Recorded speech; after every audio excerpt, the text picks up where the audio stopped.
Yeah. What up,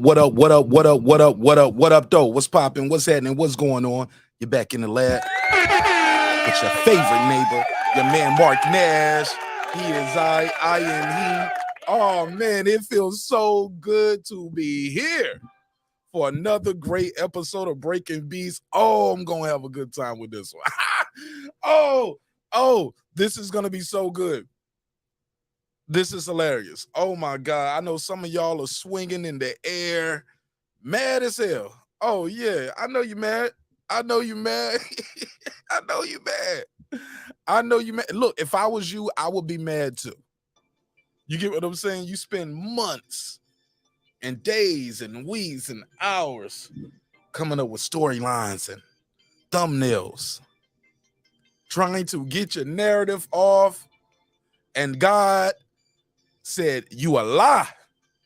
God said, no, it is not going to happen that way. I know. Look, I'm trying to keep the profanity down very early in the show. They're very funny about the first couple minutes of the show being clean. So, oh my goodness, this is going to be funny as a mug. You know what I'm saying? Don't forget, David Avanish and Terence Crawford is going down December the 10th. Not this Saturday, but next Saturday. Also, we got Chocolatito Gonzalez versus Estrada trilogy. Oh man, that's gonna be a major one. I am so excited about this show today, and I know I'm gonna make some people mad, but that's my job to make you mad. All right, so this is gonna be fun. Let me run. He said put the tray drop. Oh yeah, I need to make that one with them swinging in the air like Trey from Menace to Society. That's gonna be the next drop I need to add to the docket. But look, let me run this intro so we can have 5 minutes of clean stuff with clean cut. Gonna have a very responsible and very respectful show. Psych, I lied. I'm about to be mad disrespectful, and this is gonna be they mad. Terence Crawford did an interview on Showtime Sports. Oh no. Put a case on it. I know y'all mad for me.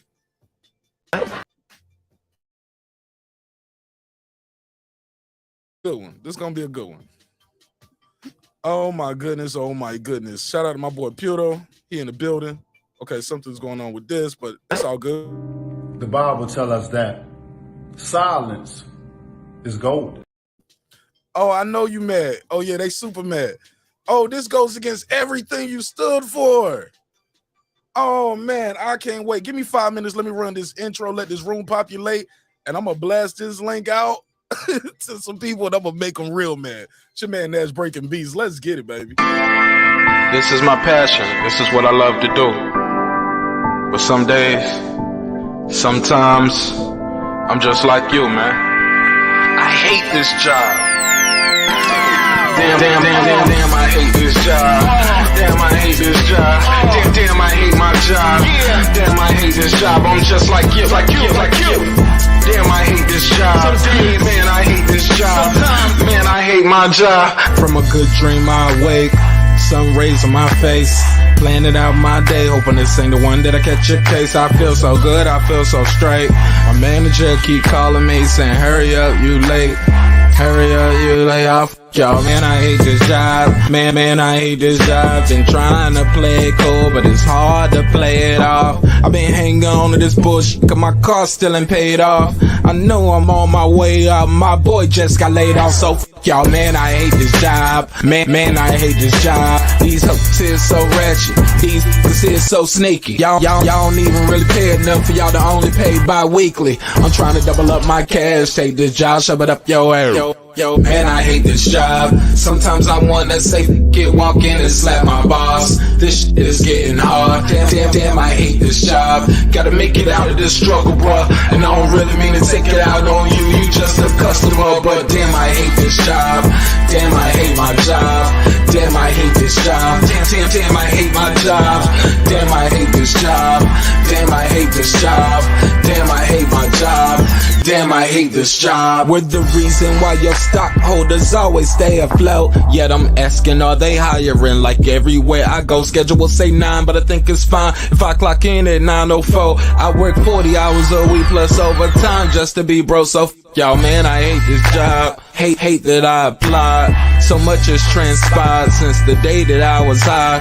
Told me I could advance, but you were telling me lies. Gotta give your notice before I quit, but you don't say shit right before I'm fired. Damn, man, I hate this job. Sometimes I wanna say walk in and slap my boss. This shit is getting hard. Damn, I hate this job. Gotta make it out of this struggle, bruh. And I don't really mean to take it out on you. You just a customer, but damn, I hate this job. Damn, I hate my job. Damn, I hate this job. Damn, I hate my job. Damn, I hate this job. Damn, I hate this job. Damn, I hate my job. Damn, I hate this job. You and your procedures. You and your protocol. You and your policies. None of that shit don't apply to me. You and your quotas. You and your standards. You and your 2 sick days a year. Y'all niggas bananas. Wonder why the postman's posted with hammers. Going postal with Popo on camera. His wage got him enraged. Stressed out, it's hard to maintain. He flips the middle, grabs his. He said, if you don't get the picture, I quit, you ain't shoot. Mother, man, I hate this job. Sometimes I wanna say, walk in and slap my boss. This shit is getting hard. Damn, I hate this job. Gotta make it out of this struggle, bruh. And I don't really mean to take it out on you. You just a customer, but damn, I hate this job. Damn, I hate my job. Damn, I hate this job. Damn, I hate my job. Damn, I hate this job. Damn, I hate this job. Damn, I hate my job. Damn, I hate this job. Look, man, I hate this job. I put my pants on one leg at a time, just like you. I'm out here trying to take care of my family. Damn, I hate this job. It's not always glamorous, for real. But I do what I gotta do for me and mine, you know? Damn, I hate this job. Damn, I hate my job. Damn, I hate this job. Damn, I hate my job. Damn, I hate this job. Damn, I hate this job. Damn, I hate my job. Damn, I hate this job. Damn, I hate this job. Damn, I hate this job. Damn, I hate my job. Damn, I hate this job. I'm just like you, nigga. Damn, I hate this job. Man, I hate this job. Man, I hate my job.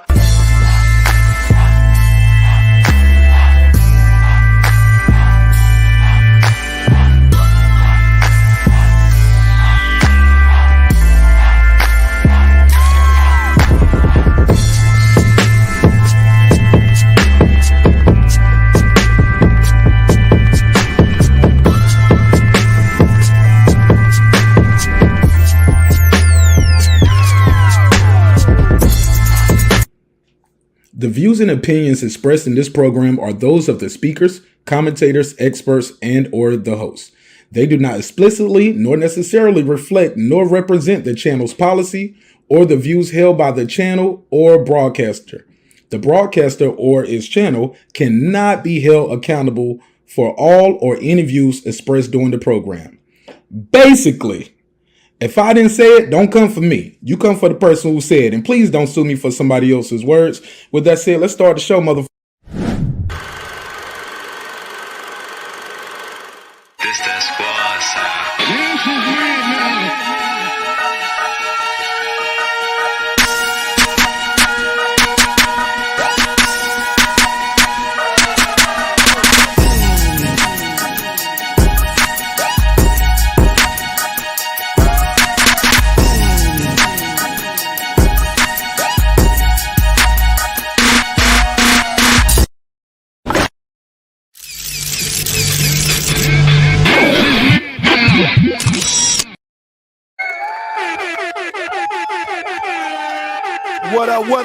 What up, though?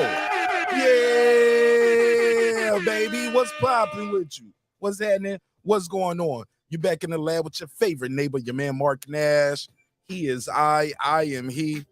Another great episode of Breaking These Damn Beats, man. Make some noise for yourself. Cyber Monday. It's Cyber Monday, baby. Hope y'all got y'all some new gear out there for your studio and for your podcast setup. Got all of that popping. It's Cyber Monday, so everything is probably like 40, 50% off. This was around the time when I was first starting to get all my plugins for Pro Tools. I was always Cyber Monday shopping, getting all the equipment I can. Especially like if you're going like trying to get those plugins from Waves, man, that Waves bundle might be like, I think it might have been like $10,000, man. Cyber Monday, you might can get it for like $2. You know what I'm saying? Something crazy like that. But let me do a neighbors only roll call, and we're gonna talk all about it. Got to talk about it. Also, man, I think I'm gonna do a neighbors only episode about this Balenciaga scandal. Y'all heard about that? What's going on, Balenciaga? Yeah, I might have to put that on neighbors only. Do an episode about that. But look, let me do a quick neighbors only roll call because we got to talk about it. Feel good, man. I haven't seen y'all since what, last week, right? What was it? Saturday. We did a reaction to the fight. But yeah, it was pretty good, pretty damn good. But that's neither here nor there. We here today to react. Y'all know I'm one of the best in the business when it comes to doing these damn reactions to these damn interviews. Oh my god. This one is gonna hurt. This one is gonna hurt some people's feelings. But I'm here to hurt your feelings. It's my job. Let me put a survey in the chat though. I want to put a survey in the chat about this upcoming fight, though. We do have a good fight this weekend. I do want to talk about that at some point, but we're definitely going to talk about that throughout the week. Estrada versus Chocolatito 3. Yeah, they got a damn trilogy for this one. Chocolatito, Roman Chocolatito Gonzalez is going to face Estrada for the trilogy. As you know, they did fight 2 times already, and they split. So we're going to talk about that probably later on this week. Probably ain't gonna get to it today. I don't think I'm gonna have time to get to it today, but we will talk about it. Who wins, right? I'll just put that simple. Who wins? I'm not gonna ask you how they win. I'm gonna just ask you who win, and you can leave me a comment telling me how you think they're gonna win. All right. But without further ado, boom, is that in the chat? Yeah, I got a chat. Got that set up in the chat. Also, let me change this up. If you're not a subscriber, you can't talk to me. If you haven't set, and you got to sit through about 5 minutes of it a day. Got to see, if you're new to the show, you got to sit around for about 5 minutes before you can even talk to me today. That's my new style. Oh man, we got to talk about that Chocolatito Estrada this week though. We got to. I think I'll do that either on members only or I'll do a pop-up tomorrow. So we got to do that. But without further ado, let me give a big old roll call shout out to the neighbors, We could not do the show without you. I promise I could not do the show without you. So thank you for your unwavering support. Well, some of y'all are unwavering. Some of y'all be wavering like the damn flag, boy. I'll be like, damn, you again? Like, angry man, go sit your ass down. Like Martin said, angry man, sit your ass down. But I love y'all nonetheless. So let me do a quick roll call and let's start this damn show. Pittsburgh T, what up, though? What up? Ben Adams. What up? Juan Epoxy Magic. What up? Kevin Brower. What up? SF City Slicker. What up? Hold on 1 second. Now leave that right there. I'm gonna need that for the show. Thank you. Juan Epoxy Magic. What up? Kevin Brower. What up? SF City Slicker. What up? I Know Boxing. What up? Stephen Bateman, all the way in Australia. Mama, I made it. What up? Karma Serene, Big Texas. What up, though? What up? Juan Davila. What up? Ace Retro. What up? Deuce Times. What up? Boxing Lounge. What up? Ez Max. What up? Mike from Boston. What up? Rider of the Storm. What up? Here to There. What up? Queen Unicorn. What up? God Body News. What up? Taylor Bell. What up? Matty Yoel. What up? C. Jones 0224. What up? Cliff Bailey. What up? Con Shonery. What up? Lisa Bells. What up? That guy Eclipse 330. What up? Cooking with the Champ. What up? On the mic with Terrence Bailey Sr. What up? New Media Today, USA Boxing. What up? Cooking with Sir Senior. What up? Brandon Washington. What up? Born Supreme. What up? Lady Shandon them season all the way in the UK. My London gal. What up, though? What up? Dub right side. What up? Get up. What up? What up, fam? What up? D Belva the Champ. What up? Rob G Films. What up? And of course, the big fish himself, my good brother Derek Lincoln. Make some noise for What yourself, up, man. gangsta? All right. Oh, yeah. Oh, yeah. Smoke them if you got them, baby. Smoke them if you got them. Let me put the graphic of Terrence Crawford on the screen so y'all can see some of his work. And then we're going to go through and break down this interview round for round, pound for pound, the way only your boy Martin Nash can do it. You know what I'm saying? A couple of dudes out there been trying to swagger jack. You know what I'm saying? It is what it is, man. It is what it is. It's going to be what it's going to be. But that's neither here nor there. We got to talk about this damn interview that happened on Brian Custer. Shout out to Lisa Bell's in the building. I see you. D Lucky, what up, though? Oh, man, this going to be a good one. This going to be a damn good one. Jules Gaming Lounge in the building. What up, Jules? Two Wheel Slim. My boy PJ, what up? All right. Big Blunts in the building. What up, fam? Shit, roll up one, Big Blunts. What's the trend for the night? Roll up one, because we about to get right into it. Shoot, let me unplug this up so y'all can hear it straight from the source. Yo, so let's get some of the basics out of the way. How does Terrence Crawford end up over here on BLK Prime? No, he signed with BLK Prime. How does he end up doing an interview on Showtime? How does this happen? I know you're mad about it, right? But think about it. The guy is pound for pound number one of the best in the world. If he ain't number one, number two, however you want to go. You got number one, number two. Some people got number three. He ain't number 5, 6, 7, 8, 9, 10, 11, 12, 13, 14, 15. He's not. I'm sorry. You ain't got to like the guy, but you will respect this boxing. The guy is highly touted and just signed an 8-figure deal. Big bucks. Damn. 8 figures. Good Lord, that's a lot of money. Must be nice. All right. That's neither here nor there. Let me make sure I got the chat on the screen, because while I'm doing this, I'm going to be all over the place, and I might not be able to see the screen. I'm going to try to keep up with the comments in real time. Throw that Cash App on the screen right there. If you guys want to support the show, you can send a Cash App in, or you can donate through the Super Chat that's on the screen. But you can also donate Cash App. If you want to send me an email, you can send an email. If you want to call in and voice your opinion, I'll take some calls when I feel like it. But let's get to the smiggity smoke. Oh my goodness. Let me see. Where's my channel at? Bam. Gotta put my channel on the big screen so I can read y'all hating ass comments in the meantime. Because I know I'm gonna get them. I know I'm gonna get some hate in the comments. It's okay. You're supposed to be mad. You're supposed to be mad when you see, like, hold up, he turned down the Showtime deal. Why is he doing an interview on Showtime Sports? Because Showtime Sports know who the damn big dog is. They know who the big dog is. Okay, that was a weak ass dog, but y'all get the point. All right. So he's going off in this damn interview. And in this interview, he talks about Jermell Charlo, what happened with the Spence fight, talks about the BLK Prime situation. This is going to be entertaining. Let's take it from the tippy. We bring you the biggest names. Roll them up if you got them. Y'all going to like this one. Today is one of the biggest. I mean, this man is the one of the biggest. You heard him.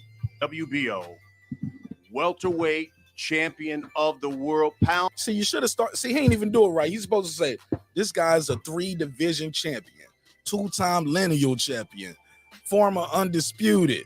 Come on, man. Fighter of the year, ESPY award winner, fight of the year. Oh, yeah, the accolades go on and on when you're talking about Bud Crawford. You got to bring your lunch. For pound, one of the best fighters in the world. In the world. Not in the division. In the world. Let's go. Bud, welcome back to The Last Stand. Hey, thanks for having me back. It's good to have you. You got to have him back. He's one of the best. I understand that you are back in action December 10th because you're taking on David Evanesian. You heard him. Not Errol Spence Jr. I know this got to be frustrating preparing for a fight, and you got a fight coming up, and everybody asking you about the guy where the negotiations failed at. But it's part of the business. It's part of your job. You got to go through it. You got to answer these questions, whether you want to or not. You got to go into the interview knowing these guys are going to ask me what happened with Errol Spence. I get it. It's part of the business. Let's go. Every boxing fan wants to know why. Tell us why. Why is it Evanesian and not Errol Spence Jr.? Well, look, we tried our best to get the fight, November 19th. And, they was dragging their tail. Dragging ass. Things just didn't. That's what he meant to say. They was dragging ass. That's what my uncle used to say. That's what them country niggas in Omaha say. Country niggas in Omaha be like, you dragging your ass, boy. You dragging ass. Yeah, you dragging their tail, though. I get it.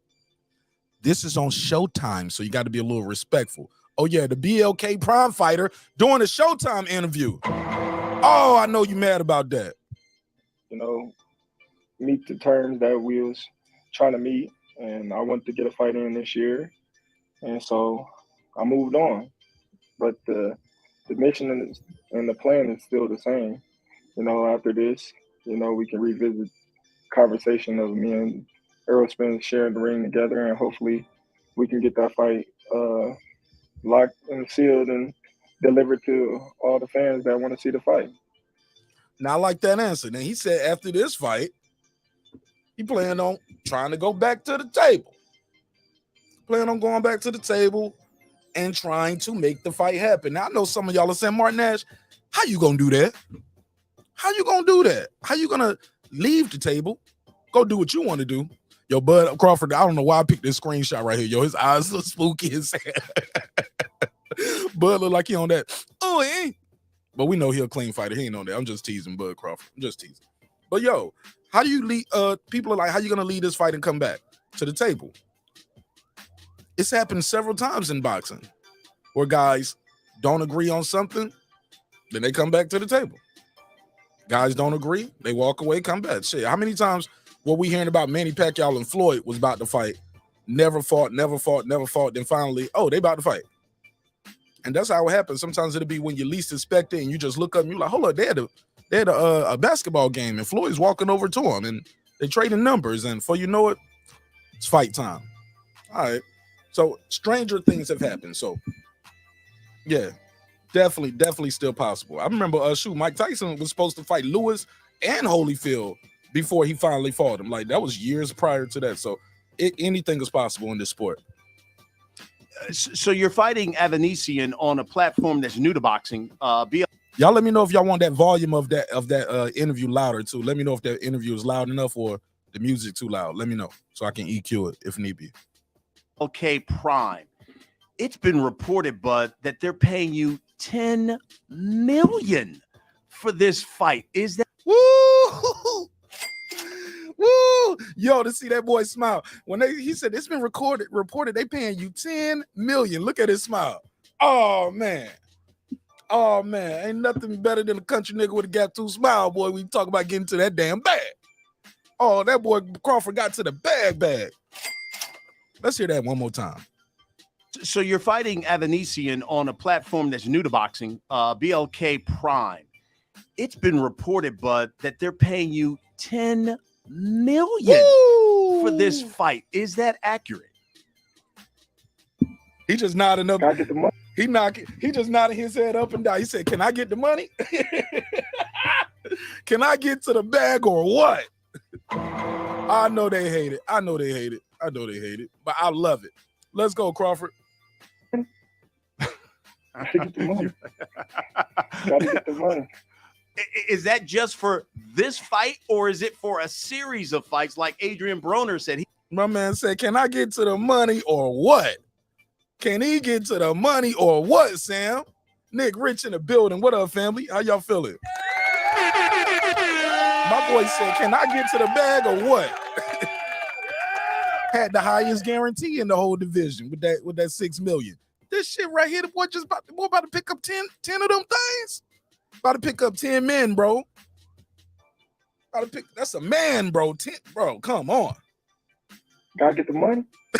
Yes. Gotta get the money. Even Brian Custer know. Even Brian Custer is that like just for this fight, or is it for a series of fights like Adrian Broner said? He has a series. Hold up. This ain't no AB, homie. I like Adrian Broner, but Crawford ain't no damn Adrian Broner. Series of fights, he says, for 10 to 12 million. No, it's just a one fight deal. Ah! Yeah. How he just got a one fight deal. He about to go there and pick up 10 million for one fight, one night. I know it hurts your feelings. It go against everything y'all been saying about this guy for the longest. Bud ain't shit. He ain't this. He ain't that. He ain't fought nobody. He can't sell. Well, guess what? He sold himself. That's the first thing of selling. You got to be able to sell yourself. And the kid is on a campaign right now. Y'all said he wasn't going to do no interviews nowhere too. Remember that? They was like, man, ain't nobody covering this fight. Man, ESPN has covered it now. The Zone has covered it now. Showtime Sports is covering the fight. Read it and weep. I know it hurts. That's Errol Spence network. Why is he over there doing? Because these guys ain't like your YouTube daddy. They ain't petty. This is business. And they know Bud Crawford is one of the best in the business. Like it or not. Like it or not. Ain't nothing you can do about it. The kid is one of the best in the business. And Showtime want to be a part of that business. That's why they say, hey, man, let's do the interview. No problem. They could have easily said no, right? Okay. Yeah, it's Brian Custer's show, but this ain't Showtime Sports. This is their platform. Blasting out to 1.5 million subscribers. Only on YouTube, too. Okay. Do you know then that this platform is financially solvent?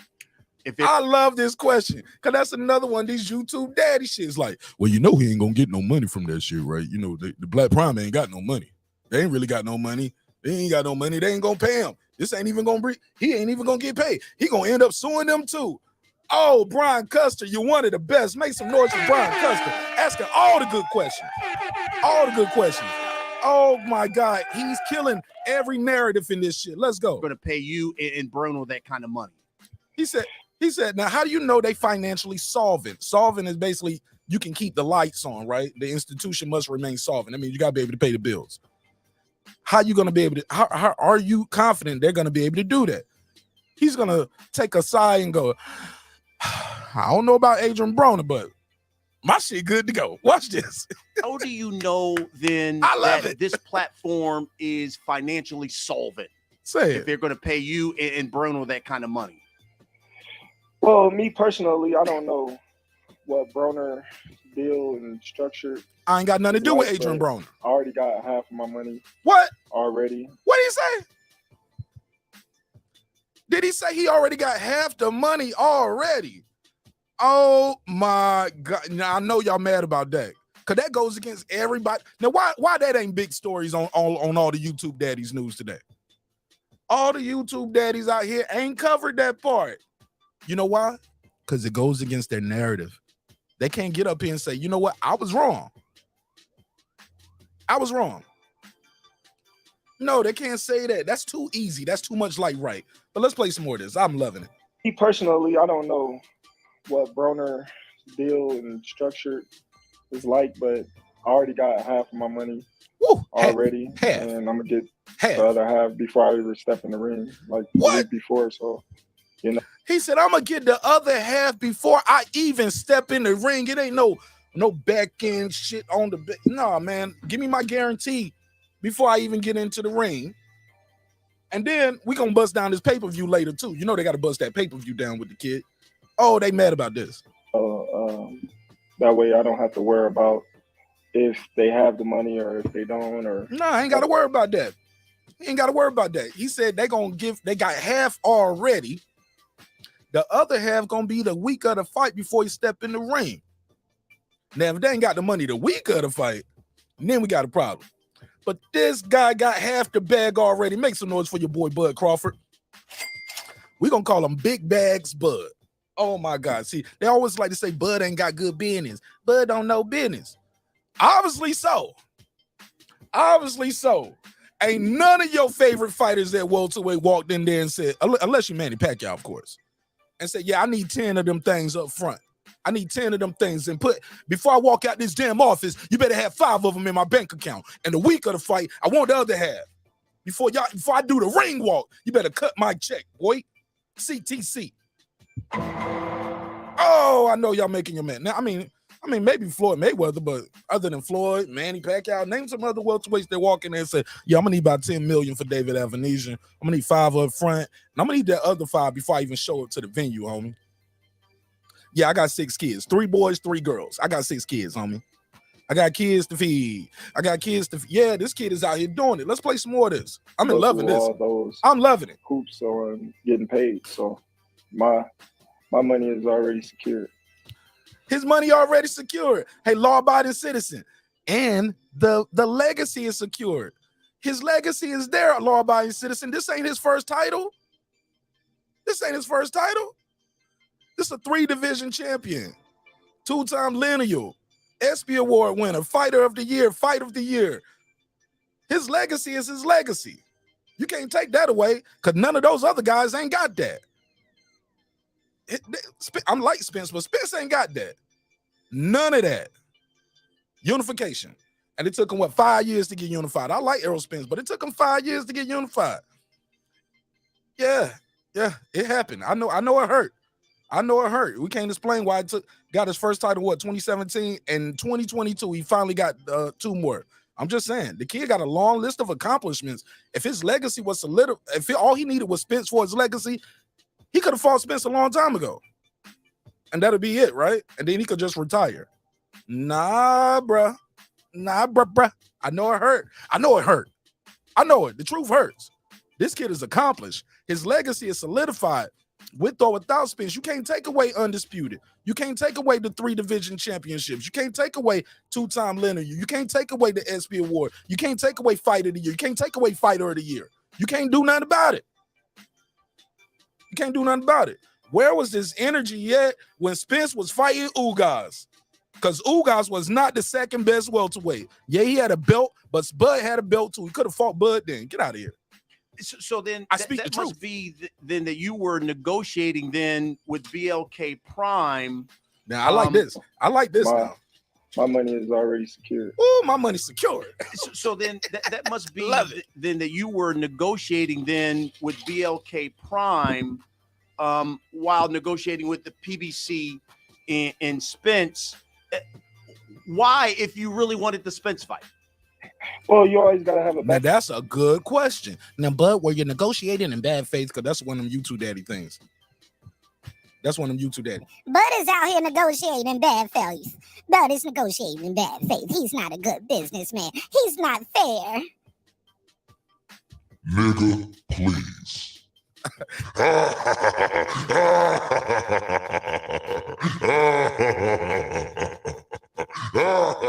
I know it hurt.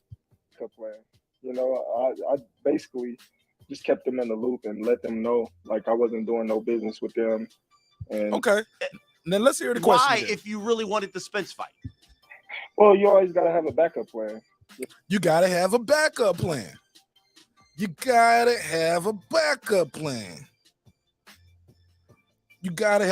Hey, look, he could have fought Spence, bro. Spence could have fought him instead of Ugas.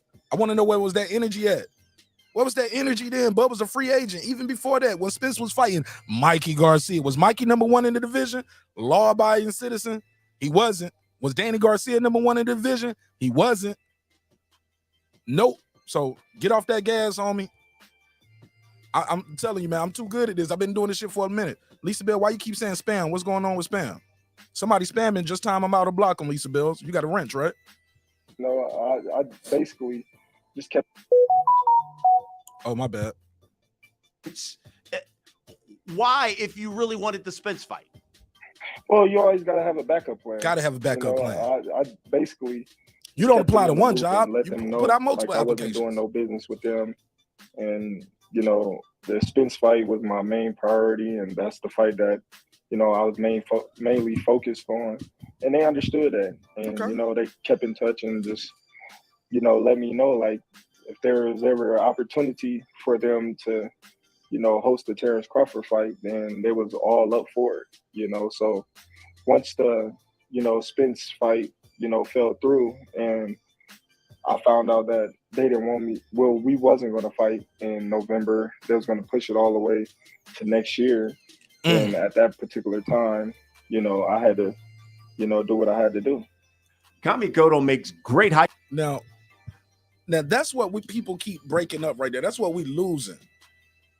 That's what we losing out on, right? Like where guys keep saying, well, if you agree to everything, why you didn't fight? That's the one thing he didn't agree to, fighting next year.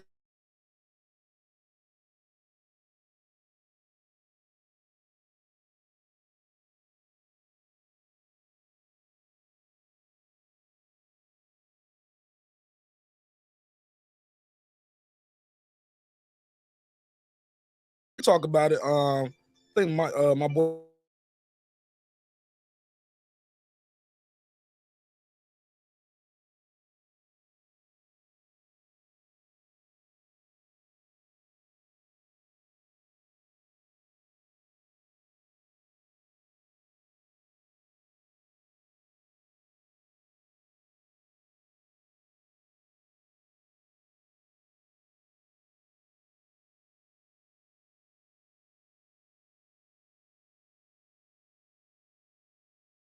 It never fails. Whenever I do one of these Errol Spence topics, I always have some kind of technical difficulty. I was like, yo, I think they out to get me, yo. I think they out to get me. But look, this ain't even about Errol Spence. I ain't trying to disrespect Errol Spence tonight. Errol Spence is a hell of a fighter, hell of a competitor. I think that's the problem with a lot of these guys. These guys, like, especially the fans, it's so cult-like, right? It's so cult-like. Like, if you like Errol Spence, I gotta unsubscribe for you because I'm a Terrence Crawford guy. Or if you do Bud Crawford content, I gotta unsubscribe from you because I'm an Errol Spence guy. Bro, if y'all follow the show, I wear the Errol Spence hat, wear the Terrence Crawford hat. It is what it is. It is what it is. Yeah, it wasn't the audio. It's like the Wi-Fi. And the crazy thing is, not even Wi-Fi. I'm plugged directly into the Ethernet, which is crazy that it's shut off that way too. But it is what it is. But we back now. I'm gonna try to switch it up later on. But right now we on the mobile hotspot. Yeah, I keep that ready. Let's go. That they're going to give you the Errol Spence fight, then Jermell. Let's go back with the discount code Last Stand. Ain't nobody buying no nice from you, Brian Custer. Stop that shit. On top of our special. No. Out of all the shit he can sell, this nigga up here selling knives. I remember niggas used to sell that Cutco. When I was in college, people used to sell Cutco, sell knives and shit. Is it true that PBC said that they're going to give you the Errol Spence fight, then Jermell Charlo, and then Danny Garcia? Which is weird. Like, how is Danny Garcia the cherry on top? So you get Errol Spence, and then they said it was a rematch. So you get Errol Spence, undisputed. Jermell Charlo, that would be an undisputed, right? If he's still winning. And then you get Danny Garcia. Danny Garcia. It never heard of it. Why would he be fighting Danny Garcia? And for what? For what? What did Danny do at 147? And what did he do at 154? That Bud Crawford would need to be like, yeah, I got to go see Danny Garcia, bro. He got to get this work. Danny Garcia? It never heard of it. Come on, fam. I never even heard of that rumor. This is my first time hearing of that. Got to put a case on all of that. I ain't trying to see Bud Crawford versus Danny Garcia after he don't fought Spence and Charlo. Okay, but Bud is gonna say that's some bullshit. That's a false narrative, another false narrative that he never heard of. It never heard of it. No, that's false. That's false. Who told you that? He said, who told you that? From the PBC. That was the PBC rep said that those. So the PBC rep out here lying. According to Crawford, not me. According to Crawford. That's what Brian Custer said. Brian Custer said, according to the PBC rep, that's what we was gonna do. And Bud is gonna sell him very simply. If that's the case, it should have been in the paperwork, right? Those were, they said that we told Bud Crawford, you take this Errol Spence fight. Obviously there could be a rematch depending on who wins. We're going to give him Jermell Charlo and we're going to give him Danny Garcia. Okay. Now he said depending on who wins, but I thought the PBC and both sides were putting out it was a bilateral rematch. So why is it depending on who wins? That's kind of confusion for me. Confusing. It's a little confusing because I thought a bilateral rematch. That means you win, I get a rematch. I mean, you win, I win, no matter. We're gonna do this twice. That definitely wasn't the case. If that was the case, it would have been in the contract. Say it again, bud. It would have been in the contract. It would have been in the contract. That never was the case. The case was Terrence Crawford and Errol Spence. That's it. Me fighting Errol Spence, then a rematch, and if we split, then another fight. Which I explained to them. I didn't even ask for a rematch. So I don't know. He said I never even asked for a rematch. Oh no. Nobody's gonna cover that part though, right? They just leave that part out. People hear what they want to hear with these interviews. And if it's against Terrence Crawford, we got to run to the press with that immediately. We got to print that, print, copy, and paste that. But if it's something that makes them have to say, damn, what's up with Al Heyman on this? If you got to question Al Heyman, if you got to question Errol Spence, man, you don't want to do that. I get it. Texas is a big state. It's a big state. So you guys want to just gang up on them and go with the crowd. I get it. It's cooler to be a Texas guy than an Omaha guy, I guess. I get it. Don't respect it, but because right is right, wrong is wrong, and the truth is the truth, no matter who's telling it. Everybody got Terrence Crawford wanted the rematch and this and that and this. That never was the case. Never was the case. Which never was the I case. explained to them. I didn't even ask for a rematch. So, I don't know where everybody got Terrence Crawford wanted the rematch and this and that and this. That never was the case. Never was the case. I know you guys, you and Errol had a lot of, and everybody saw it back and forth on social media. And I was reading one of them, and one of them I saw Errol Spence said, "Hey, look, if that's the case, show the contract." At any point, were you tempted, or did you want to just? You could show the contract then, right? You can't Errol Spence show the contract. You should have a copy of it too, right? Okay. Get on and say, well, here it is. This is what they offered me. Of course, you can't just come out here and put a contract out in the public. You know what I mean? Like, he's going to get a lawsuit? Come on, man. We're not stupid. Like, I don't know why fans and people that don't know business think that you can just... They don't know business. That's why, bud. Talk that shit, Crawford. Let's go. Blatantly come out and put contracts out in the media, which, you can't do things like that. I think on the surface, if that's the case, tell Errol if he was in on a negotiation, tell him to put it out. Yeah, tell him to put the contract. Why you don't put it out, EJ? And then there you go. There you go. Got it. I think people look at it and they say, man, and Brian Custer know that. But Crawford's taking this fight against a guy who's certainly not on the level of Errol Spence for $10 million. But man, he could have made twice, even possibly 3 times that much. If he making 3 times that much at 35%, what do you think Spence about to go in there? Come on, bro. Y'all thought Spence was about to make $100 million? And Bud gonna make 30 million. Y'all think, or 35 million. Y'all thought Spence was about to make 65 million on this fight? Get off the gas, man. Shout out to my boy G5 Jeff. He said it best. He said, when has Al Haymon gave anybody over there that type of money? That wasn't a heavyweight named Wilder, that wasn't Canelo, and wasn't Mayweather. Only 3 guys got that type of money over there. Wilder, Mayweather, yeah, and Canelo. That's about it. If he fought Errol Spence Jr., how do you respond to that? Well, everybody just speculating. Everybody got a mouth, so everybody feels like they're entitled to say what is what. We don't know what the fight was going to do. We all don't know the fight was going to do numbers.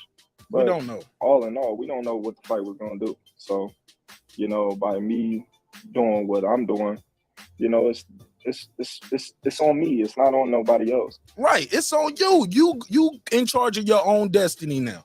You know how much you're going to make. You with BLK Prime doing this fight. You know how much you're going to make.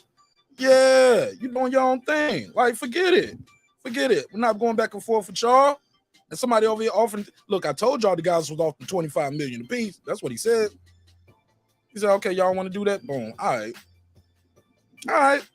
I love this energy. I love it. I love the transparency. Keep cooking. If the fight shout out to President Jafar. What up? Going to happen? I just want to be fair. That's it. I want to be treated fairly. I want it to be, Oh, God forbid. Oh, I saw my boy the Reggie Owens did a video today. His first 30 seconds of the video, my boy Reg was like, Terrence Crawford out here talking about he want to be treated fairly and what it was, a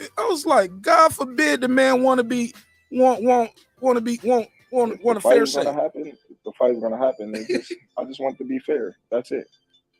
I want to be treated fairly. I want it to be, down the line, fair. That's it. God forbid the man want to do some fair business. God forbid. My man Reg was like, that's all I asked for. He's like, he want to be fair. What did you think when we had Jermell Charlo on The Last Stand, and he said, quote, Bud Crawford needs to humble himself, recognize he's the B-side, take less money, make sure there's a rematch, and then in the rematch, he can be the A-side, and he gets the majority split if he wins it. End quote. Yo, now Bud about to flame up your boy Charlo. He gonna flame him pretty much for the rest of the interview, I guess, too. Oh my God. He gonna clown him this one. Shout out to my boy Mike Garden. What up, fam? Jermell Charlo gotta understand he's undisputed. He's there. Finally. He's done. It took him 2 times. It took him 2 tries to get it. It took him a loss, a draw, And then he finally got undisputed. Yeah, he lost first, then he got a draw, and then he back on the winning side of the things. He back on the Terrence Crawford side of life. For the boxing, but he's not on my level. Woo! Nor Errol Spence. Woo! He said he ain't on my level or Errol Spence level. Now I like that energy. See, he's showing Spence's giving Spence's props, showing him his propers, giving him respect. Boxing scientists in the building. What up? Dragon Leg, what up? Let's play some more of this. Jermell Charlo gotta understand he's undisputed. He did what he's done in the sport of boxing, but he's not on my level, nor Errol Spence level. Woo! Sister Nick Rich said, we talk about elevating, but when someone elevates, people find fault. Make it make sense. Come on. It doesn't make sense if you can't get an interview with him. If you don't do no interviews with you, you got to disrespect him. That's how that go. Or if he ain't from your state, like the guy he fighting is from your state, so you can't give him no props, right? You can't be respectful. And I think that makes him mad. I ain't from Omaha or Texas. Jealous because, he feels shit. I actually lived in Texas for a year. You know what I'm saying, in San Antonio. So if anything, I should be with the Texas people, right? No, I'm with the right. I'm on the right side of history on this. He's not on my level. He ain't on your level. Errol Spence level. And I think that makes him mad and, jealous because, he feel like he's supposed to be at the top of the echelon, but he's not. He's not. So many people were looking forward to this, especially after both of you guys said, yeah, let's do this fight. Do you feel like you and Errol let down the sport of boxing? I don't feel like I let down anything. He said, I ain't let down anything. I damn sure didn't let my family and my bank account down. Damn. Hey, look, cause it's about 5 of them things in it right now, about 5 of them M's in that thing right now. I felt like another reason why I think Jermell Charlo is jealous too. Like Jermell Charlo can't pack out his hometown. I think that means something. The nigga on camera crying after Harrison took his strap. Yeah, he cried. I don't even like to play video games because I don't like losing. So I don't like to play. And then you got a draw. Finally got that undisputed. And he was at Carson, California. The venue only holds 8,000 and he didn't even fill it halfway up. Shel Moore was there. He told me he said, Mark, if I said it was 3,000 people there, I might be being generous. It wasn't even halfway full. Wasn't even halfway full.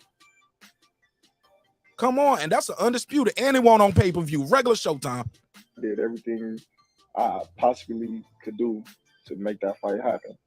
I even called the man up on the phone and try to, That's another thing. He called that man, Born Supreme. What up? He called the man. He called the man Spence. Spence can't deny that. Called the man like, yo, what's up, fam? We gonna do this or what?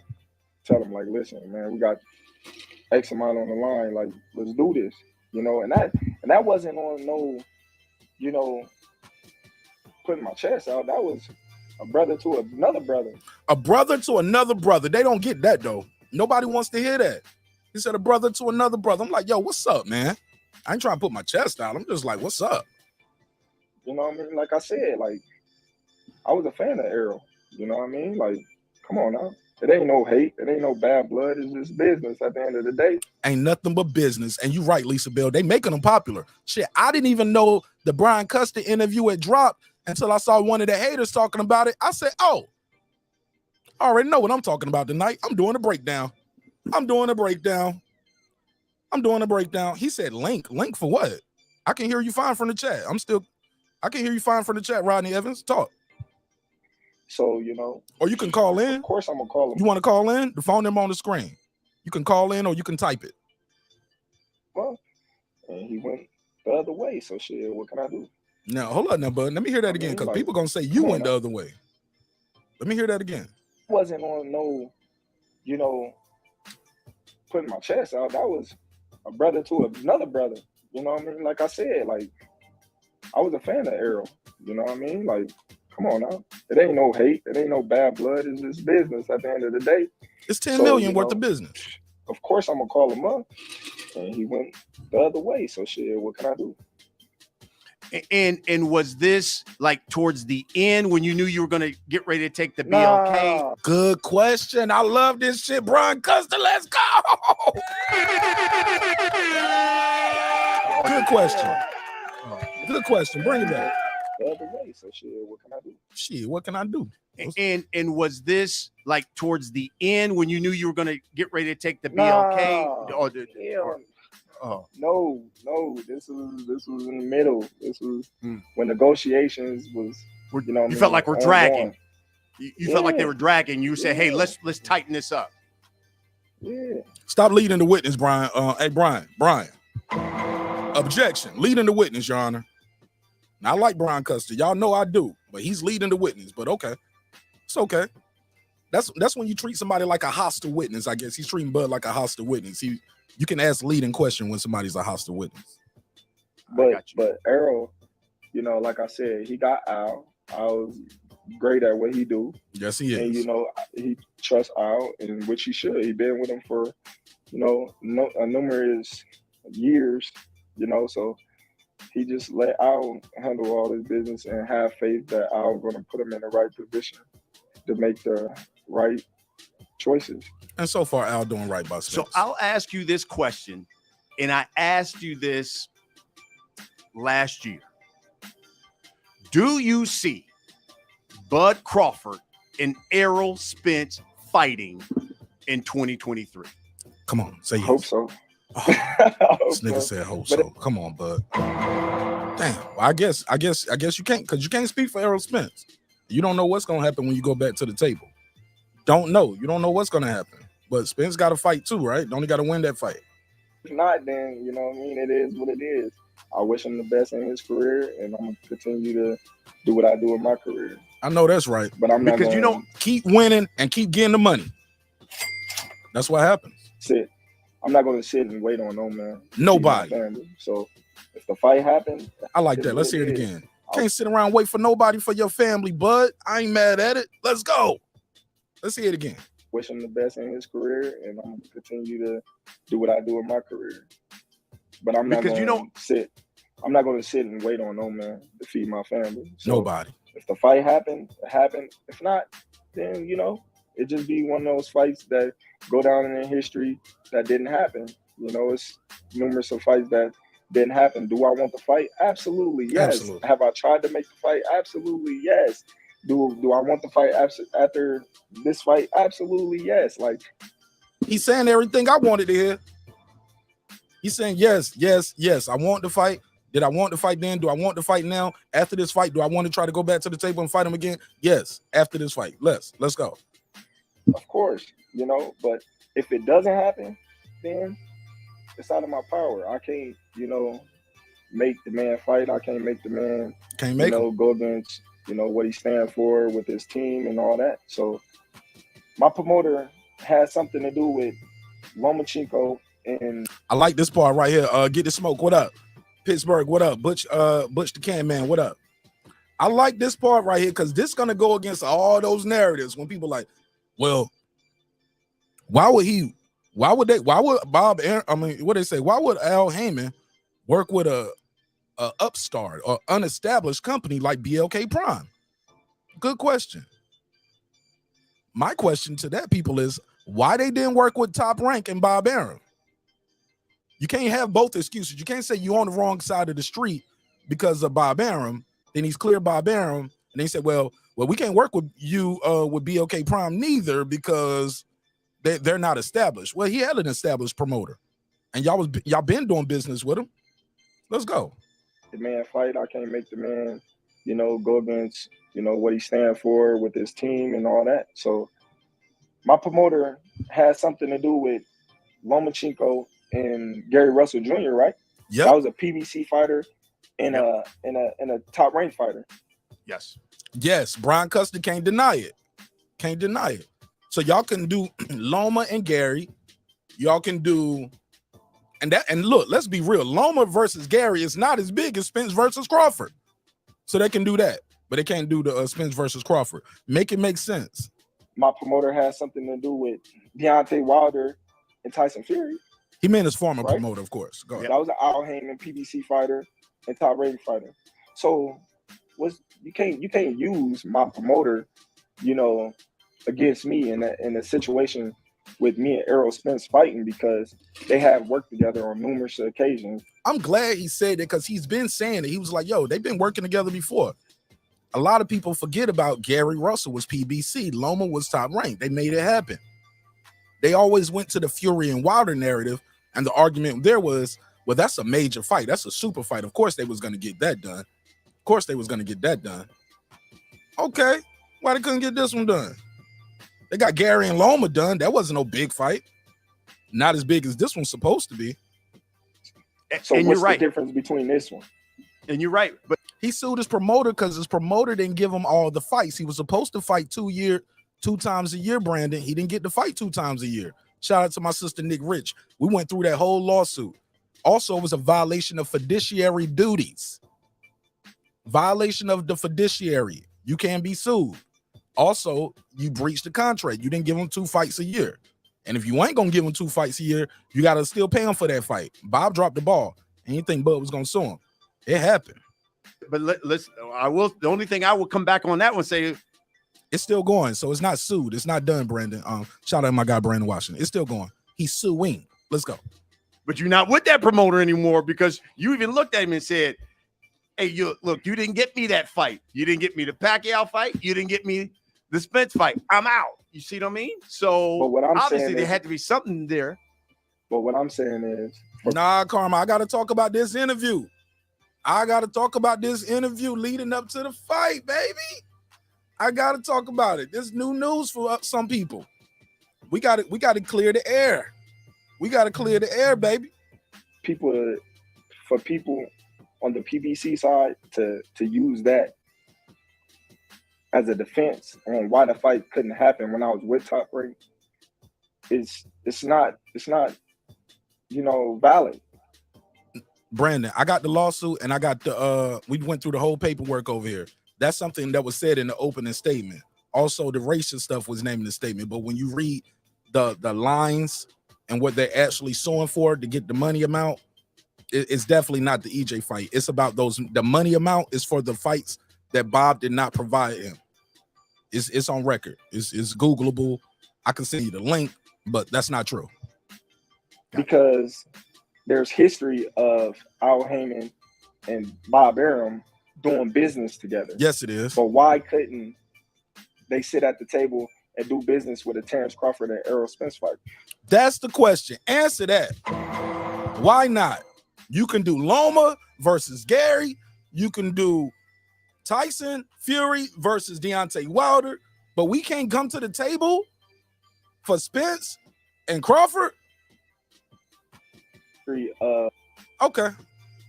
Can't come together then, and you can't come together with BLK Prime. So you don't want to use an established promoter, and you don't want to use a upstart. Al Heyman and Bob Arum doing business together. But why couldn't they sit at the table and do business with a TERENCE Crawford and Errol Spence fight? So you ask yourself that question. Or you go and ask, Al Heyman, like, what was the reason why you couldn't, do the Errol Spence fight with Top Rank years ago? What was the reason? And now that I'm not with Top Rank anymore, it's like, oh, he by himself, he out on the island. But then when President Jafar said, he said they even did it with Porter when his ass crossed the street, It happened, yo. Nobody's making that make sense. Why pay step aside money to Stanionis to fight Ugas? At that time, nobody was asking for Ugas. Let's stop the cat, man. Nobody was asking for Ugas.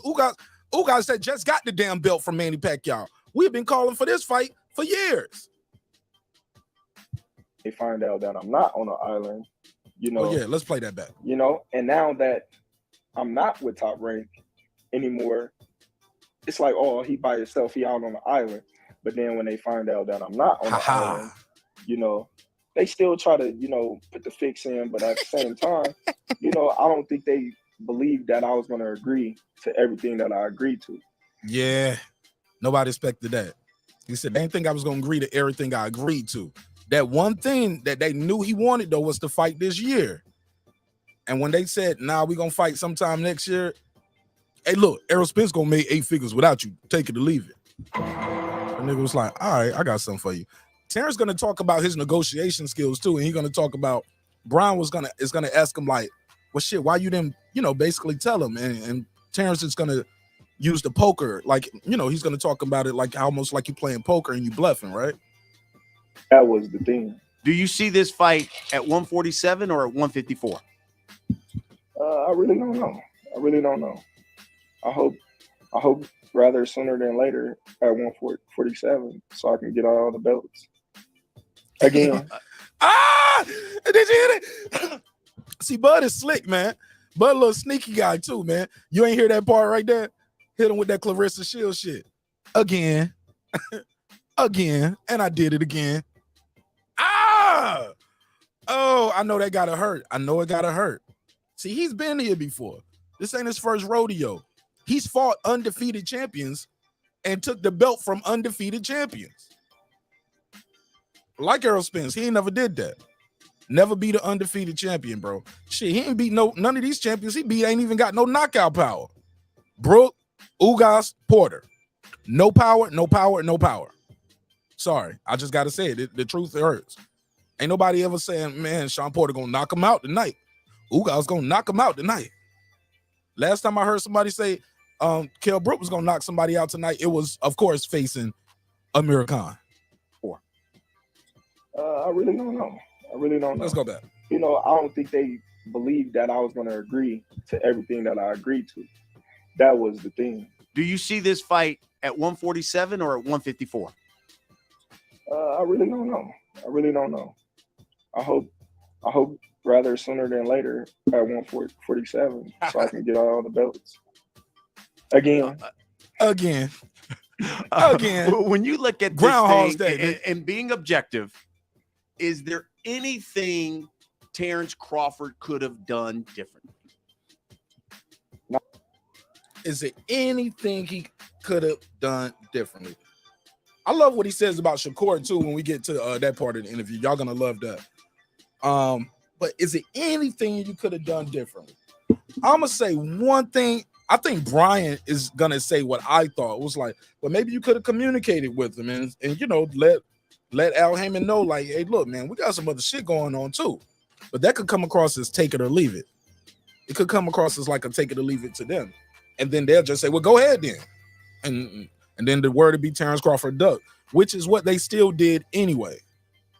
Not at all. I think I did everything that I.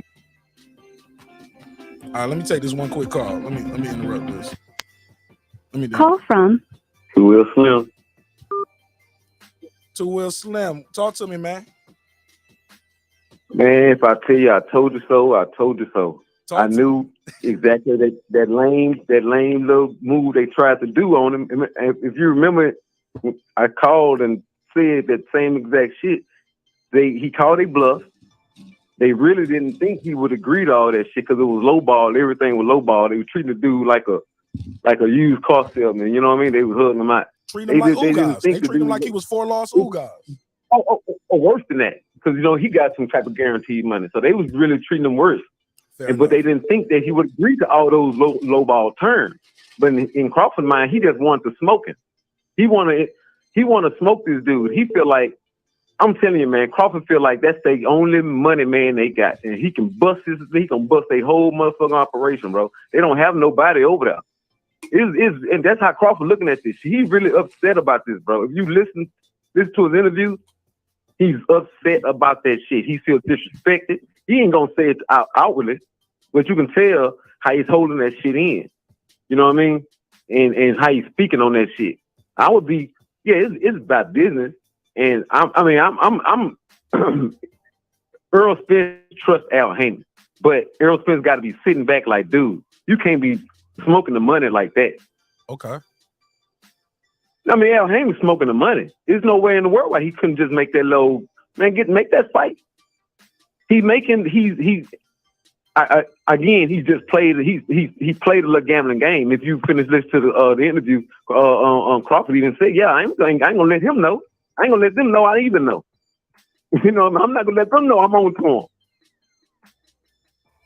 You know what I'm talking about? And it's kind of embarrassing, bro. I don't know if he wants 2 black fighters to fight. I don't know if it's that, because if he can make Lomachenko and all these other fighters, they not black. But what's the problem is not making this fight? And it's supposed to be a big fight. Everybody knows it's a big fight. This is a fight that everybody wants. Okay. So why not let's get this money? This money right here for the taking. Let's get it. Even if you're not gonna pay Crawford the money, guaranteed money, he got to a point where he felt like it's not even being fair. So early on, he was willing to take whatever it was, but they got the low ball and the hood and the mouth. You're like, man, they not even being fair with it now, man. I'm just, you know what? I'm gonna call this boy this one last time. I'm gonna call him, and people talking about, man, why he just didn't? And Brian Custer keep asking, what else you can do, man? The man called a man on the goddamn phone. Why? What else you can do about that? I'm calling Mark like right now. This is no personal than that. Yes, sir. It's not a text. It's not a type. That's the person he can get other than going to his house. Yes, sir. It ain't no tweet. So right? I'm calling the man on the phone. I'm calling him, speaking to man to man. Say, man, look, this is what it is. A black prime is offering X amount of money dollars. We can try to do this right now. And Spence, I don't know black prime. I don't know you. I don't even know you necessarily like that, but I know Al. Nigga went back and told Al, hey, to me, that's most shit to me. You run back like that, your goddamn dad. No, that's just me. That's just me, Mark. Yeah, I can't ride with that. I'm just saying, I'm being fair. All right, but I got to be fair to Errol Spence. Fine. No, I get it. Hold up. You paid a Harvard lawyer to overlook shit. Hey, 732. Right. Hold on 1 second. Hold on. 732. Call right back. I only can talk to one person at one time. So 732. Call right back. We're gonna get him in there. I get to him. Go get him in there. 732. Call back. Right. Now go ahead, Mark. Go ahead. All I'm saying, you paid a Harvard. No. You were saying about the Harvard lawyer. That's what I was saying. You pay the Harvard lawyer money to overlook your contracts, to tell you if a deal is good or bad. That's what you pay him for. Right. So that to me, I'm not going to give Errol Spence no problem for that. That's what he's supposed to do. He's supposed to go to his guy. How about if I say it like this? How do I say it like this? How about I look at it like this? From the outside looking in, it don't seem like a bad deal. If my Harvard lawyer is advising me that this deal ain't good, then I'm not riding with that. Well, you need to know why. I'm not riding with to tell you why though. And we don't know. Yeah, I'm saying, and we don't know what Al Hammond told him. I'm paying him the big bucks. I'm paying him the big bucks. Now Al is good at what he do. Now I'm paying him the big bucks. But dumb it down to me. Explain why I'm missing 25 guaranteed meal, and you can promise me something else on the horizon that everybody claims that ain't gonna sell. Me and everybody the harping on the internet been harping on this fight ain't gonna sell. And even Brian Custer was saying, what the fuck you mean making all this money 3 times as much? Get the hell out of here. And even if it were, I'm not. Even if it were, then why the fuck? Why Al Hammond didn't make the contract then? Why was he signing the contract if it was that much money left on the back end or left on the table? What was the hold up in not making PBC get that contract? That is what I'm saying. If Brian Custer would say, man, you was gonna make more than that, then what is the problem? What are we doing then? I just don't understand. That's how negotiation look. That's backwards work. That's how you go backwards. Okay. Well, I got. And that's why I was saying. Go ahead. Finish your call, and I got to get back to the show, and I got to get some more calls in too. But you go ahead, finish your call. Right. Last one. That's why I was saying when they go back to the table, he just made $10 free million whenever he fights this dude. I don't think he'll lose. Anything can happen. But he just made $10 free million. I don't see him pedaling backwards. It ain't free. I don't think this fight don't. I know it ain't free. Yeah, I don't think he'll lose. Right. And I don't think he would. I don't just think him seeing this fight going down like that, bro. I don't even think it's gonna go. I'm gonna go ahead and slide back, listen to the show. I love you, Kim, folks. Do your thing, baby. Love you more, bro, and you're more than welcome to call back. I needed to do to secure. All right, let me 732. You can call back. But let me go back to where I was at. Shout out to my good brother Reggie Owens in the chat. What up, Reggie? What's popping with you? Nah, Reggie. Nah, it ain't no Duckford. Nah, $10 million man. You gotta respect him, like it or not. Call from Frederick. Hey, Frederick, turn the YouTube down in the background, my brother. Yep. Frederick, where you from? From Jersey. Frederick from Jersey. Go ahead. 2 minutes on the clock, fam. We need to talk about Wilder's next fight. We need to talk about why the higher ups, the elites, in Eddie Hearn, Bob Arum, we need to talk about why the elites are interested in Joshua versus Wilder. There's only one thing, and this is to speak up a little bit. You starting? Away. Hey, Frederick, you're starting to sound muffled, bro. Speak up a little bit. Hey, you hear me good? There you go. Go ahead. Take it off speaker. We need Take to talk about it off speakerphone. Just hold the phone to your ear so we can hear you real good. Or turn off the Bluetooth, whatever that is. Because we're getting a lot of background noise. You hear me fine? Yes, sir. Yes, sir. Go ahead. We need to talk about why the elites want Wilder versus Joshua, Eddie Hearn, Bob Arum. This is to pull them away from the real money fight, which would be Wilder versus Usyk, and that's the fight which it gets all the bacon. It's gonna put all the people in their seats to see the jurisdiction of that, if you know what I mean. So I'm confused on why Hearn wants Joshua Wilder. Joshua is coming off a few losses, and the guy's no longer a top 10 heavyweight. So the jurisdiction in the book, the mantle is up to settle. But we need to figure out why the elites want this, and this is a configuration of something that's happening behind the scenes. Maybe some sort of backdrop that they're not revenue.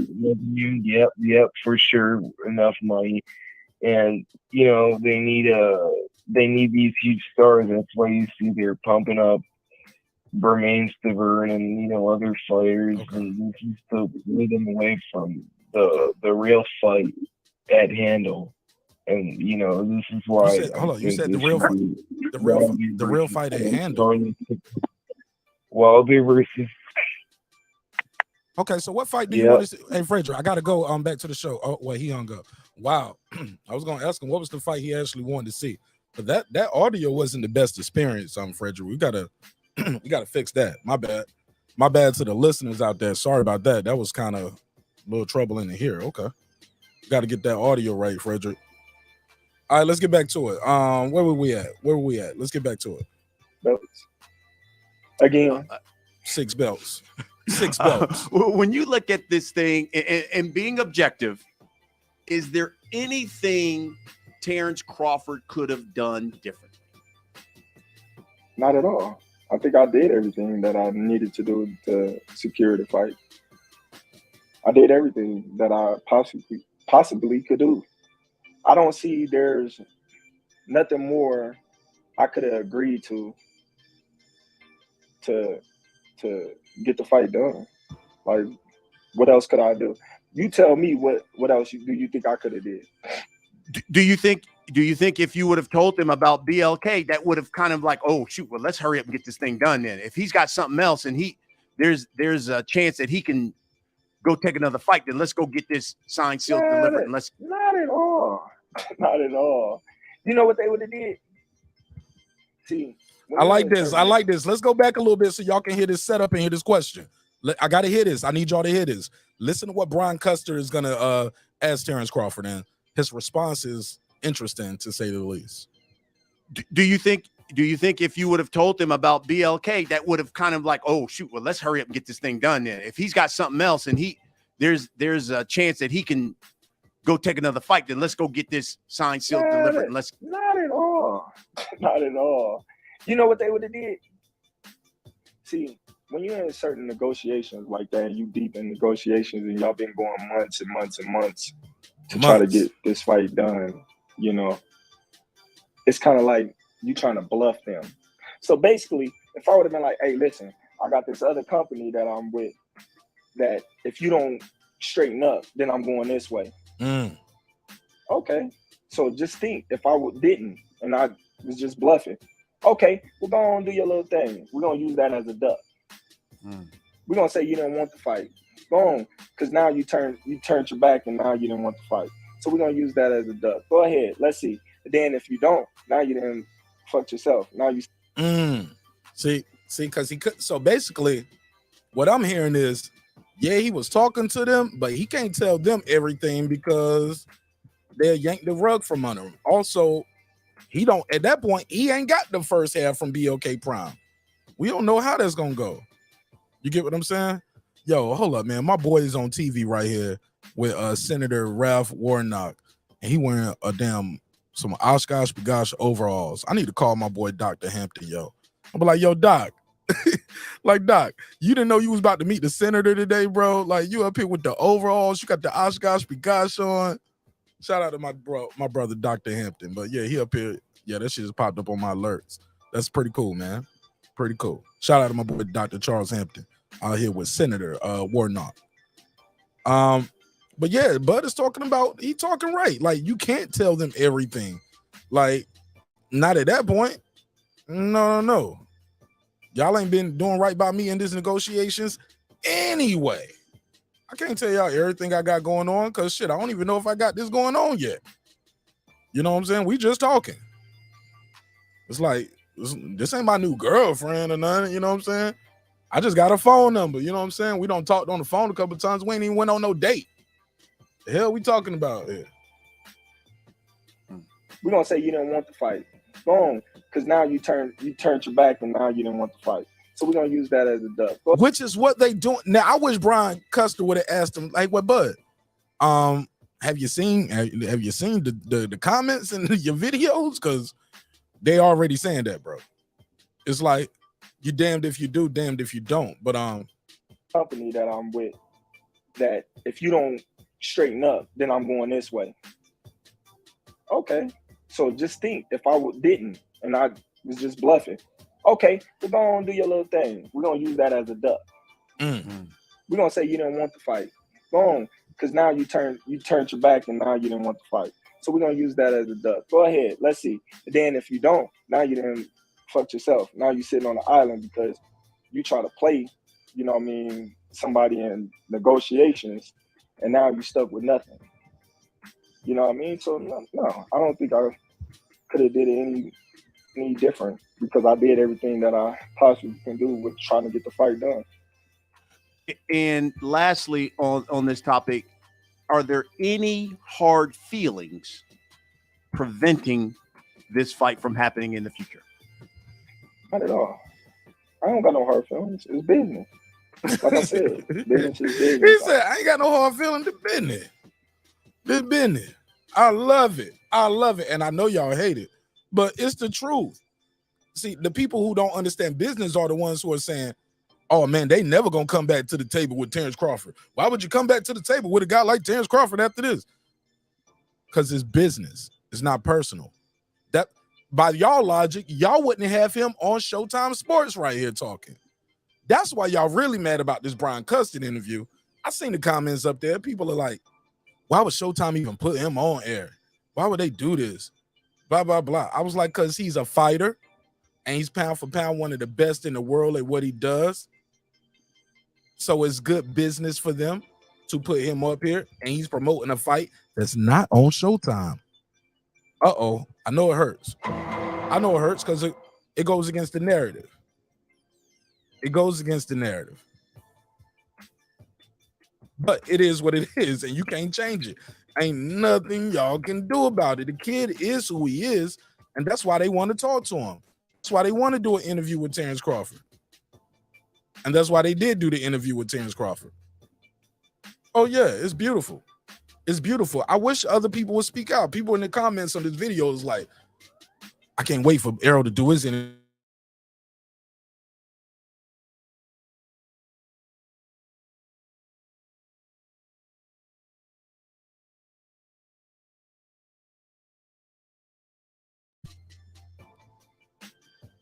He knows what's going on.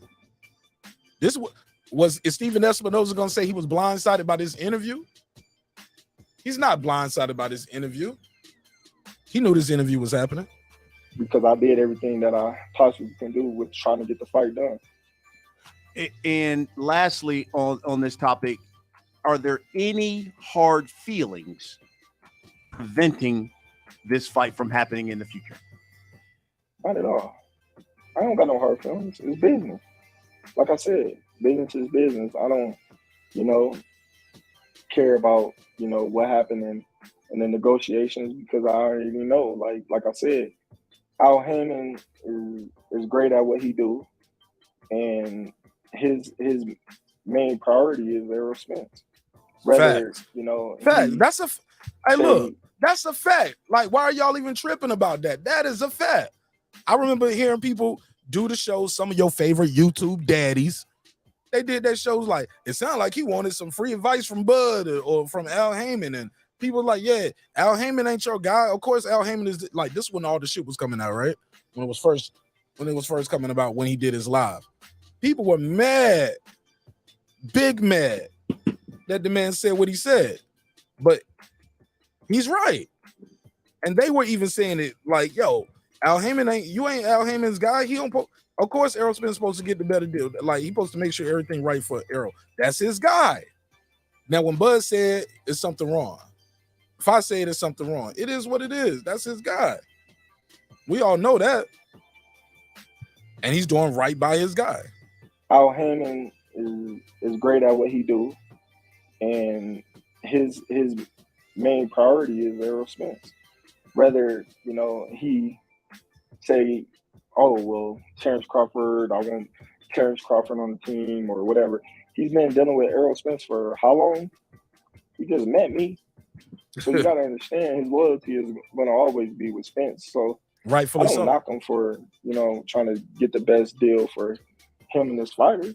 I don't knock him for that. That's business. But at the same time, you know, it is what it is. When I'll be successful in my fight, if he got a fight and he be successful, you know, and then we go back to the drawing board and we hash things out and let's get it together. Did you know? Okay. And that was interesting. I'm gonna go through, read a couple of these comments before I get to this last segment of this interview and my breakdown. But I'm definitely enjoying this whole breakdown. Yo, this shit is revealing. And even like I told you, man, like I used to tell people like I don't like to debate, right? Because when people debate, they shut down a part of their brain for deductive reasoning, rational thought. It becomes about a win. Like if you're a person that does debates and battles all the time, every conversation is about a win. You know what I mean? Or if you like one of those free smoke type guys, no disrespect to either of those like coaches in the space, because they're both needed. I get it. But fam, you got to be able to listen to some shit and be like, damn, that's a good question. Why we don't get no answer to that? It's deductive reasoning. It's deductive reasoning, man. Like come on, B. Like this shit is right there. Like nobody can answer some of those questions. And when I ask those questions, they be like, well, we passed that. I was like, man, I've been on this shit. Check the channel. I was on that. Like, why he can't fight? Why they paying step aside for Ugas? Sustain the owners to get to fight Ugas. Why not fight Crawford now? Why not? If it's all about the best fighting the best at the right time, like why not? Like why was he fighting Danny? Why was he fighting Mikey? Okay, it was the cross the street shit. Okay, they made Gary versus Loma. This fight is bigger than Gary versus Loma. Why we didn't get Gary? Why we couldn't get Bud and Spence? We got Gary versus Loma, and this is a bigger fight. Nobody can make it make sense for me. Nobody wants to answer those questions. They just want to be. It's so easy to say, man, whatever, Bud's a duck. Like, no. Answer that question though. Answer that question. If it was about the guarantee money, one guy wanted guarantee, one guy wanted back in. Use the Ward Kovalev model. I'm sure with all his business acumen, Al Heyman knows how to do it. You get, okay, you want a guarantee? Here's your guarantee. And you right here, you'll get your percentage of the gate and the pay-per-view splits. You get the upside. You don't get paid until we recoup that from your side. Like, it's a way to do it. It's been done in boxing before. Nobody can answer those questions. Like I said, it's just so easy to say, well, Buzz a duck, Buzz a duck, Buzz a duck. I was like, all right, well, what? Well, man, y'all want to play that game? What y'all want? You put up the damn yellow beezy kissing picture all night too? Like, I'm trying to have a real conversation. Get to the real answers. But nobody can answer those questions. Why not? What is the reason why we can get Loma versus Gary, top rank? Because look, Wilder versus Fury is a no-brainer. I ain't even got to ask about that one. That's a no-brainer. And those are just two. It's been others. I just pick one with a black guy to make you guys happy. I'm serious though. I'm joking, but I'm serious, man. Why y'all can't make that? Nobody can explain that. And I get it. It is what it is. And it's going to be what it's going to be. Like, nobody can make that shit make sense. They just, it is what it is. It is what it is. Like, even my boy Reggie, more insults. More insults. No answers to the question. Is it going to be an answer in the chat somewhere? Or is it just going to be, Mark, you're a nerd. Mark, you caping. Mark, you capping. Mark, stop taking up for him. Mark, you're doing this. Mark, like, no, answer the question. I'm waiting for an answer. I'll read that one. Put that shit on the screen. Why could we get Gary versus Loma? Why is that fight able to be a cross promotion, but we can't get a cross promotion with Spence and Crawford? We've been wanting that fight. Why can we can do a cross? We can do, look, it won't even a cross promotion. Let that shit go to purse bid. Sean Porter, go make as much money you want to make. Go ahead. Sean Porter got his biggest bad fighting Terrence Crawford on Top Rank.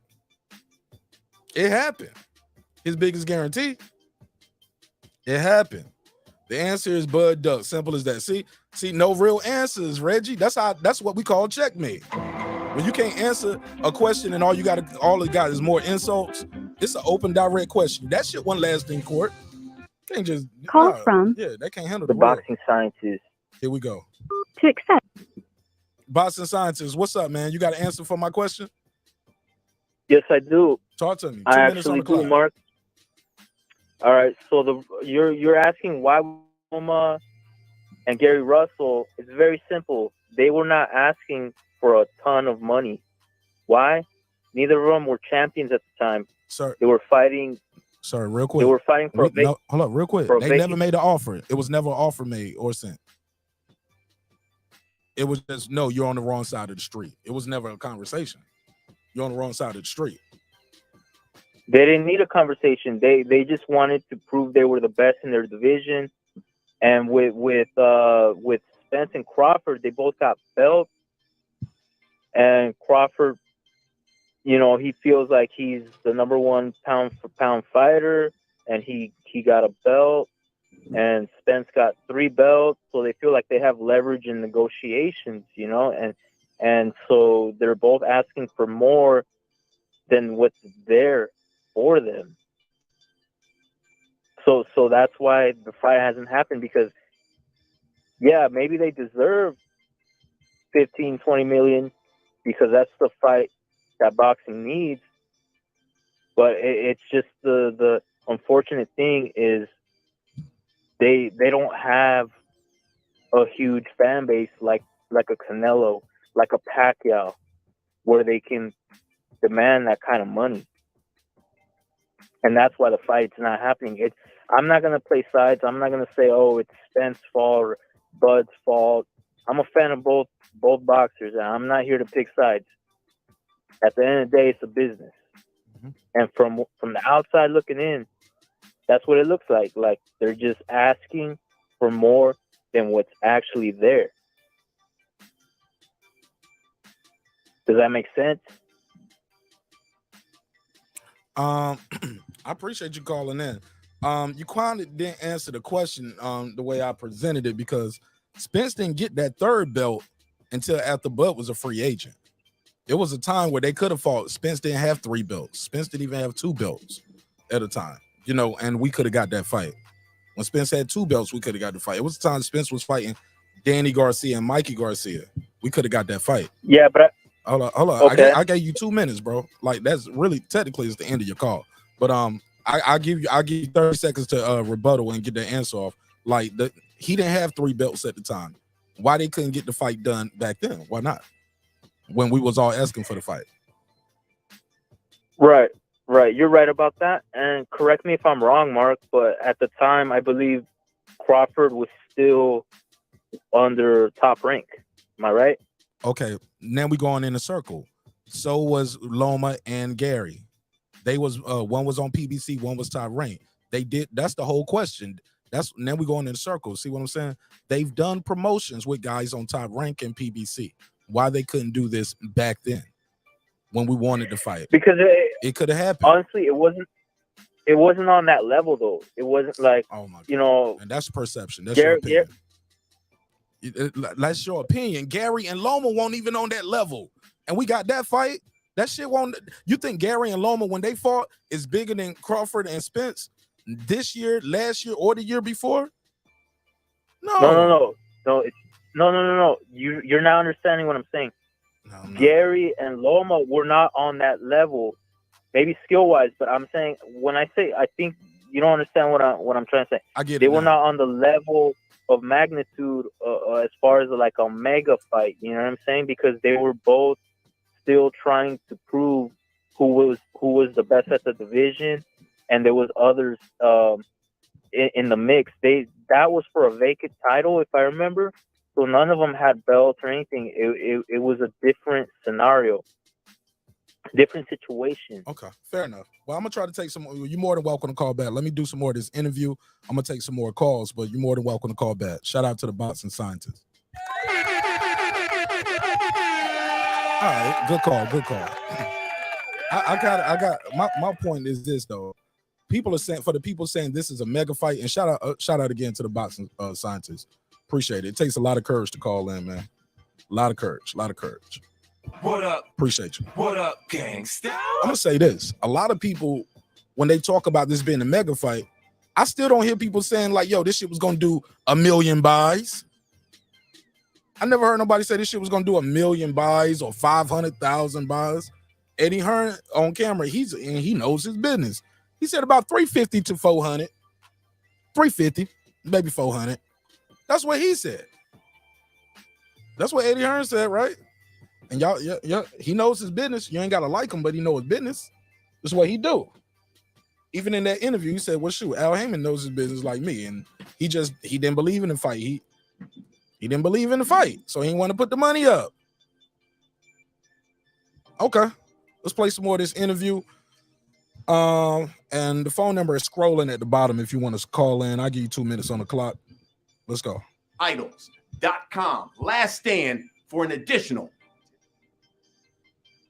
All right, let's go. Let's talk about some fights in the future, because you do have the fight with Abyssinian, and then after that, there's a guy named Keith Thurman who's been on the Last Stand and said he is fiending to get his paws on Terrence Bud Crawford. This Terrence Crawford. Yo, did you hear Terrence smack his mouth? He was like, that wasn't me. That was Terrence. Terrence smacked his mouth like, man, come on, Keith. Keith who? Keith who? Never heard of it. Never heard of it. Laughing at Keith like a small hat. Small hats. You know it. Small hats. Small hats. Yeah, Keith Thurman up here capping, bro. Small hats. Talking about some he's fiending to get his hands on. I remember Keith Thurman. Do I still got the tweet? I remember Keith Thurman was like, I'm ready and I'm willing to fight Terrence Crawford 8 months after my next, in 8 months. Call from right side. The right side. What up, fam? What up? You got an answer to the question for me? You got an answer to the question? You got an answer to the question I put out there for the callers? Trying to get an answer. I got an answer to the question, man. I need the answer. I got 2 minutes on the clock. Question, man. 2 minutes on the clock. Fix your audio. I want to make sure I tell you correctly. Fix your audio. Fix your audio. You got to fix your audio. You sound like you're on speakerphone or something, or you got like the Bluetooth on or something. It's not clear and concise. I know it don't sound how it sounds. Check 1 2. Let me call back. All right, yeah, it sounds like you're in the bathroom or something on speaker. All right. Yeah, I need an answer to the question, baby. I need somebody to answer the question. Maybe you can, maybe you can't, but nobody can answer the question to me because you don't know. Nobody knows. And I'm gonna be honest. Oh, let me put this question in the chat too. How many pay-per-view sales makes it a mega fight? Because I keep hearing people saying this was a mega fight, but I don't hear nobody saying it's gonna do 1 million or 500,000 or 700, 600. What is the amount of pay-per-view sales do you need to make it a mega fight? Right? What is the because you don't know until after the fight, right? But what is the prediction? You know, what are you guys forecasting for? Like when you say, "Hey man, this is a mega fight," that means it's gonna do about this many. Because I had Porto over here. Porto told me Tank versus Ryan might do 1 million pay-per-view buys. Nah. I mean, yeah, I laughed too. I was like, 1 million. We don't believe you. You need more people. I'm like, damn, man. Shit, you're gonna need 1 million people. Shit, you're gonna need at least about 500,000. But how many pay-per-view sales make something a mega fight? Makes a mega fight. Let me copy and paste that, and I'm gonna save that, and I'll put that up as a banner. I'm curious what you guys think of that. How many pay-per-view sales make something a quote-unquote mega fight? So there you go. Let me get more back into this interview, and we'll react to it from there. Definitely, but that's a question I want to know what y'all think. Sinian, and then after that, there's a guy named Keith Thurman who's been on The Last Stand and said he is fiending. Keith Thurman fiending. I want to hear that. Keith Thurman is fiending. You can't smoke weed. Period. Oh my God, Keith Thurman. Man, Keith Thurman, you don't get off that gas. Listen to Bud Crawford as Brian Custer talking. He come back, man. What? To get his paws on Terrence Bud Crawford. Does Terrence Crawford want to fight Keith Thurman? Listen, man. Everybody know Keith Thurman is just talking. You know, you got to understand. Keith Thurman was the same guy that said that I'm not a real welterweight. Keith Thurman is the same guy that said I haven't really proven myself at welterweight. Keith Thurman is the same guy that expressed himself of, not being interested in fighting Terence Crawford. So now, all of a sudden, out of the blue, he's fiending to fight Terence Crawford. Okay. He said, okay. Okay. Small hats. Terence Crawford is like, He lied. Y'all niggas worship him. Don't nobody believe that shit. We don't believe you. You need more people. Nobody. Yo, I'm gonna keep it a buck though. Shout out to my brother all the way in Australia. What up? We made it, mama. We all the way in Australia.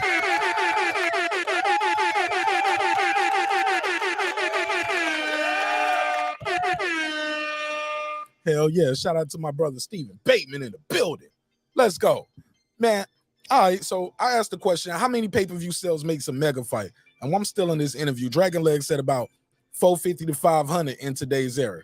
Okay, so that means you guys are projecting, like if you're in the business, you're projecting 500,000. You projecting 500,000 buys. Okay. At what price point, Stephen? I'm sorry, Stephen Bateman. I'm sorry, Dragon Leg. At what price point though? Is that 99? Is that 89? 75? Because they do pay-per-views nowadays for shit as low as $39.99. You can get Terence Crawford versus David Avenesian. December the 10th, live in Omaha, Nebraska. I'm buying it. $39. Lock me in. Oh yeah, 39. That's good. That's a good fight. Shit. That fight right there. I mean, it's a championship fight. A defending champion on a knockout streak too. I mean, I think Regis versus Zepeda cost $69.99. It's a better deal, better bang for your money. All right, so let me get back into it. Where was we at? Where we at? I need the price points though. Okay, so I'm seeing the numbers though. I'm gonna save those to the side. Not being interested in fighting Terence Crawford. So now, all of a sudden, out of the blue, he's fiending to fight Terence Crawford. Okay. See, the thing is, when you're not relevant, you gotta, take shots at the guys that's relevant, and that's what Keith Thurman is doing right now. He's fiending to fight me. He's fiending to fight Errol Spence, when he clearly ducked Errol Spence for how many years? When he clearly didn't want to get in the ring with Errol Spence, when he clearly Woo! Shots fired! Shots fired! Where the clip at? Shots fired! Shots fired! Woo! One more time. Shots fired! Shots fired! He said, where the hell Keith Thurman been at? And is doing right now. He's fiending to fight me. He's fiending to fight Errol Spence. He said, because you out here naked, boy. You ain't got no belt to hold your pants up, Keith Thurman. Respectfully, of course. You ain't got no belt. You out here naked. You got beat by an old Manny. You was the one who got the fight. You lost. Ugas won. I wanted to fight if I'm Terrence Crawford. Spence wanted to fight if you team Spence. Ugas got the fight. You got the fight. Broner got the fight. All of y'all, that was Manny Pacquiao's PBC run. And he beat 2 out of the 3. The person that beat him was Ugas, not Broner, not Thurman. Man, you can't make this shit up. Call from Ronald. Talk to me, Ronald. Where you from? Oh, this Vermont in the building. What's okay, good? okay, yeah. We in Bernie land. This my guy, Modern King Boxing. Talk to me. Yo, what's good, y'all? You got the floor. What's good, Mark Nash? You got it, How you King. doing today? Man, I'm blessed, man. How you doing today? I'm blessed, man. Highly favored. How you feel? Well, I'm good, man. Like, when I think of Terence Crawford and Errol Spence, I think of Deontay Wilder as far as, like, when he started out before Fury. Like, Wilder was doing 300,000 pay-per-views because he had support of, like, the whole entire YTBC community. And not just speaking, I'm only speaking from the YTBC community, like meaning that all of the channels that we all frequented back in 2018 and you know, and so on. So he was on pace with Floyd Mayweather's first 3 pay-per-views in Floyd's career. Like when Floyd first did pay-per-views in his career, he did 300,000 his first 3 pay-per-views when he was like on his own. So this is the same equivalent to what's going on with Terence Crawford and Errol Spence. The thing about this that makes it so dynamic is because we all had supported this whole situation for 5 years. So it's going to do 600,000 minimum. That's just my honest to God's truth, because we know Wilder did 850 once he got with Fury. So you got to think about as far as like once you have that dance partner, whether the people steal it or not, you're going to still get at least 600,000 minimum.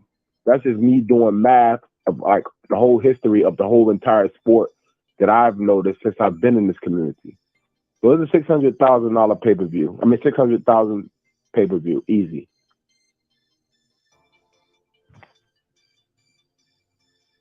I'm listening. Go ahead. Still there, brother? Oh yeah, you got the floor. I'm just putting some chats on the screen while you talk. I'm listening. You know, I sit there and I listen to people talk naive and talk ignorant all the time, but they have no, all they're doing is hurting and discrediting this entire event, because I know the boxing community. I know the entire boxing community. And trust me, they will support if they actually fought. So it's a 50-50 situation regardless, because it's a divisive situation now, but it's still a situation where people want to see the fight. And they're not going to want to steal it, especially in the communities, like the boxing communities and even the stars. So you got to equivalate the stars into that too, or just people who just kind of been following it. You know what I mean? Like, it's a Hall of Fame fight. You see what I'm saying? It's going to do 600,000 easy or more. It's probably a million pay-per-view fight. Okay. Nobody knows. But it's not a situation where people going to sit there and going to keep on downing it like it's not important. It's a very important fight. So I'm tired of hearing all these people like Reggie Owens in the chat talking crazy because he don't want to see it. That's what I get out of it. He's an Al Hammond. He's an Al Hammond shit. He's an Al Hammond shield. All he do is sit there and discredit shit. Let's go. Come on, man. You supposed to be pro-black and you sit up there acting like you fucking like Crawford ain't shit. Like, I hate people like that because I know Spencer's legit. Spencer's a legitimate boxer. Crawford's the same way, a legitimate boxer. So all this crazy shit they be talking, it just makes us look bad as Americans. Real talk. Yeah, I'm out. Man. I appreciate that. Good ass call right there. One, homie. Modern King. Oh my God. Oh my God. If we all could be so brave. I like that energy, homie. Like, man, I ain't scared of no Reggie Owens, homie. I said, man, I hate that shit. Always an Al Heyman shield. Shout out to Ebo Sosa. Let's give him the drop. Thanks for supporting the show in a major way. God knows we needed it. It's 50. Wrong button. Whoa. Let me relax. My bad. We call this here a little twin. Wow. Nigga. Thanks for supporting the show, Ebo Sosa. He said, Mark, let's just cut through all the mess and split the truth. Oh, and spit the truth. Okay. Which is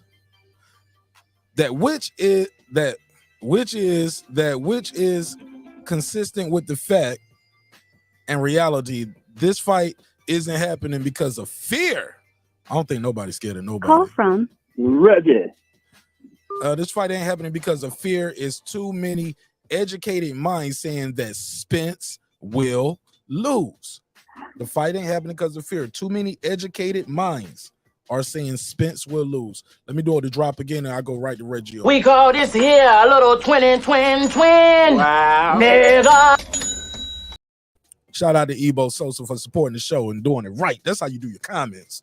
Light them up on the screen so I can know what you mean when you say them things. Reggie Owens joins the show. You goddamn cheerleaders. And Ronald Finkley with that bullshit ass call, he just came in. We supposed to be brothers. What AB say? Get the fuck out of here with that soft ass shit. Hold on, let me give you the drop. Hold on. Let me give you a drop. Cause that sound like an open hand slap. Slap. Okay, go ahead. Yeah, we supposed to be brothers. Yeah, get out of here with that bullshit. This nigga ducked. I don't give a damn if he black, white, concrete, rose petal, whatever the hell he is. He ducked. He fucked over a great fight, and he's disgraced himself. Every interview is a disgrace interview. I don't know what the hell y'all don't see. And this fool, y'all would never see, because this fool clearly stating a bunch of ducking ass shit. And it's odd that he'll call everybody else out for what he's doing. He'll call fucking Charlo jealous. No, you're fucking jealous. He'll call fucking Keith Thurman a duck. You're the same fucking thing. None of this shit he's talking about makes sense. Well, we can come back to, nigga, ain't nobody going back to the table with your stupid ass. You're difficult to deal with. That's your name out there in the industry. That's what they're projecting in the industry, and you're showcasing it. It's the same thing go for anybody in any kind of fucking a line of work. Your name will begin to fucking float around as being depicted in a certain direction. And he's depicted as somebody difficult to work with. He's a duck and ain't gonna want to work with him. He know damn well he don't want the damn fight. History ain't on your side. He don't care about fighting Earl. Huh? No, I'm sorry. History ain't on your side with that. No, history on the side with it. No, not in this shit. They said Ali was difficult to work with. Oh yeah, he was difficult to work with. Ali, a lot of the greats Ali was difficult. Yes, they did say he was difficult. Man, come on. Was he difficult to work with, or they just didn't like all kind of shit? All kind of shit. Not even just with that. Floyd was difficult to work with. That's what they said. He was difficult to work with. No, they were difficult to work with because of their positions in the sport. Ali was the biggest icon out there. He was fucking mouthy. They didn't like Floyd that wasn't shit. no Oscar De La Hoya. They didn't. Remember, he wanted his name on that building. Hold on. They didn't like what he said. Hold on, Reggie. I wasn't going to just pick one. Hold on, listen. I won't go just name one knock person. It down. I'm gonna do like Snoop in the New York. You ain't even trying to listen. The building down. See, so you already got your mind made up. No matter what I say, you got something to knock it down with. So this is pointless. I'll just listen to you talk then, because I was trying to have a real conversation with you, brother. Like, that's what they say about people. They say you're difficult to work with all the time. That's the industry word for it. That nigga. He wanted to do his own business. They said Bernard Hopkins was difficult to work with. Remember, he didn't have a lot of that shit going on either. A lot of people in his pockets. He wanted to sit at the damn table and know what the hell was going on. That was B-Hop. He wanted to do that. He was difficult to work with. Floyd was difficult to work with, according to Aram. You can watch some of Floyd's old fights and Larry Merchant to be telling the business for all of us. He wanted his face on that wall right there outside the MGM. It cost $150,000. Aram didn't think he was worth it, and he's having problems with that. Him and his promoter, because he thinks maybe Floyd should start singing pop tunes and wearing lowrider jeans. Total disrespect. That's what they do to the greats, man. And when they dead and gone, or when they retired, y'all gonna look back and y'all gonna realize you was wrong, bro. Because I still got the question for you, Reggie. Need an answer for it. I need you to answer that. I know you want to give my boy Marty King Boston some smoke because he definitely shitted on you, respectfully. But why could they make Loma versus Gary, and that was the top rank in PBC cross promotion, but we couldn't get Spence and Bud? Why was Bud on the wrong side of the street when they had been doing these deals before? Man, that was such a dumbass question, and it's an easy fucking answer. Loma 3 fights out of the fucking Olympics. Ain't no big time payday for this dude. Ain't no Sugar Ray era of the Olympics where you paying fighters $1 million out the gate. Wasn't hard to make. Gary was probably willing to challenge this 2-time gold medalist because of the competitive spirit. Let's make the damn fight. Both sides ain't got to shell out a bunch of money. They ain't gonna lose a bunch. Easy answer and easy fight to make. Now you coming in here with egotistical. Now Gary, can I reply to it? They never made an offer though. They never even had a negotiation. Tim Smith is on record as saying, "Hey man, we never even made him an offer. We don't want to disrespect the guy." You didn't even have a conversation with him. How do you know what he's gonna say no to? Wait, they never made that to who? Are you talking about Terrence? Or are you still on the Gary and Loma? No. I'm just saying like you PBC. jumped. No. I'm on the same topic. No. I'm on no. Back then, this is old. But my whole point is they never wanted to make an offer. And even once he was a free agent, they didn't make an offer to fight him. They paid money. They rather pay step aside money for Stanionis to fight Ugas. And even when he was a free agent, where was this energy? Where were all these videos of Terrence's ducking? Or Earl was ducking, or what's going on with PBC? I don't remember that energy. And I don't remember PBC doing none of that because Earl still ain't got to fight. But your boy did. They did it already. It's already done. And your boy got Reggie, they already did it. Who already did it? They already paid Stanley to step aside money so they can fight Ugas. It's already been done. And you going back? You might as well because you just brought this up. You just fast forwarded yourself. No, man, Mark, you can't pull that shit. You pull that shit on the rest of these. Let's slow down. Let's start from scratch. Let's start from scratch. How about this? Let's start from scratch. That fight won't no big mega fight, right? You don't know how. You talking about which fight? I'm starting from scratch. Loma, they was able to make Loma and Gary. They was able to make Tyson Fury and Wilder, right? You get it, right? They've worked together before. And Tyson Fury and Wilder, they got big egos. So because they wanted to fight. Whatever. Because of Wilder. Because of Wilder. However you wanted to go.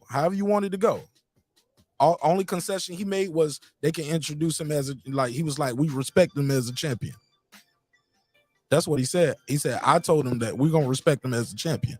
That was Wilder saying that. Because he had the power. Did Spence do that? No. Not. But let's move forward. So that was a big fight. This was a small fight. We can all agree this fight right here is bigger than Gary versus Loma. Probably not as big as Wilder versus Fury. Do you agree to that or no? Yeah. Okay. So this fight is right in the middle. Those two were cross promotions. We can't say where these guys got egos if nobody ever said, hey, let's try to make this fight and see what happens. Tim Smith said it. What you mean they never see? Man, they never did it. That's what PBC said. Want me pull the clip up? Because they been. Want me pull the clip up? Because Tim Smith said that. No, pull that clip up. Yeah, Tim Smith said that. But guess what? There's a part in history that goes beyond Tim Smith's comments because they were at the negotiation table. So you can try to freeze time. No. You can try to do the back to the future. Hold on. No. I'm trying to add it all together. Hold on. Listen, we everything. No. To know where we at, we gotta know about the past, and we gotta add it all together. I'm adding it all together. I'm like, I'm not even talking about this because this shit is done history right here. The dude about to fight, $5 million already in the bank account. I'm sure he's already been spending that. You know what I'm saying? Got another half. Like that shit is dead. How did we get here? And all of it, you got to count it all. You can't say this guy's a duck right here, right now, but you don't count none of this shit. All that shit is okay that happened up to this. You got to make that shit make sense, family. Or we not going to be fair. Michael J. Fox. Okay, Michael J. Fox. Let's go. Do the Back to the Future shit. Look, I'm in the DeLorean, when Bud was a free. when Bud was a free agent, he said that. But then they moved beyond that. They moved like a couple of months ahead of that. They were negotiating. And when shit got tough, Bud got the quivering at that table. And all of a sudden, he looked in his Rolodex and seen BLK Prime. Ejection. And he called them boys up and said, man, give me that easy fight. Give me some of that money. Because otherwise, he should be making this fight. So they sat at a negotiating table. They're making deals, going back and forth. Bud was lying to the public. I accepted everything. Now, all of a sudden, that story is kind of being dumped. No, it's not. And then it comes down. They were taking too That's too the long. only thing he didn't agree to. And I needed to get me. And I need to give me a fight in, but my fight I'm getting in is at the end of the year. Okay, basically 23. So you can't answer the question for me. So you just want to talk about this right here. You can't answer why they didn't make the deal before, and with guys, but they make guys with bigger fights. They make smaller fights. Also, you kind of skipped over a whole lot of shit, but it's okay, my brother. At the end of the day, no, they didn't make the fight. You talking about when he was with Top Rank? I think he tried to blame Bob Arum for that. And no, you said, bro, I've heard your videos, Reg. I've been following you for a while. What you said was, you was like, yo, why would he work with an unestablished company like BLK Prime? Okay, he can't work with an unestablished company like BLK Prime. But you can't tell me why he didn't work with an established company like Top Rank and didn't even make an offer. Didn't even try them. They never did anything for that. You never answer that. And that shit is weird. Because you can't have it both ways. You can't say, I don't want to work with Top Rank and I don't want to work with an unestablished company. You can't have it both ways, Reggie. Mark, you just what? I'm having a conversation with you. See, and those are personal attacks. And those are personal attacks. And I'm speaking to you very clear-minded, very articulate, and I broke that down very clearly, based off your own videos. Yeah, no, my videos have been on point. And I talk to you, Reggie. Like, I'm not a fan. No, y'all fans of these fighters. I'm not. I like all these fighters. But when someone messes the game up, I got to keep it a buck. And when I'm wrong, I'm wrong. I was flipping about Errol ducking when the news was misinformed and put out there that Errol was ducking. So it ain't no one-sided thing. This dude ducked out of the fight when he was with Top Rank, when they were trying to make the fight. Both him and Bob are throwing slander at each other. So one of them is at fault for the fight not happening. What did Bud say when he left? This dude couldn't make the fight for me, so I'm leaving. Also, in is that why you left? But the lawsuit details way more than that. It's unpaid wages as well. He was supposed to get 2 fights a year, and he didn't get 2 fights a year, and Bob didn't pay him for. He only got 1 fight for one of those years and 1 fight for the other year, and he's suing Bob for 2 of those fights. Is there a penalty in there if he didn't make the Earl fight that he owed him something? I think that was $1 million on every fight. That was $1 million on top of every fight. Yeah, every fight he got, he got a fight. If it wasn't Errol, it was another $1 million on top of the deal. So it makes sense. He was pimping Bob. This nigga been doing this. No. Is that pimping or is that business? The guy told you, hey, I'm gonna be able to make the fight. Hold on, listen, man. You got to know the history. Prior to this, remember when he re-signed with Bob? He re-signed with Bob thinking he was gonna get that damn whatchamacallit fight, the damn Manny Pacquiao fight. Oh yeah, man, you got to all of that shit counted. So if you're Terrence Crawford, you're like, yo, I'm not gonna sit here for another X amount of time of my career depending on another guy. This super fight is supposed to be Manny. He's a guy here. He's doing everything he's supposed to do. He's winning and he's knocking guys out. Like, damn, man, you can't get me the big fight. Okay, it's time to move forward. But if you can't, let's add that in the contract then. Every fight, you got to add that to it. But keep in mind, so if you're supposed to give me 2 fights a year at $6 million, right? And if it ain't Errol Spence, you got to add 7 to it. One of those fights didn't happen that year, so that's a $7 million that you owe me. Another fight didn't happen. You get what I'm saying? Right. So let me go back to that component. So there's a component. If the Earl fight doesn't happen, Bob owes some additional money, right? That's business. So it could be he could have been adding in some interference to not make the damn fight happen. Boys are ducks. That's all I want to say. Hold on. No. Make that make sense. That's called good business. That's like you adding an incentive to your job to get some shit done for you. They say we're gonna do this. We're gonna do XYZ. Hey, look, you sign up for your job and you like, hey, look, I need that transfer to Hawaii. And every year that they can't get you that transfer to Hawaii, they got to pay you X amount of money. It's no different from that. You know, get what I'm saying? Yeah, so he knew he could have been. He could have been doing things to deliberately. He could have been doing things to make it to deliberately not happen. But we can't say that though. Now you doing. No. That's bro. That's objection. Cause for speculation. There's nothing in the evidence to say that. Nothing. Objection. Objection, Your Honor. I'm putting cases. Hold on. This I got Willie Norris from Texas calling in. Well, Willie, I can talk to one person at a time, so call back when I'm off the phone with Reggie. But you get what I'm saying, Reg? We can't say that. We can't, because once you start doing that, you have chosen your bias and you have created something in your mind to fit that narrative. Let's not do that. You smarter than that, and you more fair than that.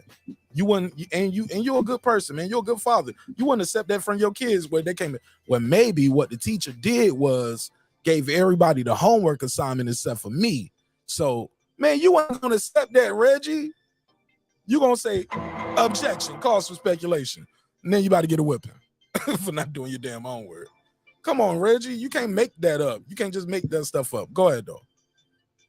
With facts. Man, it's crazy how much y'all protect this guy, but personal objection, personal attacks, personal attacks, objection. No, you will answer these questions. It's crazy. Objection. Man, I didn't answer the questions and you still defend me. No, you did not answer that. And they don't favor Bud. You did not answer it. And the evidence will show. Bad on this. Hey, Reggie, the evidence will show. Remember that nigga? No, that other stuff could be speculating. I'm definitely speculating, but I'm like, damn, with the way this shit turned out, he probably was deliberately doing shit to not make the fight to take extra money from fucking Bob. And then try to mask that shit with a lawsuit. They ain't gonna do shit. He ain't want this damn fight. Well, no. That dude full of shit. You don't think Bob would have said that? Gonna be fighting Bob, all the shit that Bob says out here with running his mouth and disrespecting the man, saying I could have bought a house in Beverly Hills. You don't think he would have went over there with Head Flawthorn and said some shit like, yo, we offered him to fight, but he was just saying it had to be in Omaha. He had these outrageous requests. He wanted Britney Spears to do the national anthem, and he wanted Chris Brown to fly in on a helicopter. I was like, we can't, like, come on, bro.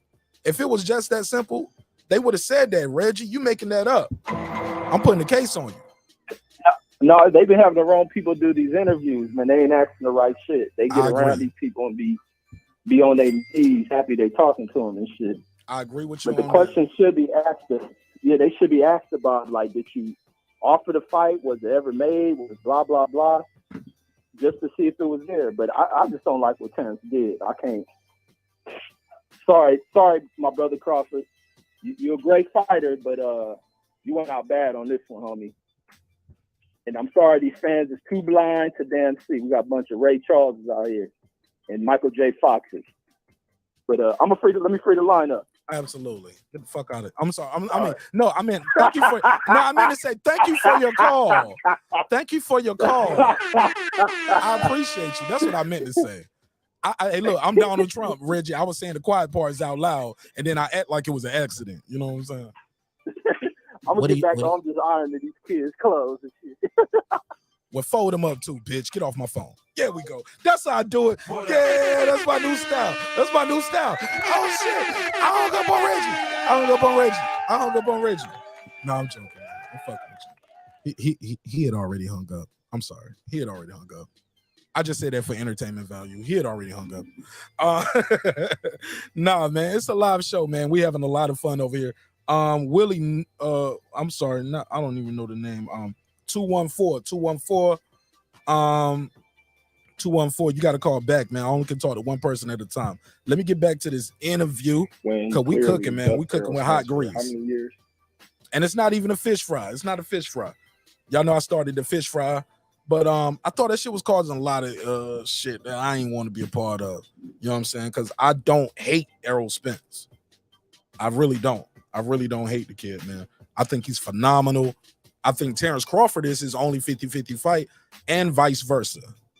You get what I'm saying? But that's just me. Even with Boots, as much as I love Boots, I think I would still put Boots like 45-55 with either of these guys. You know what I'm saying?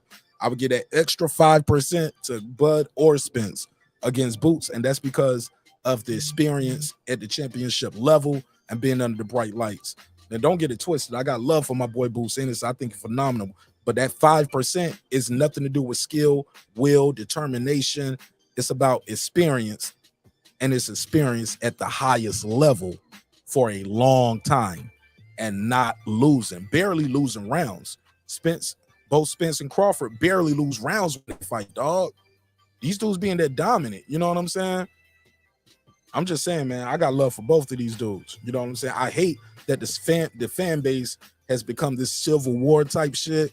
You know what I'm saying? Like, I don't think I could have did the show at this level tonight with this many people in the room if I had even 5 people on the panel or 4 people on the panel, because it gets so toxic, so chaotic, people cutting each other off, they insulting each other, disrespecting them, calling each other out their name, talking about they're gonna pull up. I'm gonna pull up to where you stay with the AK. Nigga, please. Nah, homie. We don't believe you. We don't believe you. You need more people. Nah, we I don't support that, man. I don't support that. Because as much as I joke and talk shit with Reggie, check the videos. You know what I'm saying? I pulled up. That dude pulled up on me right where I was at the hotel, kicked it with me for hours. D-Bevel the champ. He disagreed with me on this, kicked it with me for hours. He's at the point like, man, fuck boxing, and we ain't buying pay-per-views. He said team strain for life. Let me get this call. Call from Terry Norris. Terry Norris? This is Gene Norris, his cousin, man. I got some insight on that fight, man, but y'all won't let me in. I'm trying to call about 4 or 5 times. I only can take one call at a time, sir. You know what I'm saying? Yes, sir. Yeah, it's not. I know. Been around boxing my whole life. I love boxing, man. I'm sad, man, that didn't happen the way it should have, man. But it's all good. Where you from? Sometimes it's like that. So, where you from? What's your name West again? Texas, Millinois, so Gene Norris, Terry Norris's first cousin.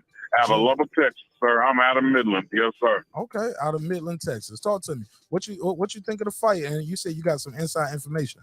What happened, Mr. Norris? No, I'm just saying, man, my insight as far as I love both fighters, man, but I need to put it out there, man. So talk to me. Basically, why can't I get online and talk?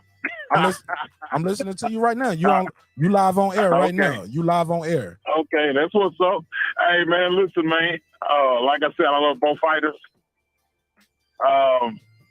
The fight took too long to make. 5 years, that's too long. Okay, and it's been a lot of clout chasing. Okay, and a blind man can see what it is.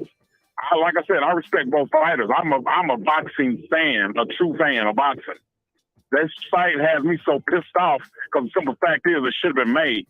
But somebody was chicken scratch and got knocked in the dirt without getting knocked in the dirt. And if the man really wanted to fight, at the end of Yuga's fight, at the end of that fight, he would have been there and said, hey, man, just like he was out calling out Pacquiao and calling next one, all of them that he was calling. Man, be a man, step up. Don't be out in the ocean. Hey, where you at? Where you at? With your little fruit balloons on. It don't work like that. That's clout chasing, bro. Go ahead, Big Jane. I'm listening. Yeah, that's clout chasing. I'm just saying, man, Terrence, man, sold us short. That should have been like a Sugar Ray Leonard, Marvin Hagler type or Sugar Ray Leonard type fight, man. And he screwed us out of it. And then when it took a down fight with Prime, and then talking about $25 million, man, because he messing with that dude over there, and the dude that they looking for steroids, the FBI. Allegedly. He over there messing with them people, man. Allegedly, but you come on, man. I gotta put a case on you. Hold on. Come on, man. Objection. Hey, come objection. On, man. Objection. Cause for speculation. Cause for speculation. I'm putting a case on you. We ain't putting no cases on nobody. I hear you. Hold on now. I hear you. Hey, the fight should have happened, man. Somebody out in the ocean perpetrating fake as hell. I love the dude. I love to watch him fight, but he cherry picked. I like fighters like my cousin used to. He'd go up against anybody and just go at them. These fighters nowadays, they not the same, man. They're a bunch of punks, man, to me. There's probably 3 or 4 of them out there that I can name right off the top that'll go in there and fight whoever. 4, 5 tops. Well, Gene, I got Canelo. They give him all that credit. They give Canelo all that credit. Cherry picker. Well, Gene. Same thing with what's his name, Chavez. He was a cherry picker. You see what I'm saying? There's cherry pickers out there, and that's what your boy is doing, Bud. He's cherry picking. He don't take on the hard fights. He's picking up scraps. I'm sitting there looking at it, man, with an open mind, because like I said, I like both fighters. But since what he's been doing over the last 5 years in that cloud chasing, it changed my whole demeanor about him. I'm like, he ain't no real, and he always smiling, that little sneaky little smirk. You know, lions be lying his ass off, man. That shit be making me mad. I'll be like, boy, I want to get back in the ring, get in the gym, shit, just to whoop his ass. You know what I'm saying? Which I know that ain't happening. Well, Bud a bad motherfucker. Jane, hold up. Yeah. Hold up. Now I don't mean to laugh in your face, but hold up. I mean, Jane, I don't even know you. But right. Jane, you sound back in the day I was a scrappy motherfucker. I was scrappy. Jane, that's back in the day. I'm too old for that now. That's what I was about to say. Jane, you sound like you on the Dr. Mark side of the game. Subscribe. I don't care how many subscribers he has. Support him. Oh. Yeah, you on Dr. Mark side of the game. Hey, look, no, that's support for who? Me. What do you say? That's for people to support me. But it's a clip of Dr. Mark. Shout out to my brother, Dr. Mark. Oh, this first time I seen your podcast today. You knew. And I'm like, I'll be there. Yeah, I'm like, this is the first time I've seen it. I'm like, they sitting there talking about Bud pumping him up. Bud ain't doing nothing, man, but cloud chasing. That's real, bro. Okay, I'm listening. Ain't no reason to lie about it. Now we ain't got a lie to kick it. A blind man can see that. Mr. Norris. Now, when you call some in, of y'all Bud fans don't understand that. I see, like I said, I like both guys. But Bud done turned me against him because of what he done done. Oh, yeah. That fight should have went down. I'm so disappointed, man, because I watch fights. I mean, I sit there and watch old videos every day about it. Just like motocross. You watch motocross. Certain stuff that's in my blood is just there, man. The dogs, back in the day, the bullies, the American Pit, you know what I mean? I'm that dude, man. My cousin still got damn chickens and dogs in his backyard. You know what I'm saying? I outgrew that.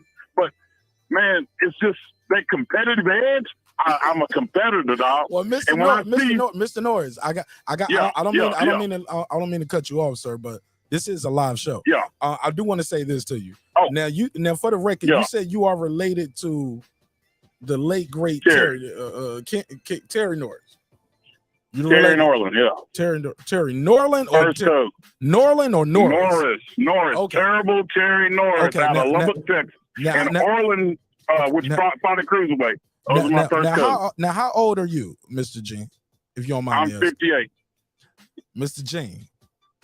Now, you know I got love and respect for your family name, and I would never do this in real life, but for comedic purposes only, I'm gonna tell you something. Right. Okay.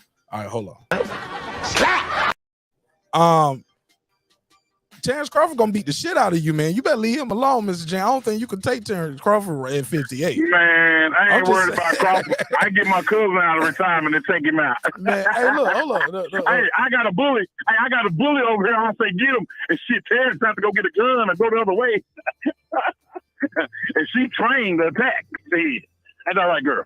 Right, and my bad, man, because. And my bad, and shout out to Terry Norris, because I almost said late great. You know what I'm saying? Terry is alive and well. Terry's still alive and well. Yeah, Terry's alive and well. He's in California. Yeah, my bad. No disrespect. I almost misspoke, but I just want to catch myself. He's 40, about 40. No, he's 51, something like that. 50 something, 51. No, he should be about 55, 56. He should be about 55. No, he's younger than me. You my brother is 5 years. 53. He's probably 54 because my brother's 53. Okay, I got it on YouTube right here. Yeah, something like that. He is and then Orland and me and Orland almost the same age. He's born in 1967. Okay, I said 54. I was guessing. I was guessing. You did good. I ain't looked it up. I'm just talking about he's my first cousin. I know who he is. And Orland is 57. There you go. Yeah. All right. Well, shoot. So we ate dirt together back in the day, racing, racing bikes and all kind of shit. Mr. Norris, I can't let you go without asking you this. People ask you when you pulled up, Mr. Norris, you said, I got some inside information. Huh? You said you had inside information. It's a joke. No, you said, yeah, look, man. Can you hear my voice? I don't know how they work. On talking. Yeah, I don't know how they work on the phone. Can you hear the voice change on the phone too, or the audience here? Yes. Yeah, entertainment, man. It's entertainment. Hey, look, but you said you got some inside information about why the fight didn't happen.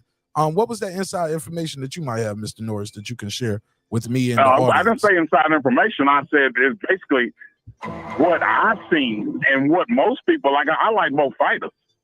At one time, Bud was up there with old boy, but he's sitting there claiming to be number one. How you gonna claim to be number one? You won't fight for number one and number two. Come on, man. Make the fight, man. Sign the contract.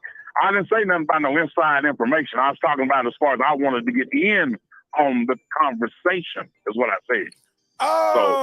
Okay. Your little Google phone, and plus I'm driving truck, man. I'm out here and way in the boonies, so man, you probably faded in and out. I don't know. But Mr. Norris, I'm gonna tell you this: whatever headset you're using, you got the best truck driver headset that I ever heard. Can you promote that? So because I got a lot of people that watch the show, listen to this shit, and they call in with the worst audio, and they always tell me, Mark, you always funny about the audio, and I'm like, man, all we got is audio, baby. You know what I'm saying? Right on. You know what I'm saying? Yeah, I'm gonna check y'all out, man. But y'all gonna have to come on with it now. We need to pump up. We need to pump up Bud to give him confidence to get in there and sign his dang contract by next year. I hope, because he's getting old, man. He ain't gonna be able to fight, and so is Spence. They getting up in age, man. It's gonna happen. It need to happen. Like it should have happened this year. And who fault is that? I'm just disappointed, dog. Okay. Well, Mr. James. Yes, sir. Now you got to answer this question before I let you go. If they was able to do a cross promotion with PBC and Top Rank for Loma and Gary Russell, which is not as big as this fight, and also they did it for Wilder versus Fury, which is way bigger than this fight, why couldn't they do this when Bud was at Top Rank? What happened? Why they couldn't even make him an offer? Give me an answer. I'm gonna tell you what it was. His promoter basically realized that basically they've been picking and choosing, just like Chavez. They're cherry pickers, man. You fight who the hell if you're a cherry picker, you're gonna fight the lesser, easier route. He's a cherry picker. That's my answer. That's cherry picking. I don't give a damn who it is. It can be Mike Tyson. If he was cherry picking, I'll say he's cherry picking. If it's my cousin and he was cherry picking, he's cherry picking. Okay. I see cherry picking. You taking the easier route. Man, come on, go out and do some lifting, man. Hold on. Only one fighter in this equation coined the term easy route. And it's your boy. Do what? You heard him. I said. Yeah, because the reason why is because it's the truth. What did I just say? I said the easy route. Anybody can say that. Is Errol Spence. Everybody knows Errol Spence. Anybody can say that. Errol Spence made up easy route. Crazy. You're crazy. What the hell you talking about? What the hell you talking about? Shit, I'm the man. I know about facts. I'm the little man. You just a Bud fan boy. That's what that is. I'm a grown man. Keep on praising that coward. He ain't nothing but a coward. His name is Doug Coward Crawford. I'm a crawfish. I swim in mud because I'm scared, and I'm out in the ocean looking for something that ain't, because I'm clout chasing. Put that on there. Clout chasing. All right. Well, I guess I ain't gonna never get that Terry Norris interview right now. So make some noise for your boy Martin. What up?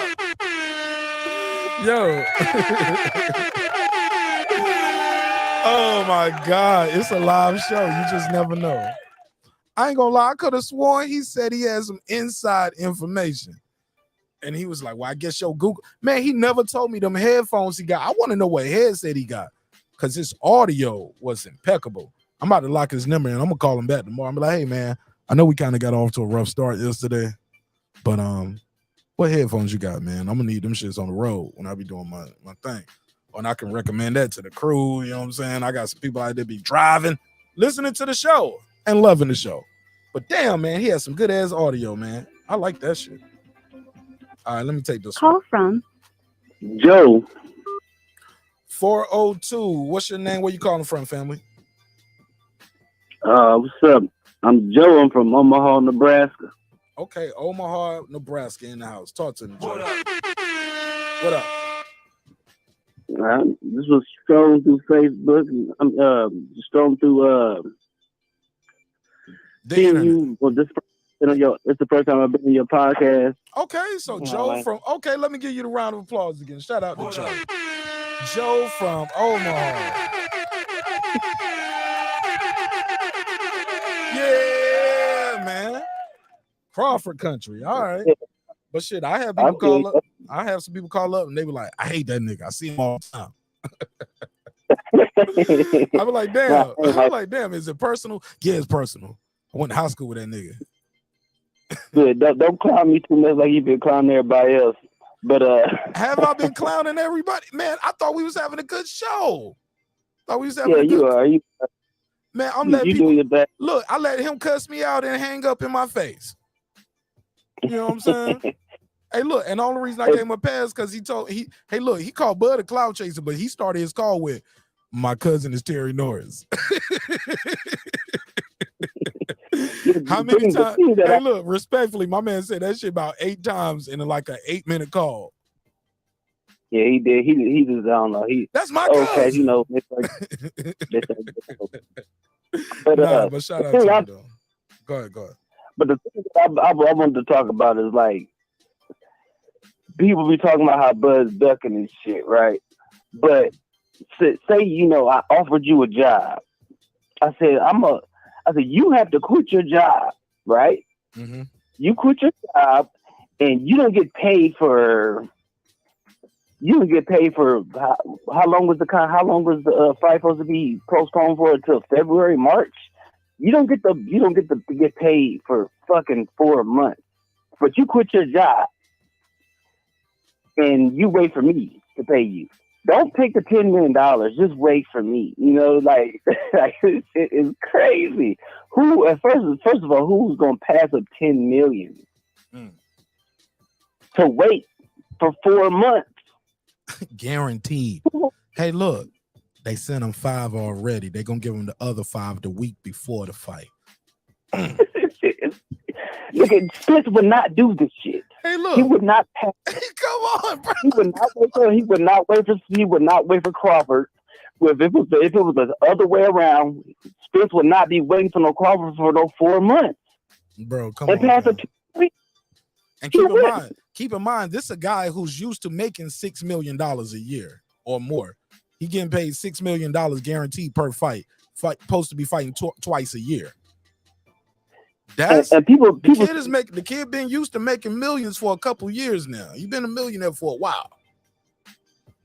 Yeah, I don't see nobody quitting a job to wait for another job in the future.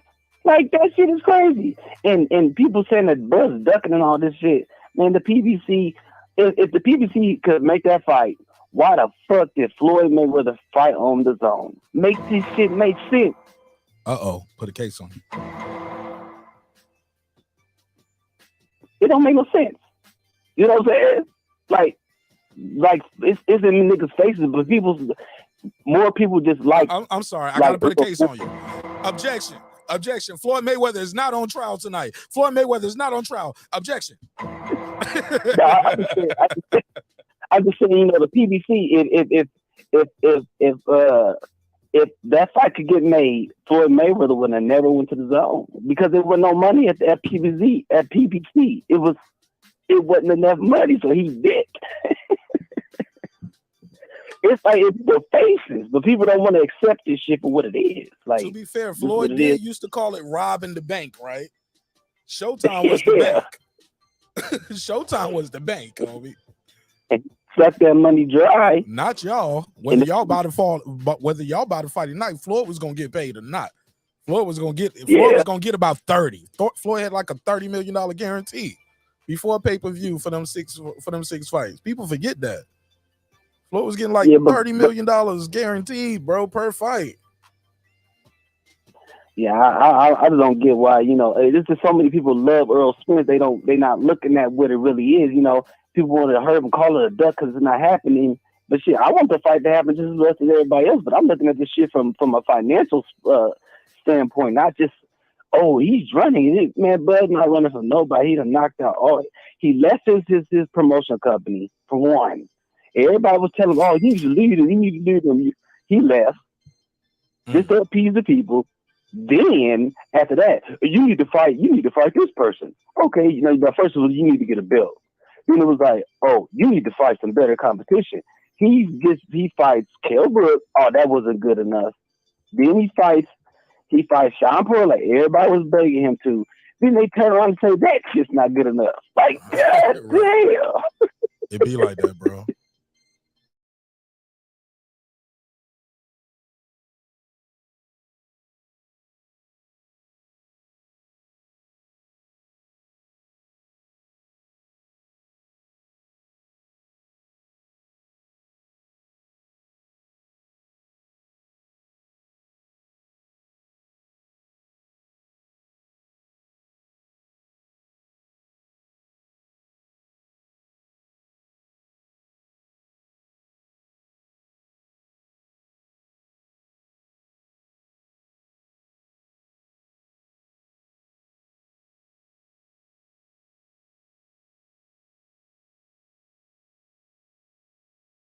Like they did, just like they did with Devin Haney. Once he went to top rank, what is he doing? He's fighting everybody. He better fight everybody. Earl Spence is the same thing, but Errol Spence wants that money. Simple. I ain't mad at him though. That's what you in it for, right? Yeah, that's what you're in it for, but but at the same time, you can't get mad at Bud because he wants the money too. Now it's favoritism now. Since Bud wants the money, it's all you can't have the money. You're supposed to be trying to be undisputed and all this. Man, you want the money too. You know what I mean? You giving me 35%. Why can't I make a $10 million when I'm waiting for 4 months? It is ridiculous. Okay. But whatever, man. But good. Thanks for answering my call, though, man. Shout out to Georgia. Yeah, man. You know what I mean? Appreciate you, man. Thanks for supporting the show in a major way. All right, thanks. My man.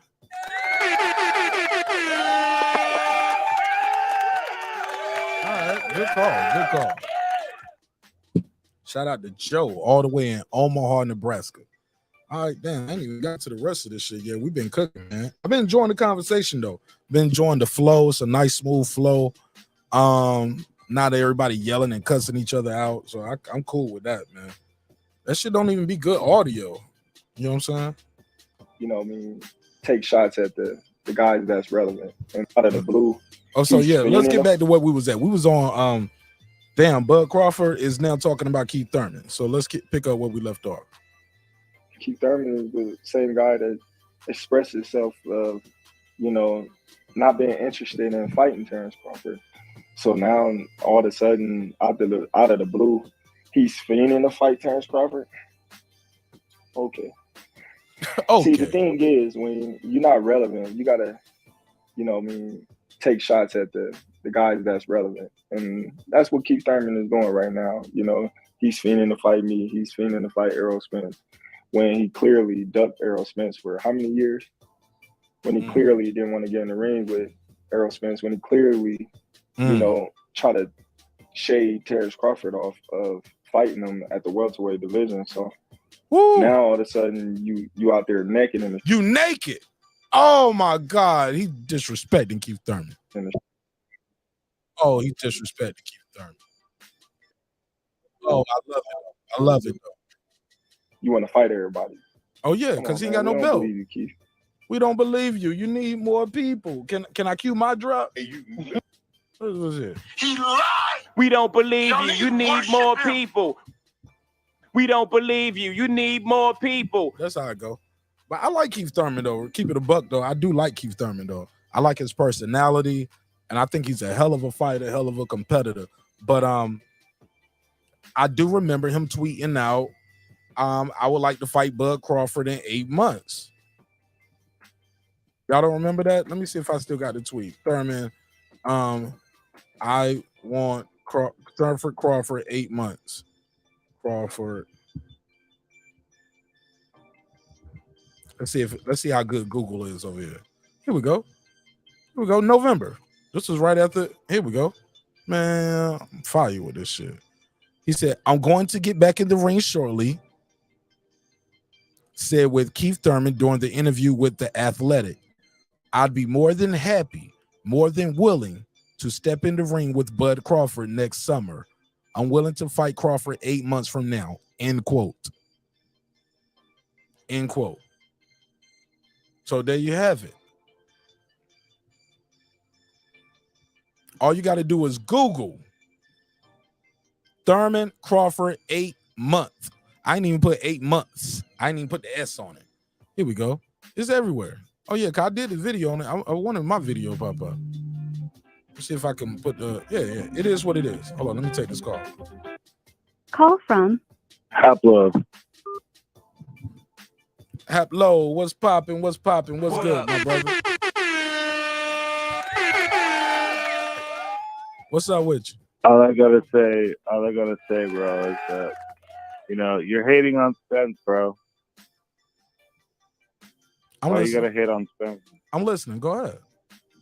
I mean, that guy that called in, he had so many good points. It was amazing. It was like, it was an epiphany. He changed my mind completely. You Jerry Seinfeld right now, bro. This nigga don't win Seinfeld on me. He completely changed my mind. Now I understand.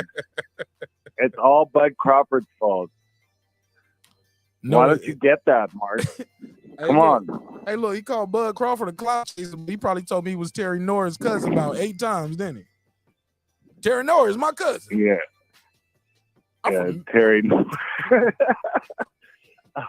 Bro, that was like the worst call of the century. Like, honestly, you should record that, put that shit in a time capsule, and just like bury it in your backyard, because 50 years from now, when people want to hear what dumbasses sound like, oh Lord, they can dig it up.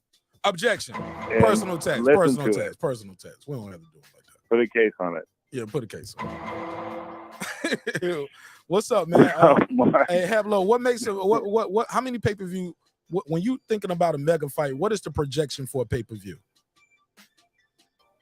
Oh, $1 million, bro. Mega fight. A mega fight is $1 million, right?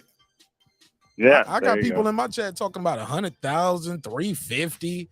It was like 350. That's what 350 in this that's time. What their favorite fighters are getting. I was like, yo, if 350, Canelo is not, they don't book Canelo for 350s. They don't book AJ bro, they for were 350s. They were doing 350 back in 1979. Come on, man. Come on, bro. They ain't booking these guys for no 350s, man. Put a case on that 350. Reggie, 350 my ass. What fight are you talking about doing 350 anyway? Because I don't think any of these fights do 350. I think Spence did 350 before. I think nah, that was cap. I think he might have did 350 or something like that with Mikey, if I'm not mistaken. Mikey or something like that, right? I mean, maybe that's what they said. Okay, but I don't think they actually did. But for you, when you talking about a mega fight, when you book these guys, you're thinking we want to do $1 million. We anticipating at least 750, right? Shit like that, right? Right. Yeah. And that's at a $79 to $100 price point. Shit like that. No. Yes. No. Yeah. All right. 79. Yeah, that's about right. right. So I got a question for you. I've been asking people all night. Now, can't really get too many answers. If the PBC can do a crossover promotion with Top Rank for, because Bud brought this up in the interview when Reggie was like, "Why are you bringing up the past?" I was like, "Bro, the interview. I'm breaking down the interview. He just asked the question, And I was like, that's a good question. We never get an answer to that. Why so? They can do it with Loma and Gary Russell. They can do it with Tyson Fury and Wilder. Tyson Fury, Wilder, no brainer. Two guys from different parts of the world, heavyweights. Not just those guys, but others. Knockout. Yeah, right. It's others too. I just don't have my list. I need to make a list. You're picking out the biggest. You're giving the biggest examples. There's right. also I'm doing the biggest. Look, everybody that Boots fought ain't been no damn PBC guy. And they love Boot Sinners. I love Boot Sinners too. How about Tyson and Lewis? Tyson and Lewis. That was a cross promotion. But that wasn't like PBC at the time. But that was two networks. That was HBO. Worse. That was HBO Showtime. HBO even Showtime. Worse. Even worse. Don King and there you go. Yeah, Bob Arum. Yeah. So why do you think they couldn't make this fight with Crawford and Spence? Why not even make these guys an offer?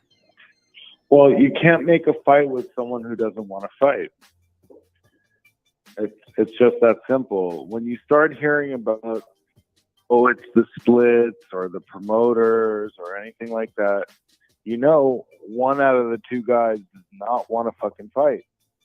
And in this case, all evidence seems to lead to Spence not wanting to fight, considering that Bud and what you were talking about with that fanboy before went up to him and said, hey, I want to fight you. And the guy said, okay, no, what I'm going to do is clean up my side of the street. First time I ever heard that term. I've been watching boxing for, 30 years.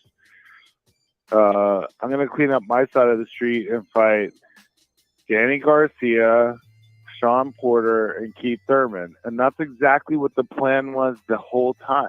And they all knew that. And the whole plan was to fight Thurman. And that's what they're doing. They're fighting Thurman. So maybe after that, maybe we have a chance of getting the fight. But we never had a chance up until that. It was all about, being a coward and staying on your side of the street and trying to self-aggrandize and not really taking on any challenges. And the guy has talent, but whatever. No, he got talent. He's gonna lose. Gonna but he'll lose. But has more talent. Bro, he's gonna lose bad too. He's gonna lose bad. Yeah, it's gonna be embarrassing. And they know that. I'm starting to think the longer it goes now, the worse it is for Spence. Maybe you might be right about that. You might be right about that. And I think the excuses is already there. He out there tweeting, it ain't easy to make this weight. Like, bro, you just got afterwards they're gonna be like, well, he flew through a windshield. He flew through a windshield and landed on his face. The excuses he would have beat him. Yeah, the excuses are already there, even with him. Whose fault is that? Right, come on, bro, running away from an imaginary motherfucker chasing you, and you fly through your own windshield, bro. No one was even anywhere around when he had that accident. Who was he running from? If you look at that video on the other side of that shit right there, it is somebody else there. It looked like he might have drove into oncoming traffic. Yeah, some bum on the side of the road. Yeah, the motherfuckers, they was driving fast. Who's chasing him in a fucking Ferrari? Well, he never said that, but I don't want to get into the YouTube street gossip.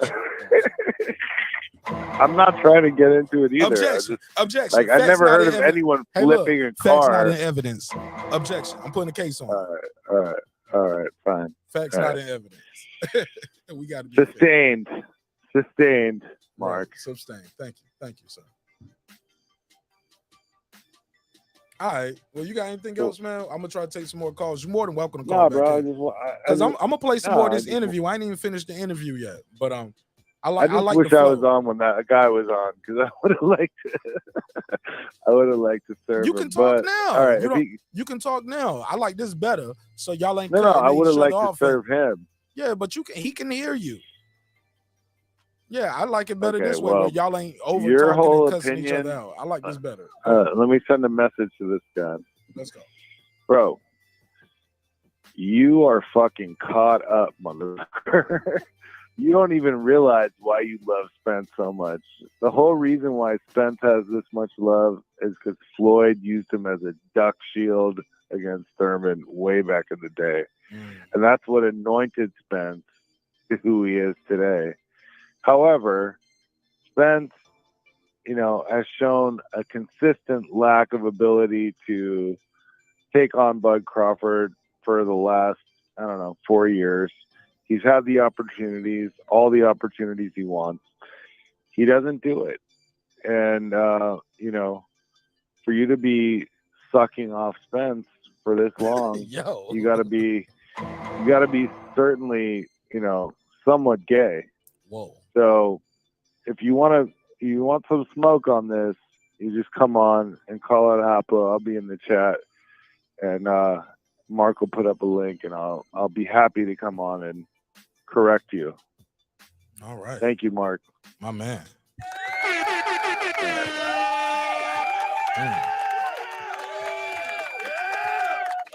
Shout out to my boy Haplo. Damn, that's a damn call for you right there. He kind of went crazy right there at the end, huh?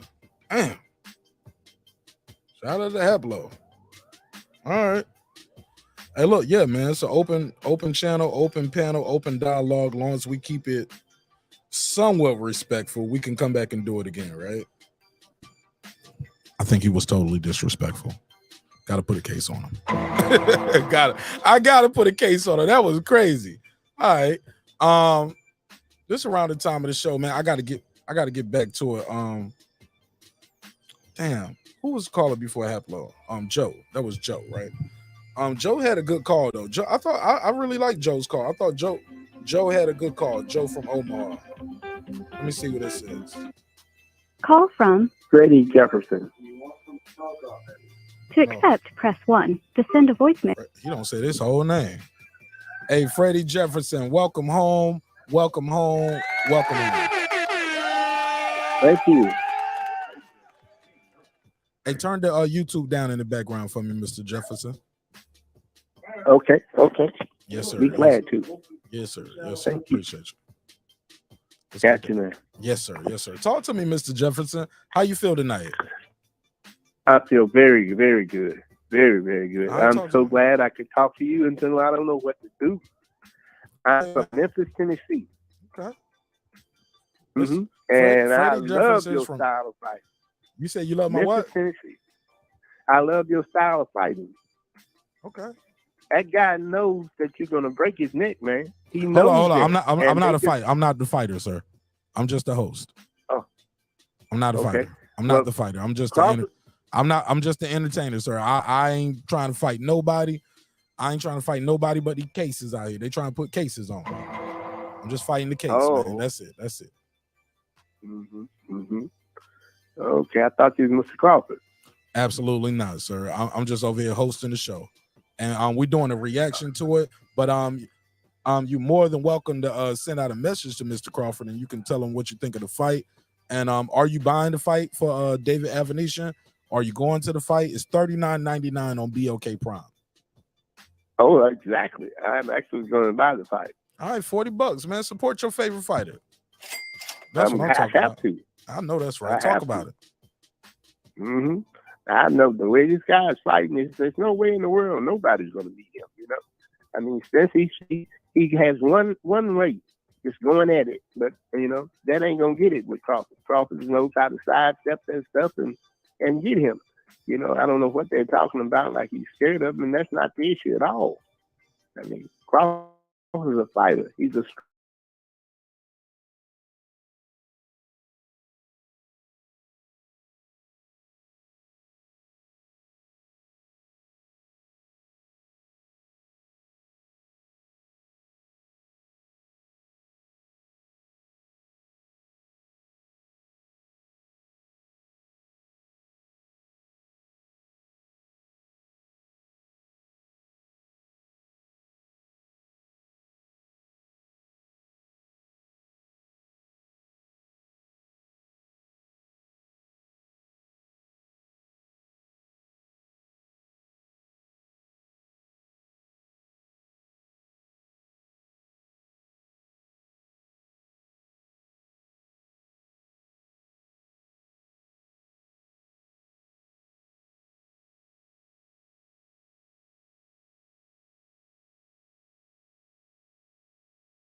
Mm-hmm. It cuts off. That was crazy. So wow, that whole thing just cut off right there. Yeah, that's crazy. Okay, so but you're back now. That was crazy. All right. But I can hear you, they can hear you, and which is the weird thing, because like I was telling people, I'm plugged directly into the Ethernet, so I need to call them and tell them, hey, we need to fix this because this is bad. Well, we just cutting off in the middle. All right, so you're back now.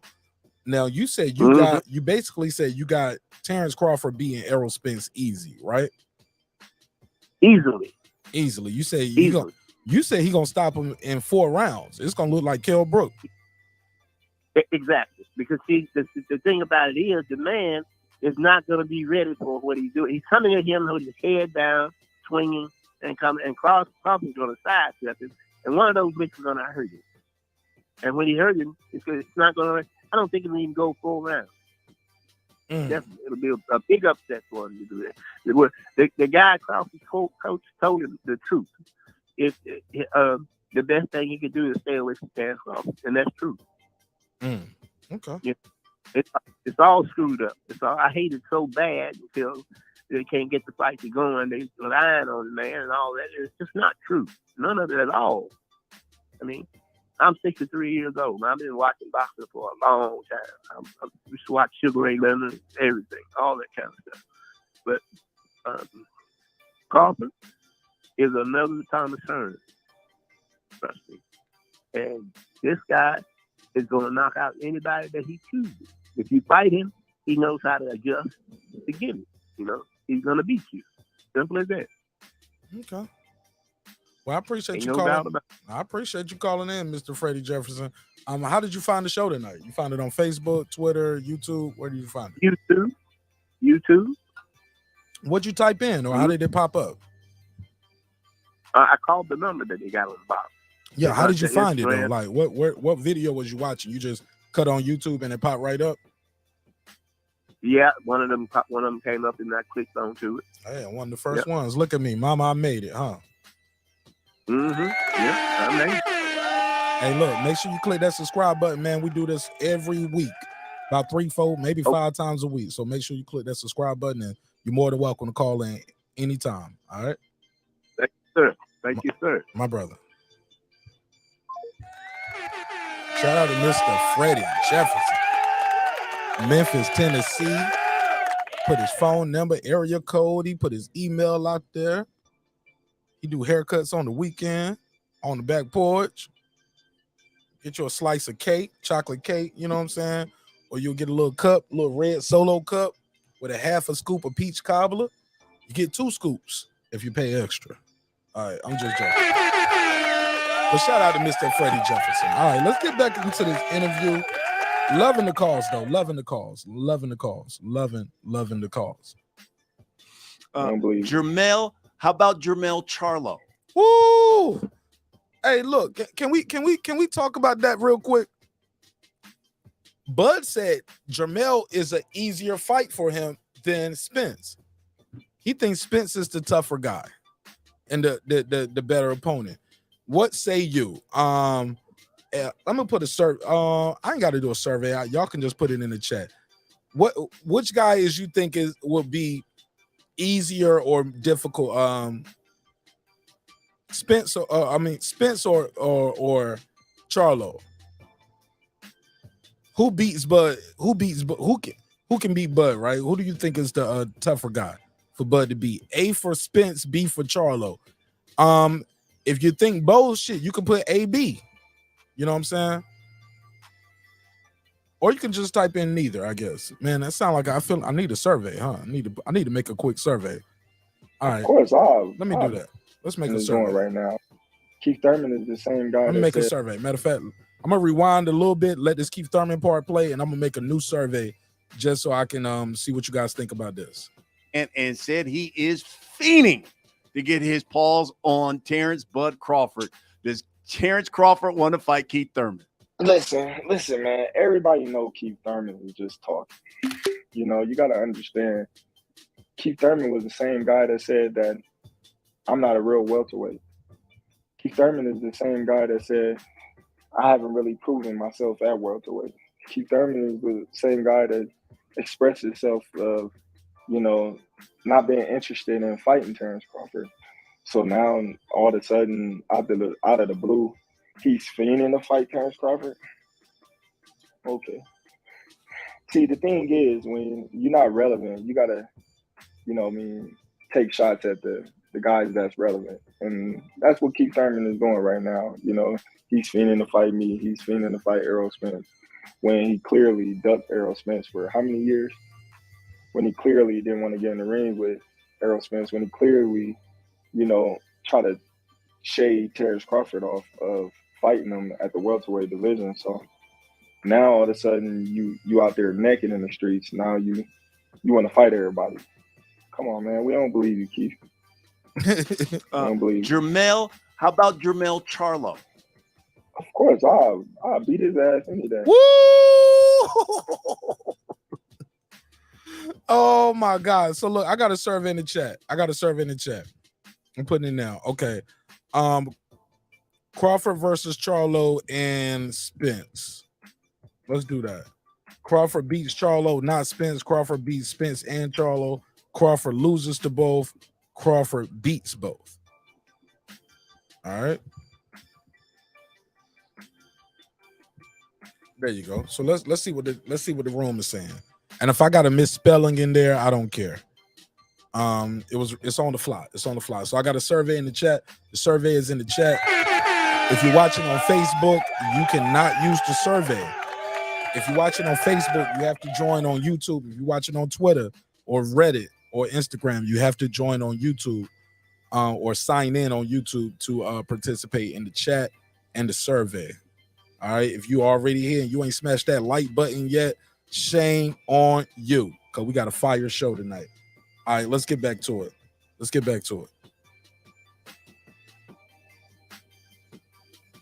He just said, come on, man. We don't believe you, Keith. So my man Errol, I'm sorry, my man Bud Crawford out here saying, I'll beat Charlo ass. Say he'll beat Jermell Charlo. Now, is this wishful thinking? Can he do it? Will he do it? Because he later on he talks about like, yo, Charlo out here, man, he's signing fights way down the line. And I know, look, those in the know. Like, why did he sign that Tim Tszyu deal so early? For way next year? Like, damn, it ain't like his last shit was a barn burner where he got like packed out the arena, because we know he didn't pack out the arena. We on pay-per-view. It's regular Showtime. But he signed that Tim Tszyu deal pretty quick. All right. Got that fight lined up. Wonder why. I don't know. We'll talk about it, I'm sure. But I got a survey in the chat. Definitely want to know what y'all think about this survey. But he definitely pretty much said, yo, I'll beat his ass any day of the week. Jermell, how about Jermell Charlo? Of course, I'll beat his ass any day. Easy.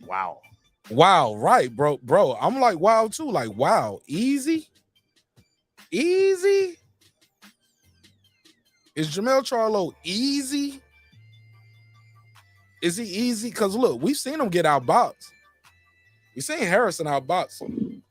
Harrison outboxed him. We seen Castaño get busy with him.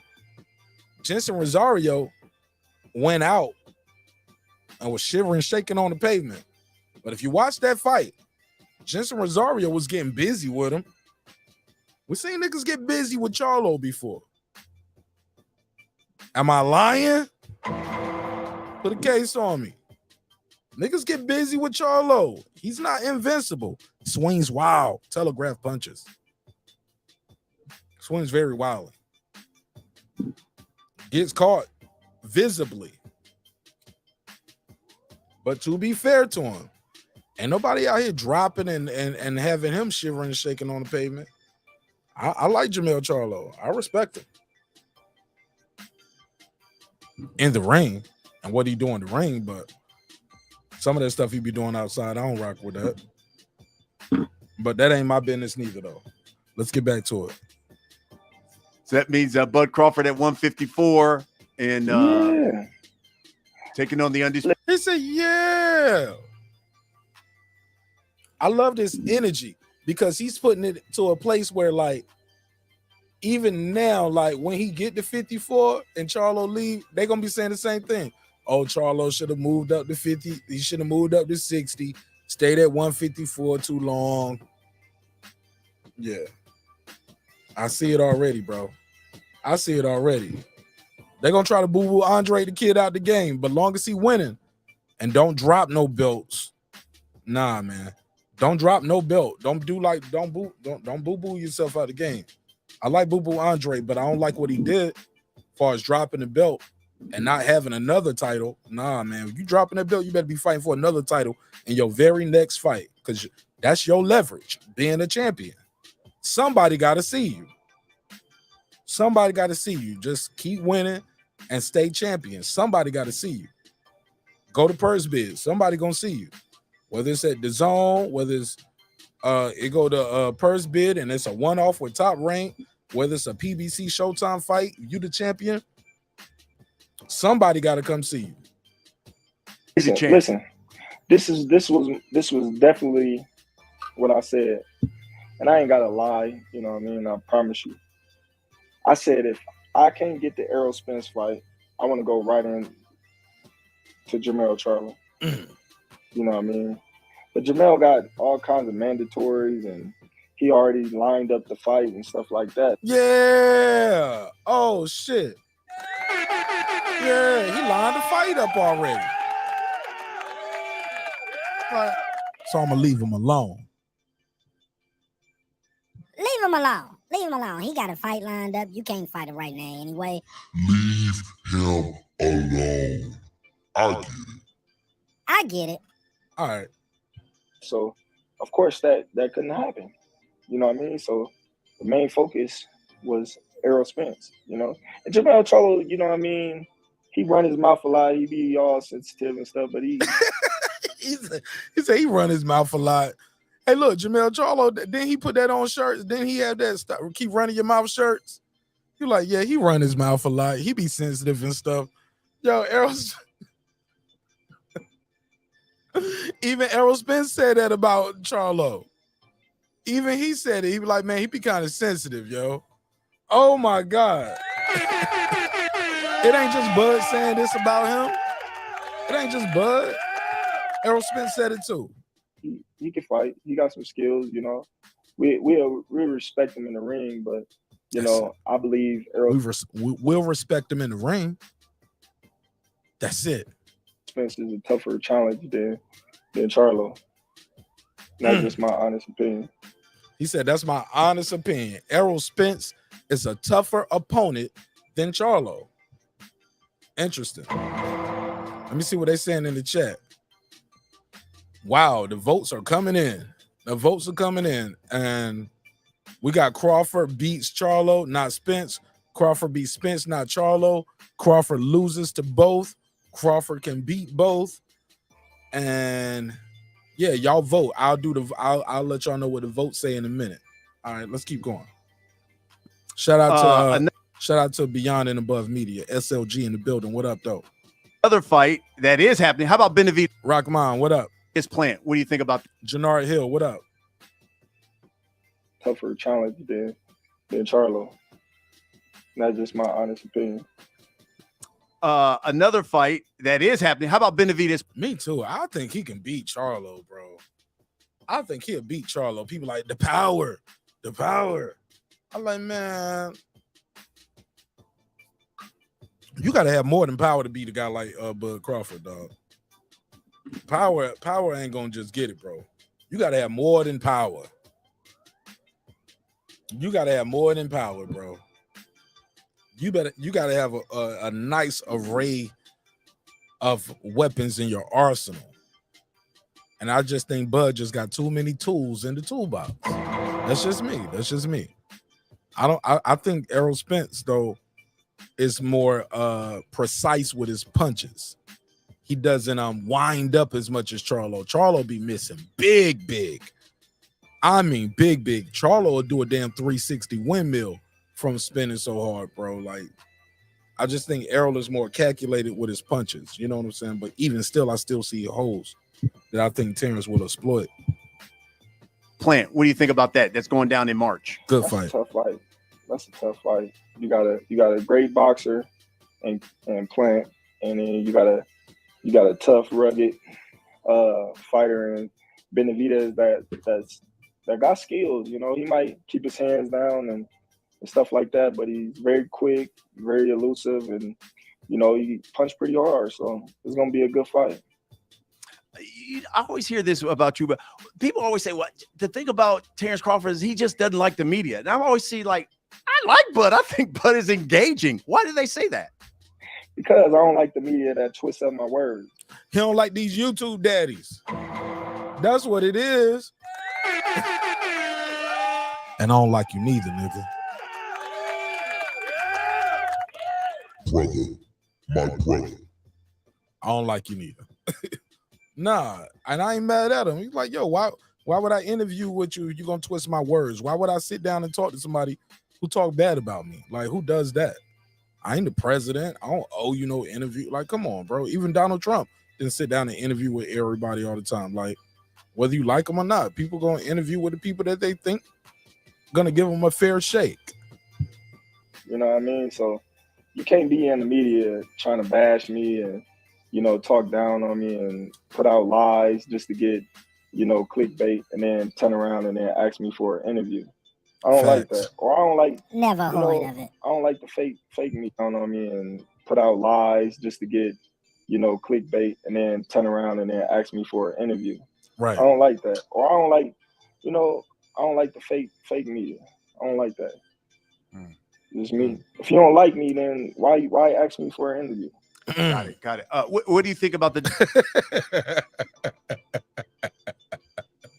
If you don't like me, why ask me for an interview? He's 1,000% right. Never heard of it. Never heard of it. Like, the thing is, they really like the guy. They know the kid is a beast. They know this kid is everything he said he was when he stepped in that damn boxing ring. The problem is they have loyalties to their YouTube daddy. Their YouTube daddy tell them what to think. Their YouTube daddy controls so much of their mind and their thoughts and their process that what they do is they go to my comment section. They go to other channels and they'll spew the same nicknames for the fighter. Like that's how, bro, that's how small-minded motherfuckers are. You know what I'm saying? What up, gangsta? No, you're not. We don't believe you. We don't believe you, bro. We don't believe you. You need more people. They're not even creative enough with their own nicknames for the guy. They use other people's nicknames to the point where you can identify what channel they come from based off the nicknames that they call the fighter. Did you hear what I said? You know what channels they watch based off the nicknames they use for the fighters. They're not even original. They're not even original with their thoughts. They're not original with their insults. They're not original with videos as their source of their information. Yeah, man, I saw it on such and such. Oh yeah, such and such said it. Such and such said it. Why not just tell us the truth? Just say how you really want to say it. My daddy told me. My YouTube daddy told me Bud got bad business. My YouTube daddy told me that he ducking. That's what my YouTube daddy told me. My YouTube daddy told me Bud was asking for 25 million. Nigga, please. Nah, man, that's what it is. They have you gotta be creative, dog. Motherfuckers ain't even got creative insults. They repeat insults that other niggas say. Like, you ain't even got your own nicknames for niggas. Come on, fam. But no source, no context, no Where's the evidence? Where's the evidence? Just some nigga telling you on YouTube, sitting in the fucking car, sitting in the basement, bookshelf with a whole bunch of shit he ain't never read in his life. I'm just saying, fam. I ain't trusting them with the inside scoop. I'll go check out my boy Ellie Setback. I mean, I see Ellie out here moving and shaking for over a decade. Some of these dudes, man, I ain't never heard of these dudes. Never heard of it. So now I can't trust you on that shit. He was asking for 25 million. Where you get it from? I got it from this guy. That nigga? These niggas was telling you the Spence Crawford fight was, I'm sorry, the Spence Ugas was gonna be on free TV. They said, how you gonna boycott a free fight, nigga? Shit won't free. They was wrong. But these niggas got all the answers. Okay, respectfully. I digress. Hey, look, and whenever you hear somebody say that, they got that from here. since we right on brand with it. Let's get back to it, Lil. Let's get back to it. I'm having a good time. Ben Israel, what up, though? WBC ordering Thurman and Spence. I knew they was gonna do that. Oh shit! He said I knew they was gonna do that because of the money. Let's go. Because you gotta understand, that's the biggest money fight for Spence. It is Thurman right now. You know, if he fights Stanionis, it's kind of like me fighting Avanesian. If he fight Boots, it's high risk, low reward. You know what I mean? So that's the biggest money fight for Spence right now. But it's crazy how they gave Stanionis step aside money and still, you know what I mean, basically say, all right, well, he's going to fight this guy, so you still got to wait. So. Oh, that hurts, don't it? Man, he's unveiling false narratives. This guy standing on us keep getting step aside money. Why? Who's telling him to take it? Why you got to do that? Why does he want to do that? It's kind of like it ain't no money there. It ain't no money there. See, Bud was like, nah, nigga, I ain't taking no step aside money, nigga. I'm fighting my guys, and I ain't giving out no. Me fighting. You know what I'm saying? He was like, he gotta fight Thurman because if you fight Stanionis, it's gonna be like me fighting Avanesian. He knows the bro. Bud got his ear to the street. He hearing this shit. Turn around and then ask me for an interview. I don't like that. I think the part of why he indulges this shit, like I said in my opening, you can't run from it. You can't run from it. You know, every interview while you're promoting this fight, they're gonna ask you, well, what happened? For the people saying, oh, Bud don't know how to promote, Bud been doing a hell of a job promoting this shit because even the haters are talking about this shit. I'm telling y'all, I didn't know he had the Brian Custer interview until I saw somebody who was hating on him drop the video. And I was like, shit. Oh, Brian Custer interview dropped? Oh, let me check it out. I was like, oh, shit, man, you left this part out. You left this part out. You pick and choose what part. You didn't. People don't even talk about the fact that the shit is on Showtime. It's on Showtime. Why is Showtime Sports doing this, promoting Terrence Crawford versus David Avanesian? Why is that? Because they know they're going to ask the questions. They know he's going to answer the questions. They know he's going to promote his fight, and he's going to come back to the table. They expect him to win. See, a lot of you guys, y'all make this shit so personal. For y'all, it's like some them against us, like some Crips and Blood type shit. Shit blows my mind, bro. It's not that serious. They know he's Terrence Crawford. They know what he means to the sport. They know what he means to the division. And they know he's the other piece of this puzzle. It's not personal for them. It's business. Promote his fight. Let's do something we didn't do before. Let's try to do this differently. These guys are thinking business. People on YouTube and in the chat, you guys are making everything personal. Like, you know, I don't like the fake media. I don't like that. It's me. If you don't like me, then. And to be fair, PBC could have long time came out and said, "Hey, this, that, or third." They could have confirmed or denied anything. They could have stopped the false narrative of Bud is ducking or Spence is ducking or whatever. They could have came out and did something, right? I mean, if the PBC can be in my live chat and they can leave comments on my videos, they could have did something regarding this. They have a Twitter, they have an Instagram, they have Facebook, they got everything. They could have did something, but no, it keeps the talk going. They know what they're doing. It keeps the buzz going. They can't come out and just give us a statement right now in the midst of this shit. It might just end all the conversation. They might be like, Case Coles, PBC said this. Like, no, they like this shit, man. Told you they be in the chats. They been in my chat. They left comments on the videos. They know what's going on. Why ask me for an interview? Got it. What do you think about the WBC ordering Thurman and Spence? I knew they was gonna do that. Because you gotta understand, that's the biggest money fight for Spence. It is Thurman right now. You know, if he fights Stanionis, it's kind of like me fighting Avanesian. If you fight Boots, it's high risk, low reward. You know what I mean? So that's the biggest money fight for Spence right now.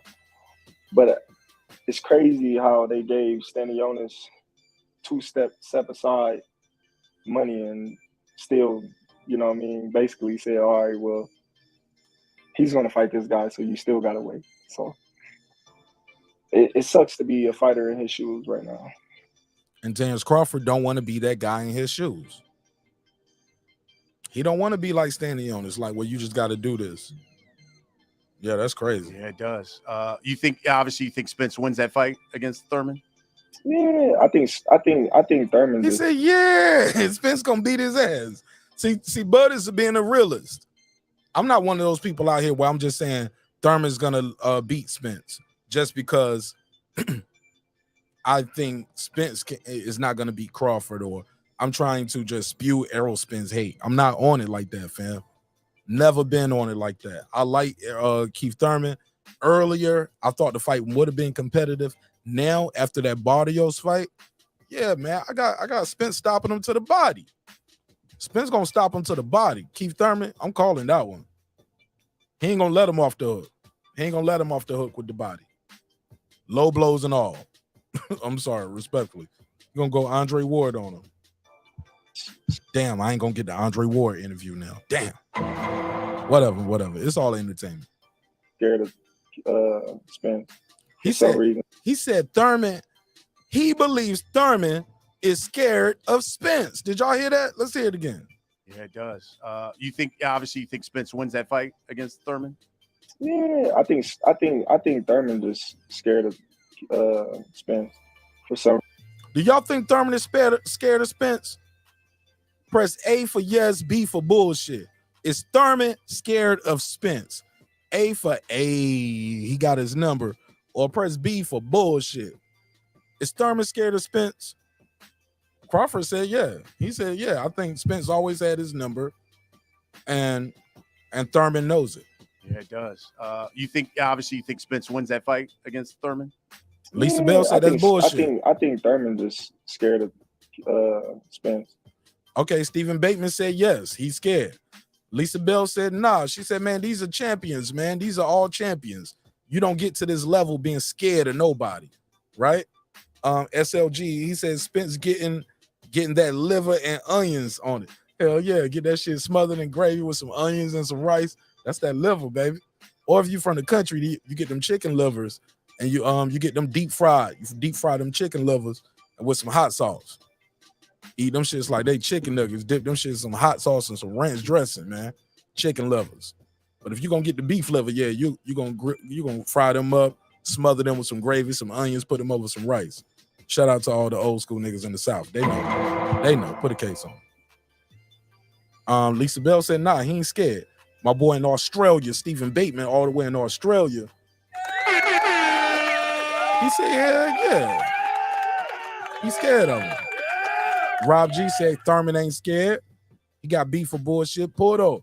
He said Thurman ain't scared. SLG, he said Thurman is scared of anybody who's a body hunter. Beyond Above Media, bam. He said scared. No, never heard of it. All right. It never heard of it. All right. Poxy Magic, he said fighters ain't scared. Small hats. Nah, we seen some scared motherfuckers out there. We seen them scared and we seen them fight scared. We seen that happen. We know that's a myth. Fighters aren't scared. That's a myth. Small hats. One old Spinks in the back. One that Spinks in the back before the Mike Tyson fight. That motherfucker would say he was scared. Then we see old boy walk in the ring with Hefe, walk right out as soon as they run the bell. He was like, oh, well, I didn't think I was going to get paid. I like, nigga, you didn't know that before you took the ring walk and stepped in the ring? Small hats. Yeah, small hats.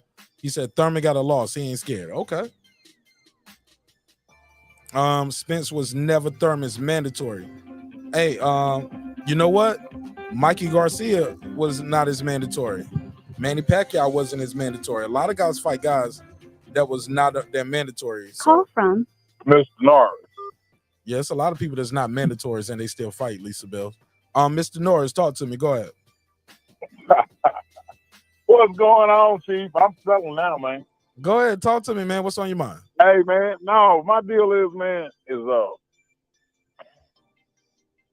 oh boy, I can't be able to handle that pressure, man. That body snatching, that pressure to the body, man. That's the reason why Terrence Styles, Terrence, and the same thing with your boy Keith, Poofy Poo, Thurman, old scary Thurman. He's the same way. You hit him in the body, man. And that's what Spence does. He goes to the body, man. He works the body. Body, head, body. He's man, dude, I ain't seen nothing like it in years, dog. And Bud a bad mother too. I give him props. But if he really wanted to smoke and wanted to fight, the fight would be going down right now. It'd be going down this year. No. That's the only one I got. It wasn't gonna be this year. It was gonna be next year. Even Spence, everybody's all agreed to that. That's non-debatable. Right. The What fight I'm won't saying go though be this is, year. right. But I'm saying though, if they would have went in and signed a contract 6 or 7 months ago when they were first started, No, that's called negotiations. Though, they bro. could have got it done, huh? It's called negotiating. It's a process, and Right, that's what I'm according saying, to though, them, but- according to him, they was dragging. According to Spence, he was dragging. Like it's all about who you decide to believe, you know.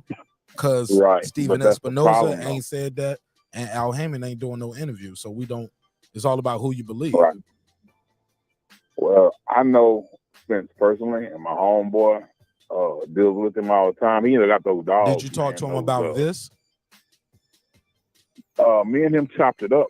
Did y'all And talk bottom about line this? is, Hold on. We got breaking news. Talk to me. Bottom line is that, oh boy, your boy, Mr. Bud, he basically drug his feet because he had the Plan B side. I mean, it was just for looks, just for clout. Did man. you even I'm hear the telling you, interview man. that we played tonight? Like when we got to that part, because we What interview? discussed that. The interview that we doing the whole breakdown to, the whole episode. That's what we've been doing. He discussed that part. He said, yo, yeah, they came to me and they was like, boom, boom, boom. He said, I let them know I'm trying to get this Spence fight. He even tried to get it with Spence. He was like, yo, he said, Who was that, Bud? yeah, he said, yo, I called him. And I was like, yo, what's up? He even told him about the 25 million a piece. He's doing everything he's can to me. He's even finding outside money to try to get the fight done. What's wrong with that? And then whenever Spence, What about Al asked him, Heyman? well, Remember Al where's Heyman? what? Hold on, no, Spence never asked Al him that. Heyman he's just an advisor. Bro, Spence said He's not a promoter. He's an advisor. I never said and that. that's something I never else. said that. I And never that's- said. Sorry, right. I never said that.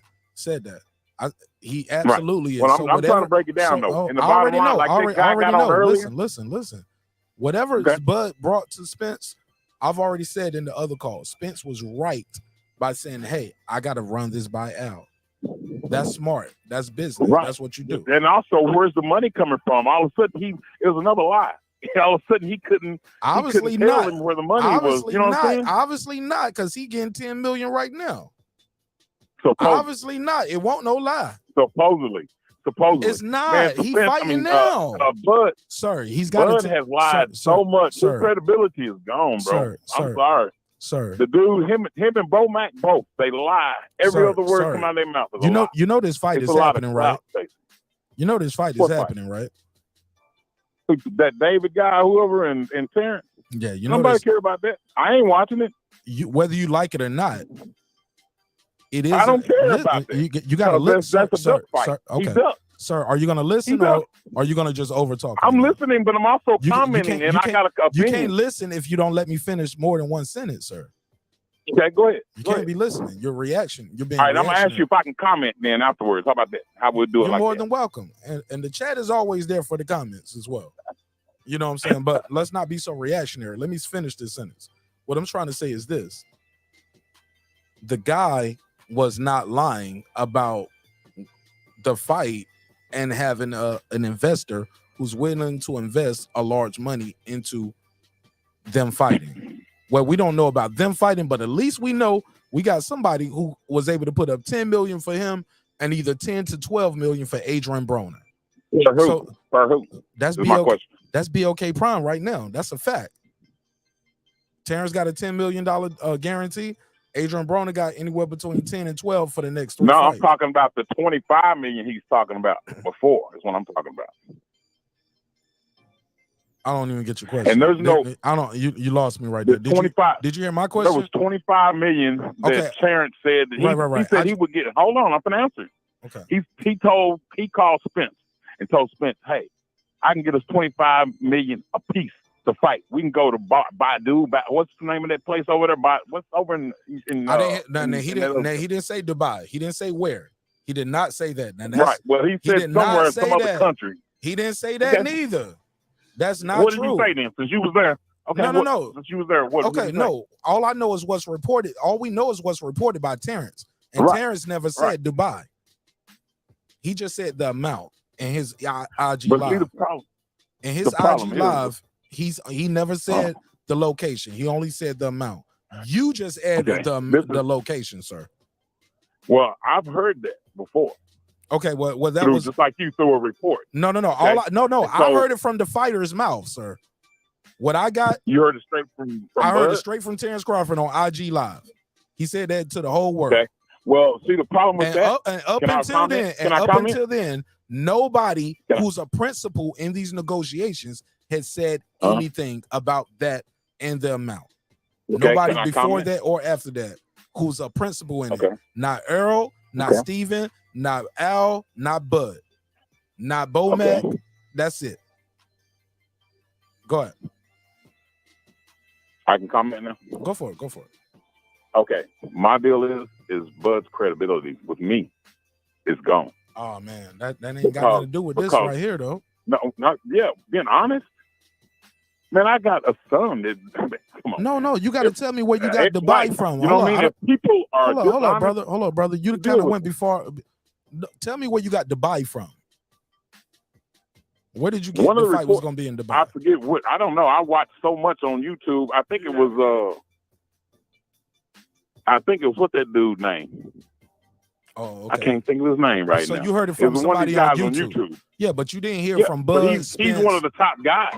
He's on every day. Hold up. The red guy, bald-headed guy. Okay, but look, but we didn't get it from Spence, Crawford, Bud, Al Heyman, Bo Mac, Steven Espinoza, none of them. We didn't get it from them. That same dude on YouTube told y'all Spence versus Ugas was going to be a free fight. That was false. I never heard that. Oh, yeah, it was on YouTube. I never heard that. Oh, it was there. See, you missed that episode. I believe everything I hear. That's my deal. Okay. You have to show me. I have to speak about it in order. That's what I'm so upset about this fight. Fix your audio. Doing another fight, he should have been fighting Spence this year. Fix your audio. Not this year, the first of next year. Fix your audio. But he wanted to do a tune-up. Fix your audio, bro. And then Spence, when he got hurt, he didn't do a tune-up. Even after the wreck, he went right and fought Danny. What's his name? Danny Garcia. For what title? He can do it to you. What title did he win for that? I'm not sure about now. He didn't fight for a title. He fought for his title. Okay. Danny went for his title. Okay. Why he didn't fight Bud to unify right there? Bud, hold on. If it's not a tune-up, smoke, bro. Listen. Hold on. Listen. Man, y'all. Did they make him all? Listen. Did they make him an offer? Because y'all are far gone up that dude's butt, man. Bud is afraid. Hey, man, look, I ain't in nobody's butt. I ain't in nobody's butt, homie. You there? He's like, oh hell no, and I don't blame you. Shit, he broke his rib, eye socket, and busted his nose. Sir. He bled for 40 hours. Dude, would you want to take an ass? You gonna pay me too? To take an ass whooping like that? To be you fair, gonna pay me? To be fair, he didn't drop Ugas neither, though, did he? He beat just like with Mike, he beat the crap out of him. Almost where he can't even come back and fight. Watch when he come back the next fight, he ain't gonna be the same fighter. The referee. Man, go back and look. Hey, look, I just saw this. Hey, look, I did a video today, right? Oh my God. Okay, well, go ahead. I'm gonna let you finish the call. Go ahead. I'm good. I'm just laughing because you don't see the damage that's going on every time they made him. That dude when he did like now he has first he has a blue whatever that was. He was training with. Fix your audio. Your audio. You gotta. I don't know what you're doing with the phone, but keep the phone still. Oh, okay. He got a personal trainer now, so you notice each fight is like he's in better shape. He stopped partying, doing all that crazy. He is focused, man. Right now, this man is focused. And I ain't seen nothing like it, dude. And I give Bud credit, but Bud got to come on with it, dog. He just been talking a good talk, but when it comes time, he really don't want to smoke.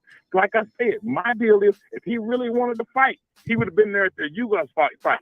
He'd been like, hey, got up in the ring, hey, I want you next. When he called him out, said, Bud, hey, I want you next.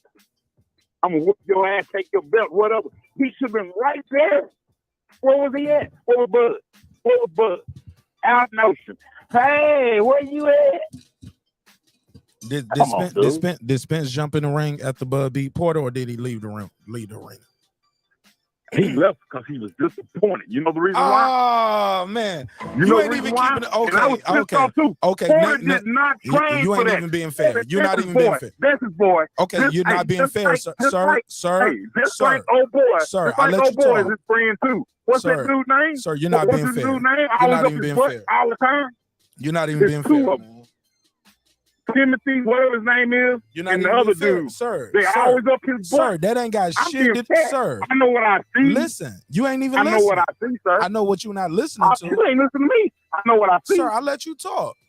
And go ahead. Sir, at the end of the day. I know what I see though, bro. Okay, you can't change my mind. I got eyes just like you got eyes. Okay. And I got good sense. So it is what it is. If the fight was gonna go down, it went down. He could have went down 5 years ago. Whenever he stepped up from 140, he could come on and challenge. Oh shit! Well, your boy. No, who did he take? Who did he take on? Because they told him to get a belt first. The WBO. Because they told him to get a belt first. They did tell him to get a belt first. Okay, they said get a belt first. So he got a belt first. And once he got a belt, they said you're on the wrong side of the street. This fight should have happened a long time ago. That's what I've been saying, sir. Right. That's what I've been saying. Right.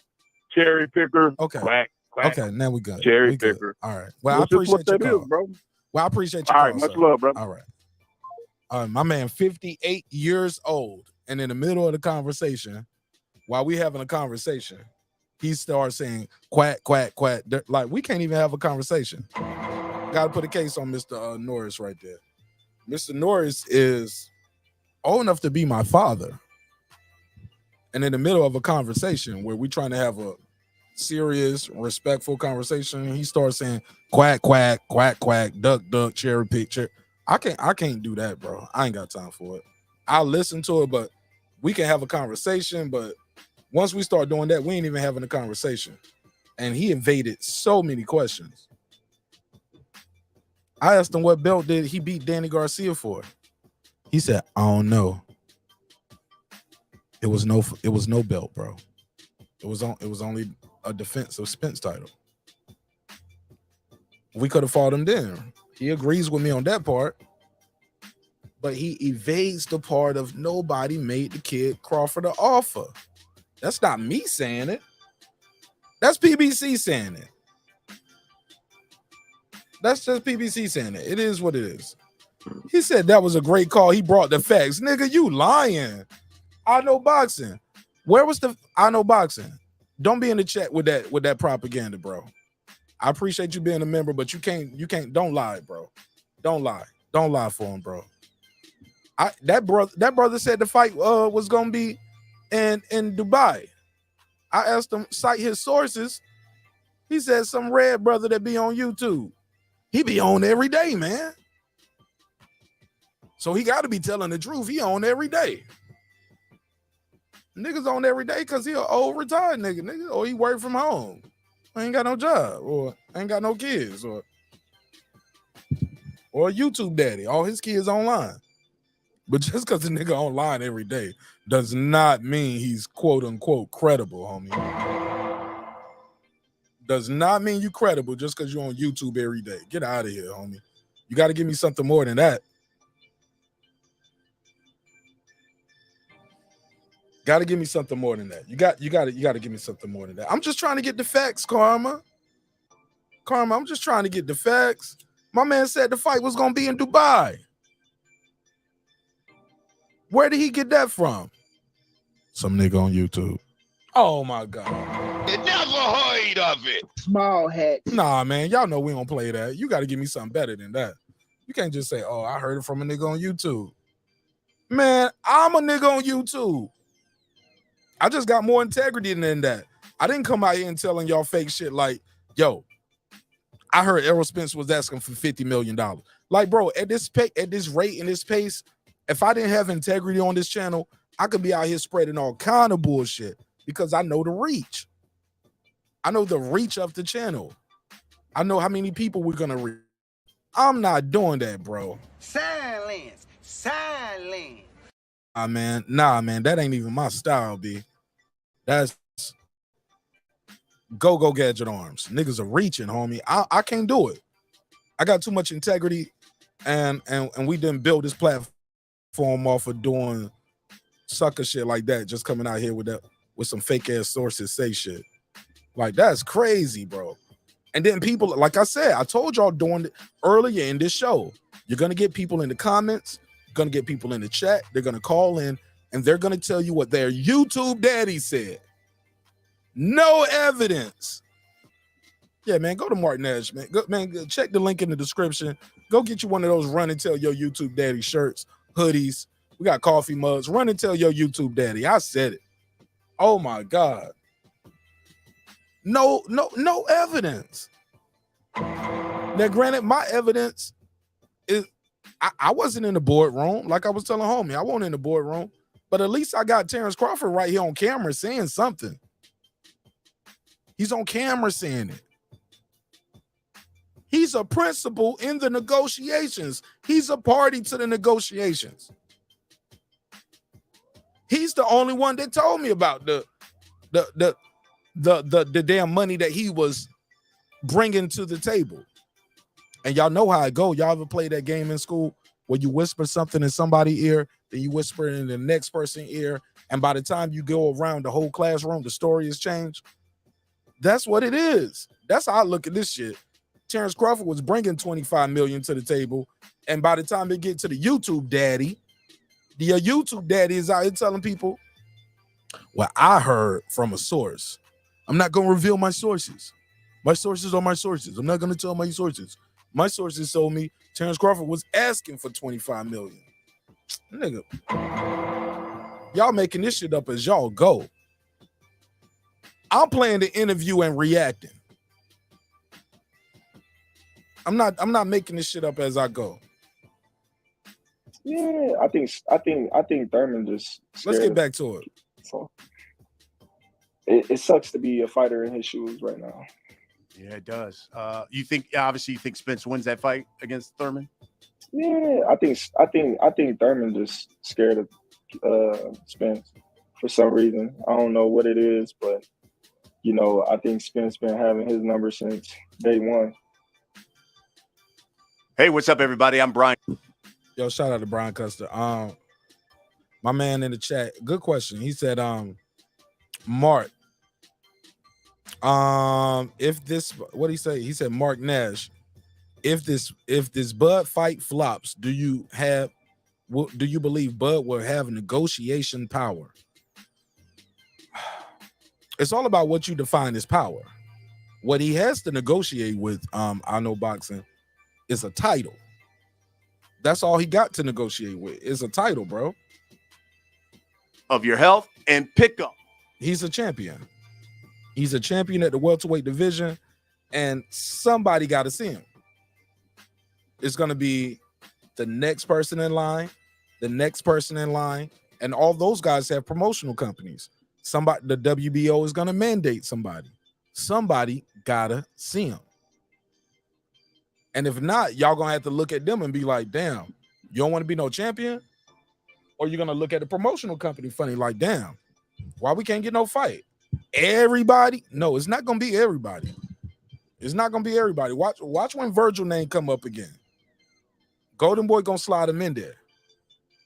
If it ain't him, it's going to, well, shit, Conor Ben don't fuck this up out of the game, so it won't be the zone for Conor Ben, but it's just going to flow in line. So to answer your question, the power is not with Bud Crawford and his name, I Know Boxing. It's not even in his selling power. It's not in him being a marketable guy. The power that he has. Shout out to Bernard Hopkins. He said it best in that Jim Gray interview. Because I am the champion, you're going to have to talk to me. Simple as that. Because I am the champion, you have to talk to me. And he's going to get that microphone. He's going to get that platform. I'm telling you, man, like, we ain't got to like it. You ain't got to like it. Nobody ain't got to like it. But you got to respect it. That dude is a fucking champion. An undefeated champion. 6-time champion. 2-time lineal. Fighter of the year. Fight of the year. I'm just saying, you got to see him. You got to see him. Somebody going to have to see him. So if it's not going to be him, if it's not going to be, I think 1, 2, and 3 right now is Virgil, Boots, or Thurman. Depending on what's happening with them, I don't see any of them taking no fight between now and April. If so, it's going to be a light touch. And yeah, by April, somebody's going to be Bud Crawford's mandatory for that WBO title. And you're going to have to see that, man. We ain't got to like it, but it is what it is. And if not, it's going to go to purse bid. Somebody going to pick the fight up, and Bud going to go in there and fight. See, that's the problem. People were talking about freezing them out before. He was like, yeah, we can freeze them out. I remember talking to, I told this story several times on air, where I remember being on the panel, and people were like, yo, he ain't got nowhere to go. He ain't going to be able to fight Mel. Ain't going to let him fight Mel. You think they're going to let him fight Thurman? Are you going to feed Boots to him? Why would you feed Boots to him? I was like, feed Boots to him? Shit, I thought this would be a big fight for Boots. Man, they ain't going to feed Boots to Crawford. Same people right now on YouTube telling motherfuckers, he was ducking Boots and Ortiz. I was on the show. I was on those panels, and I would say every name I said because I was looking at the WBO rankings going down the list, and they was like, nope, you ain't going to be able to move up and fight him. I was like, well, he can exercise the super champ status. He's the WBO super champ. He can go up and challenge for that. Charlo going to have to drop it, and Bud can fight for a vacant WBO. But I think people going to look at Charlo funny if he dropped the WBO just not to fight Bud. Oh, yeah. And if not, I'm going to be putting cases on y'all. Better not drop that belt instead of fighting Crawford at 154. He got to fight him. Okay, if not, Virgil Ortiz. They ain't going to feed Virgil Ortiz. Okay. Golden Boy ain't going to do that? Nah, they ain't going to do that. The Zone? Okay, nah, they ain't going to do that. Okay. Boots. Man, no, what shit. They ain't going to feed Boots to him, man. I mean, no. The better fight is for Boots and Spence. You know, like, all right, so now niggas are playing matchmaker. Y'all ask me the question. I'm trying to answer it. But in the process, every name I throw up, you got a reason why. So I was like, you know what? You right, my nigga. Congratulations. If Terence Crawford can't fight Errol Spence He should just retire. By your logic, if he can't fight Errol Spence, he should just retire. Okay. And I said thank you for having me on the panel, and I bid you all a good night. And I went about my day. Just went about my day. You know what I'm saying? I'm like, shit. I can't argue with that logic. Every name I say, you gonna say, well, they ain't gonna feed him to him. They ain't gonna feed him to him. Well, they ain't gonna give him Thurman. They ain't gonna give him Charlo. I was like, it's just Spence. Okay. Nobody ever expected BLK Prime to come in with eight figures for the man, though. I know it hurts. I know it hurts when you think you got somebody boxed in and they got to do whatever you got to say, and then they get a better option than what you was offering them, and you left with nothing. I told you stop playing with my name. My name is my name. That's gonna be my next drop. Don't steal it, or don't give it to your YouTube daddy. Don't be in my chat telling you going to your YouTube daddy, hey, you should use this drop that I heard on Martinez show. Don't be creative. Go over there and rob Martinez dick. Hey, nice niggas. You know, obviously for people who watch and listen to the show, we let them submit questions through social media. We got a number of them, but we'll get to a few of them. Steezo asks, financially, the David A fight makes sense. Listen to this. Now, this is hilarious. I love Bud's sense of humor. My man said, financially, it makes sense. But in this stage in your career, why would you entertain a fight with someone that does nothing for your career? Who said it don't do nothing for my career? Bud said, who said it don't do nothing for my career? My career earnings just went up 8 figures. Hello. Oh, yeah, the career earnings went up. Let's end that narrative right now. Put that shit in the dirt. Undertaker. Come on, man. I know it hurts. I know it hurts. It's not fair, right? He's supposed to take the disrespect. Like my boy Reggie saying. Reggie was like, man, he up here talking about be fair and his treatment. I was like, God forbid they treat him fair and do good business by him. God forbid, Reggie. Well, yeah, my man said, who's to say this ain't helping my career? I got a fight on my record. I'm active. A lot of these dudes ain't get to fight this year. I ain't fought at all this year. I ain't fought since last year. Shit, to be fair, your boy Jamal Charlo in the news for everything except fighting. He ain't fought since last year in June. Terrence Crawford ain't fought last year since the fall winter when he fought Sean Porter, right? Oh yeah, this is doing something for his career, and it's $10 million for the family. Fighter, you know, he's been in a stage in your career. Why would you entertain a fight with someone that does nothing for your career? Who said it don't do nothing for my career? He's a great fighter. You know, he's been in the ring with, you know, some great fighters, Hall of Fame fighter in Shane Mosley. You know, and it's a good fight. Oh, they hate that. They hate that.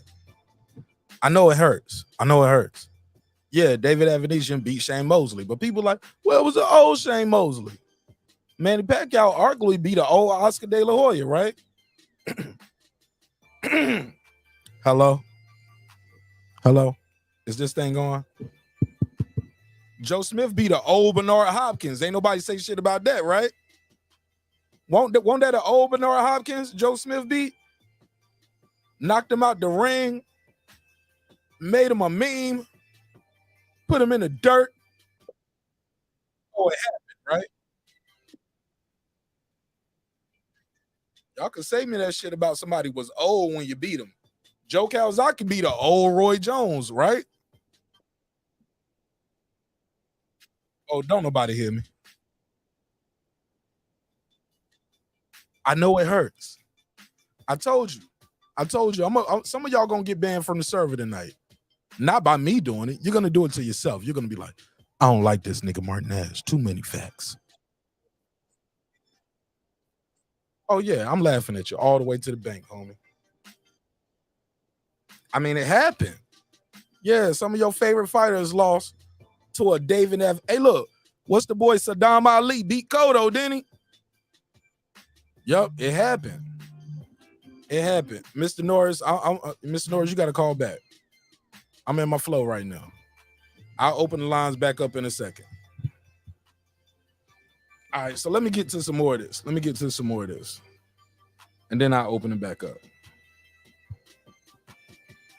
For me, and it does well for my pockets as well. Oh, did he say?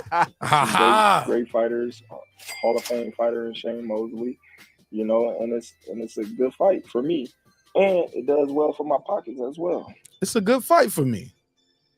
Oh yeah, go boy on a knockout streak. Ugas won on a knockout streak. Danny Garcia won on a knockout streak. Okay. Next one from Twitter ad. Oh yeah, it do something for his pockets. 10 million. 10 million. 10 million. 10 million. Gotta love it. Fighters, Hall of Fame fighter and Shane Mosley, you know, and it's a good fight for me, and it does well for my pockets as well.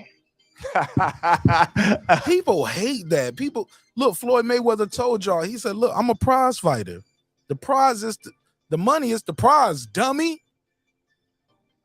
The belt leads to the bigger prize. Duh.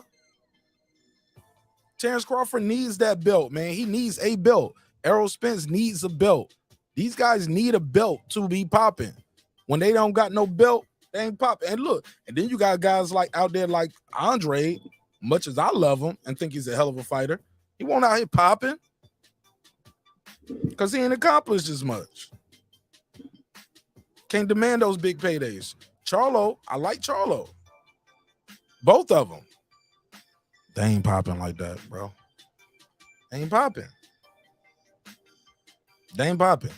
Let me play some more of this. Shout out to my guy HLD with a super chat. He said, matter of fact, let me give him a drop first. Let's give him a drop.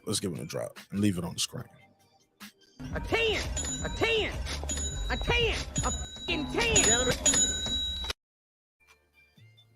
He said, let me read HLD's chat.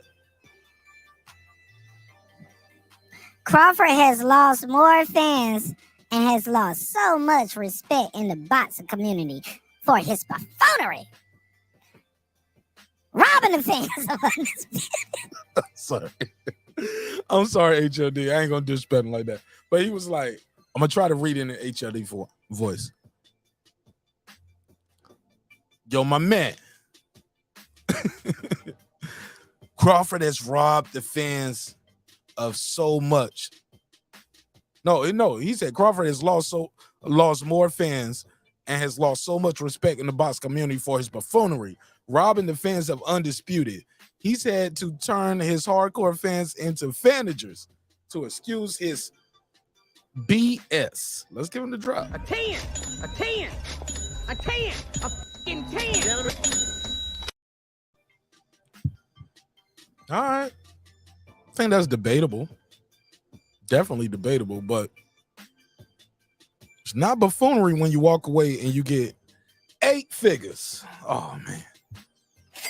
10 million. Go and send me my first half right now. And before I do the ring walk, I need that other 5, nigga. Before we even fly in, before y'all even start selling popcorn and what else they have in Omaha, like the great Kool-Aid and the chicken fried steak and all of that shit. Before you do any of that, I'm gonna need the other half for you, brother. Nah, man, he ain't lose no fans. He gained some fans, man. People are respecting this dude.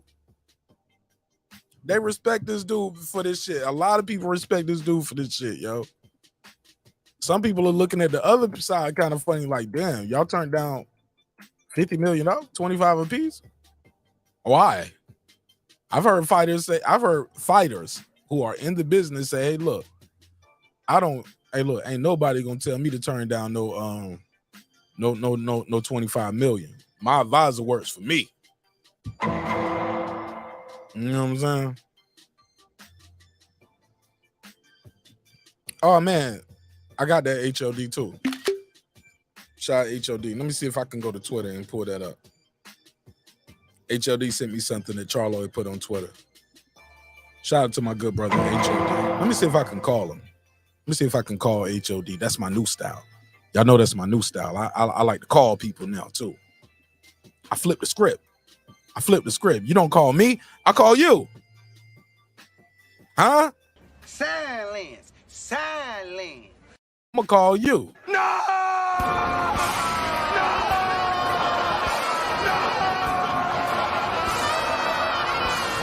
Let me see if I get HLD on the line. Let me call him. Let me see if I can get it to work. Oh, I'm gonna do it this way. I'm gonna call him from right here. I'm calling from the phone. That's my new style. They hate when I do that. Let me see if I can fuck with them. Make them mad real quick.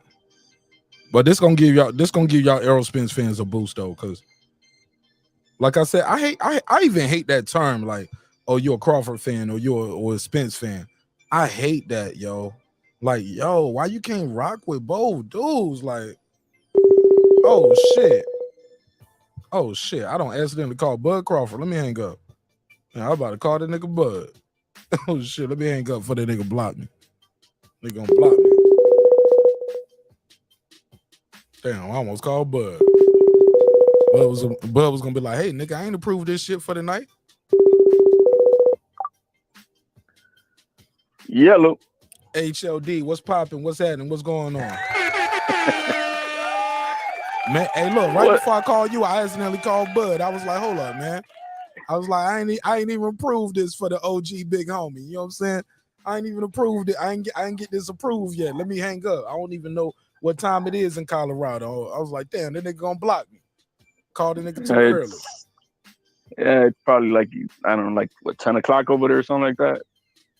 Yeah, man. My bad, man. My bad, Bud. Go and get your rest. I know you got to get up early, do them miles. But talk to me, HLD. What's on your mind? Not much, man. I see you still on damage control, man. That's what you call this? Damage control? It's all damage control, man. Ain't nobody respecting Bud but his own hardcore fans. Nobody. Brian and that's not hating. Brian Custer even said he did it. No, he did it, bro. He was like, when he was talking about that don't do nothing for your career, he's talking about legacy. He ain't talking about the payday. Hold up. Brian Custer didn't say that. Brian Custer read a question and Bud answered it. Brian Custer didn't say that. He asked him, it doesn't do nothing for your career. We know what he's implying about his legacy. But that's not Brian Custer saying that. Brian Custer didn't say that to him. Well, he did ask him, yeah. He put the question on the screen from the fan who asked it. If you watch Brian Custer, at the end of every interview, they ask questions from their audience because they tell their audience beforehand who's going to be on the show. And okay. Yeah. So that's not Brian Custer doing that. Yeah, you're not a fan of Brian Custer. That was Brian Custer having one of his interns send that question, and so he could ask the hard question. Objection. That's a smart man. I'm putting the case on you. Objection. Calls for speculation. HOD. Because that was a motherfucking question. You know, it's like, oh man, this guy's digging at me. So Brian don't look bad. He's like, all right, man, intern, send it in.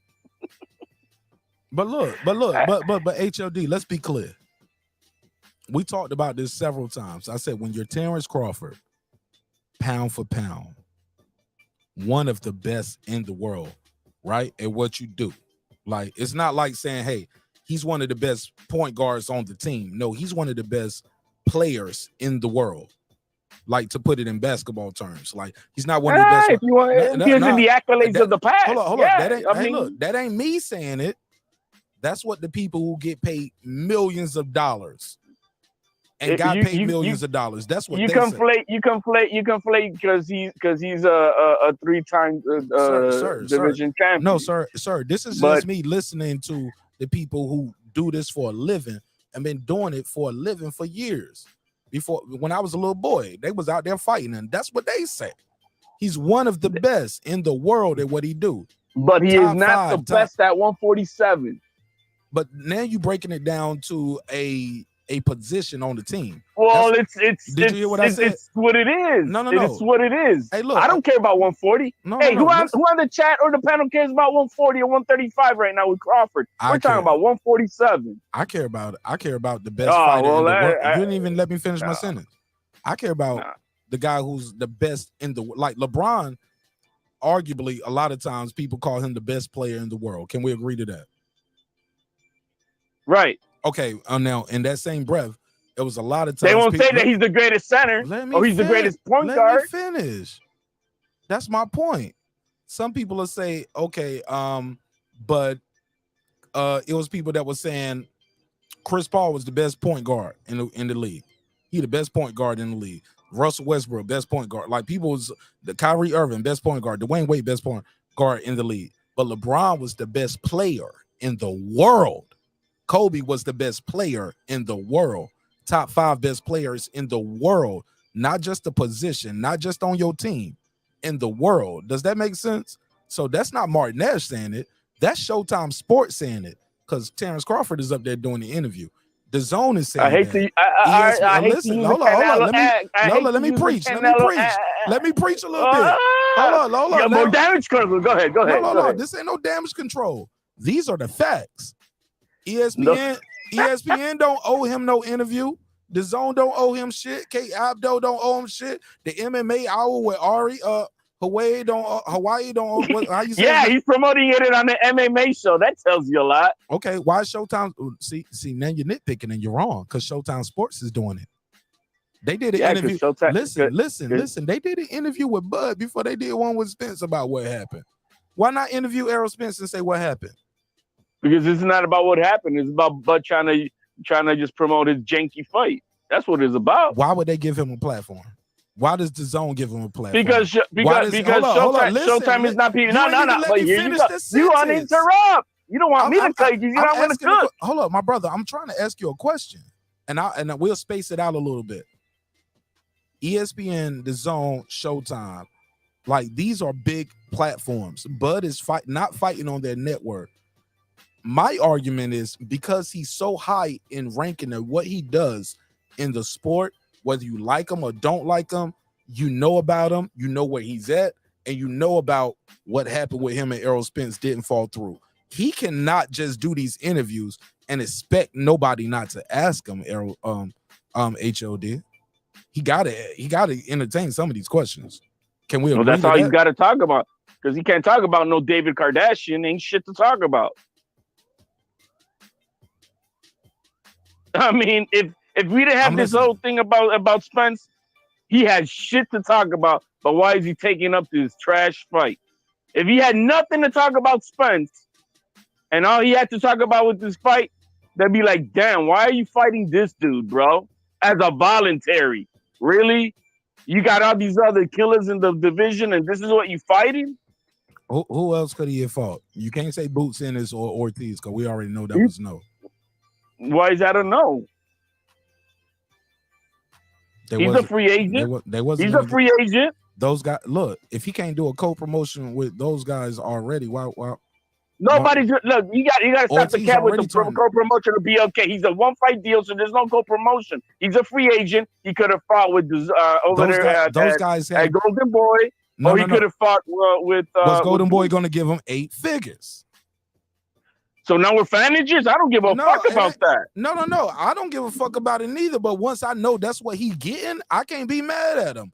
I can't call that a dug. If Golden Boy, hey, look, hold up. We can't call that a dug if Golden Boy is not about to offer him 8 figures. Only hardcore fans are not calling it a duck, because he was gonna make more going with the fight with Spence. Now we don't know that, and the thing is, we don't know. We're still 2 weeks away before BLK pays off their layaway that they have with Crawford.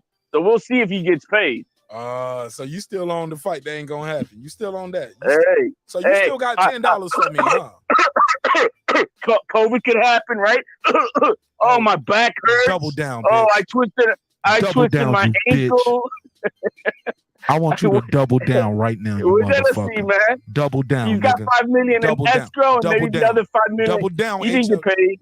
HOD. I don't know if you can hear me or you scared of the bet.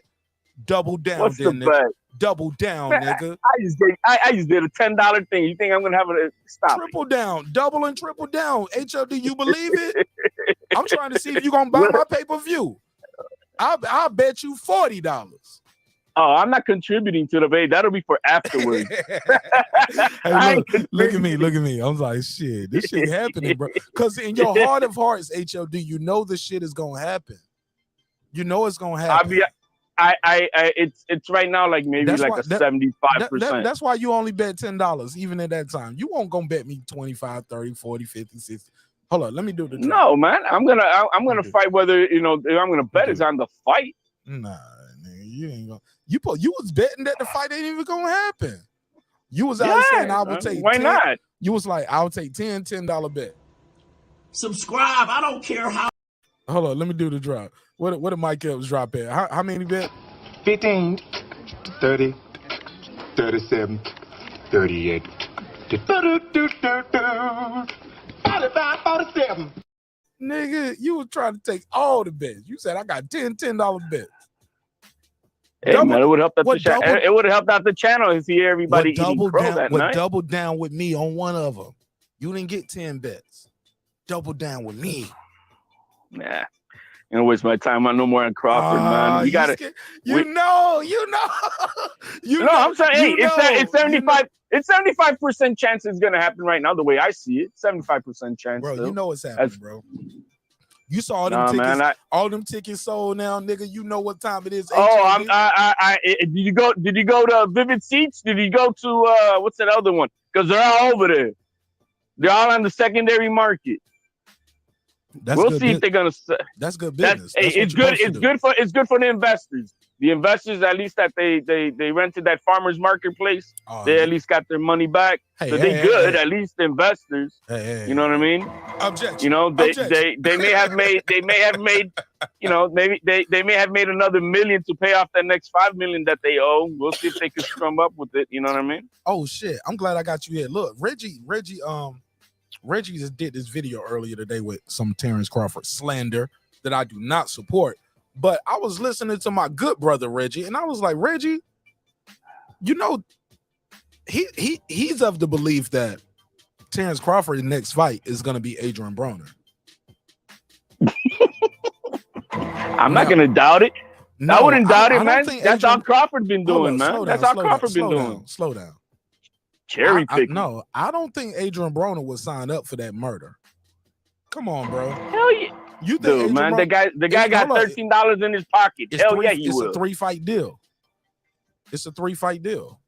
He got 10 to 12 million for 3 fights. For the people, hey man, I hear you. Hold on, let me say this. For the people saying Al Heyman ain't never did bad by no fighter, he always do great business. That Rock Nation deal with that Adrian Broner turned down don't look that bad no more. Do it. It don't look. What that you mean bad. Turned down by who? Adrian Broner, and he was advised by Al Heyman to turn down that Rock Nation deal. Rock Nation are offering Adrian Broner like $40 million. It's like 5 years, $40 million. Adrian Broner turned it down. How much did he make sense? We don't know that. We don't know what was behind the scenes. Man, you can look up what his guarantees were. He won't get no 6, bro. He won't get that money. Yeah, but you don't know what the back ends have been. And how long ago was that? I know the back end ain't what it's supposed to be because Adrian Broner tells us on Instagram all the time, baby. What we talking about? Hey, now whatever Adrian Broner says is gospel. Get out of here. No, it's his check. It's his business. Yeah, we talk about you gonna be talking about Spence being what about Adrian Broner, bro? You gonna believe the shit that comes out of that dude's mouth? He said it, bro. He said it. I know he said it, bro. It's his check. He says a lot of you know crack pipe shit that don't make sense. Oh man, then you gonna call Adrian Broner a J? Yeah, J. Okay, it was 5 fights, $40 million. How long ago was that? Somebody will tell me in the chat. I don't have it right in front of me. I can Google it real quick. That was at the height of his career when he was the Adrian Broner that everybody was like, yeah, this guy looked like he's gonna be the man. No, it wasn't. It was after that. He had already got beaten by Madonna. Madonna? Yeah, he had already got beaten. He wasn't that guy no more. Let me pull up Adrian Broner. I got you right. One here. loss and he's trash. I got one you. loss No, and he's trash. I didn't say that. But why are we deflecting? Why are we deflecting, man? We supposed to be cooking on the Fanager stuff of Crawford. I didn't deflect. It's all together. It's all together. Because look, because Reggie if you're called surprised, listen. Reggie said, right? Reggie pulled up and he said Crawford's next fight is going to be Adrian Broner, and I was like, far as I know, and what I'm hearing in the city, and what I'm seeing with Adrian Broner, what he putting on IG, his next fight's supposed to be in the A, bro. His next fight's supposed to be in Atlanta, and it's supposed to be in February. I don't think Crawford's fighting December the 10th, and then it's gonna fight Adrian Broner in February, and they're not even promoting, and they ain't even promoting that shit yet. Yo, I mean, hey, I see you got an undercard, man. Cause why not? Hold on, HLD, don't distract. Hey, react to that part. Crawford. No, hold on, react to that part though. Like if they can tell us, hey, Tank is fighting Ryan Garcia next, but prior to that, he's fighting Hector Luis Garcia, and tell us Ryan is gonna fight Abner Mades, right? Well, matter of fact, that ain't even official. That's just what my source said. You okay? So, my brother, I said all of that to say this. Why, if the whole plan was the BLK plan was Terrence Crawford versus AB, why not tell us? Go ahead. Hey, look, he's gonna fight David Evanesian and Omaha. His next fight is gonna be in Atlanta versus 4 division champion Adrian Broner. And if y'all have said him fighting Adrian Broner, or don't you think Crawford is hate? You think Crawford is hated now? You imagine they announce him fighting Adrian Broner next? And you know what? Come on, man. They ain't not that stupid. Adrian look at the Paw Patrol. Look at the Paw Patrol shit they're doing right now. Hold up, but Adrian Broner, I thought y'all wanted a motherfucker to know how to talk, right? Know how to sell a fight. Somebody who got skills. Somebody who's proven. Okay. Adrian Broner, a shot fighter. He's a shot fighter. Okay. That's a shot fighter, man. Okay. Let's hear it. That's a shot fighter. So when we talk about old, when we talk about old, like you're trying to say old earlier with the other names of fights that you were talking about, we're talking about a shot fighter. You're just a shot fighter. You're a shot fighter. You're old. Slow down. Rewind. What was I saying earlier? You're talking about, I don't know. You mentioned some names about people. I think it was Shane Mosley. He was an old shot fighter already, man. Yeah, but I also mentioned other people that fought guys that was quote unquote shot fighters, and they in the Hall of Fame for it. Or people still not for beating a shot fighter. Hey, look, when I hear people pick on Bernard Hopkins for getting knocked out the ring, I don't hear nobody say Joe Smith beat a shot fighter. He beat an old Bernard Hopkins. All they do he did. Let me finish. All I hear is Bernard Hopkins got knocked out of the ring by a white boy after saying a white boy never beat him. Nobody ever says, well, he beat an old shot fighter. No, he still get credit for beating because it's all true. It's everything you said is all true. Still get credit for beating him though. Beating an old Bernard, bro. Come on, I never hear nobody say that. I never. Everybody. It's like the last guy who beat Mike Tyson, bro. I mean, he beat a shot Mike Tyson. He was not in the game mentally. What happened when an old fighter beat a young guy who's supposed to be some shit though? Look, for an example, Nonito Donaire is an older fighter. I got one for you. I got one bet. No, but Nonito Donaire, he's 38 years old, 39. But he's going to the Hall of Fame. He's probably going. But we're not talking about Hall of Fame. We're talking about he'll still kick your ass at 38, 39 years old. He's an ATG though, in my opinion, though. I love. Yeah, but it has nothing to do with being an all-time great. I mean, Oscar De La Hoya is an all-time. Oscar De La Hoya is an all-time great. Doesn't mean he's going to come in the ring at his age and kick some ass. When you get to a point where you're a shot fighter already, you're old as far as you're not able to withstand the punishment or give off the punishment. I mean, it's just what it is. It has, some of it has to do with age because it's relative, but sometimes because you've been in too many wars, and it's simple as that. I'm just saying, man. I just feel like we pick and choose who win and who we say that to. No, I'm just saying that the one thing I can say, looking closely at Crawford's event, he's been cherry-picked the entire damn way. Nicely picked fighters. Because there's nothing of a signature fight on his career. There's not a monster we can say, damn, where's the monster at? He slayed the monster. There's not a fighter. Ugas was a monster. There's not a fighter. Ugas, Kell Brook, Sean Porter. Those were 3 undefeated monsters. Cause those are the 3 titles that Errol Spence got, bro. And none of those guys are known for knockout power. None of those guys were undefeated champions. It was already a blueprint to beat all 3 of those champions. Am I lying? And what did Crawford do? I'm asking you about that. I can go to that next, but I want you to defend that first. I'll defend it simply that he's beating the best guys at 147.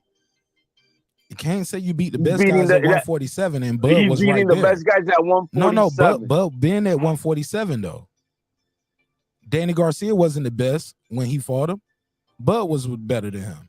Ugas wasn't the best when he fought him. Bud was better. And he was. Hold up. Mikey Garcia wasn't the best. Bud was what was better. Crawford doing? Bud was at 147 then. Hey, the man collected 3 belts. What has Crawford done? 5 years to collect 3 What belts. did Crawford do? It didn't take Bud 5 years to collect 3 belts. I tell you that. It didn't take 5 years for him to collect his 4 belts. He got 4 belts in 5 years. Matter of fact, might have got 6 titles in 5 years. The easiest undisputed ever, second to Haney. So y'all is that what you want to consider? You want to consider that like a monsters thing? So by that Come on, logic, man. so by that right logic, right now, there's 135ers who are gonna have better careers at 135 than Crawford. There's an active 140 fighter who's got a better undisputed career at 140, and there's an active 147 fighter who's a better welterweight than Crawford is. So yeah, he's picked up some trinket belts along the way, but they're against no killers. Huh? His killer today is Spence. Who picked up trinket belts? Trinket belts, man. They all did because they're not against who? Gamboa? What was the fight that who did he beat at 135 for his belt? He beat Ricky Burns in his hometown. And Gamboa was the defense. He had to fight Gamboa in his first defense. He didn't get no. Hey, look, his first defense won't no Carlos Campa. It won't no Carlos Campa. It was. It's a guy. It's a 126 pounder who came up. No, he was 130 who came up, and that guy was a champion. Okay. That guy was a former champion. That guy was a gold medalist. So he's doing a he did a Tank Davis. He brought up the guy from 130 who's not fighting right now at 135. The biggest difference. That fight was so 50-50. Their records was literally identical. HOD. Did you know that? A lot of people listen.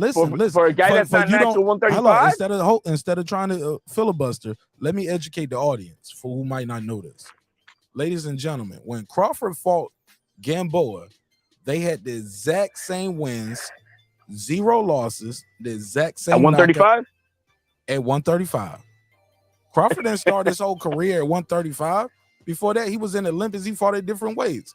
Like the guy fought at what he fought at. You can't get we're talking about prevent. 135. By your logic, though, you got to get mad at Spence and look at his record and where he started his career at.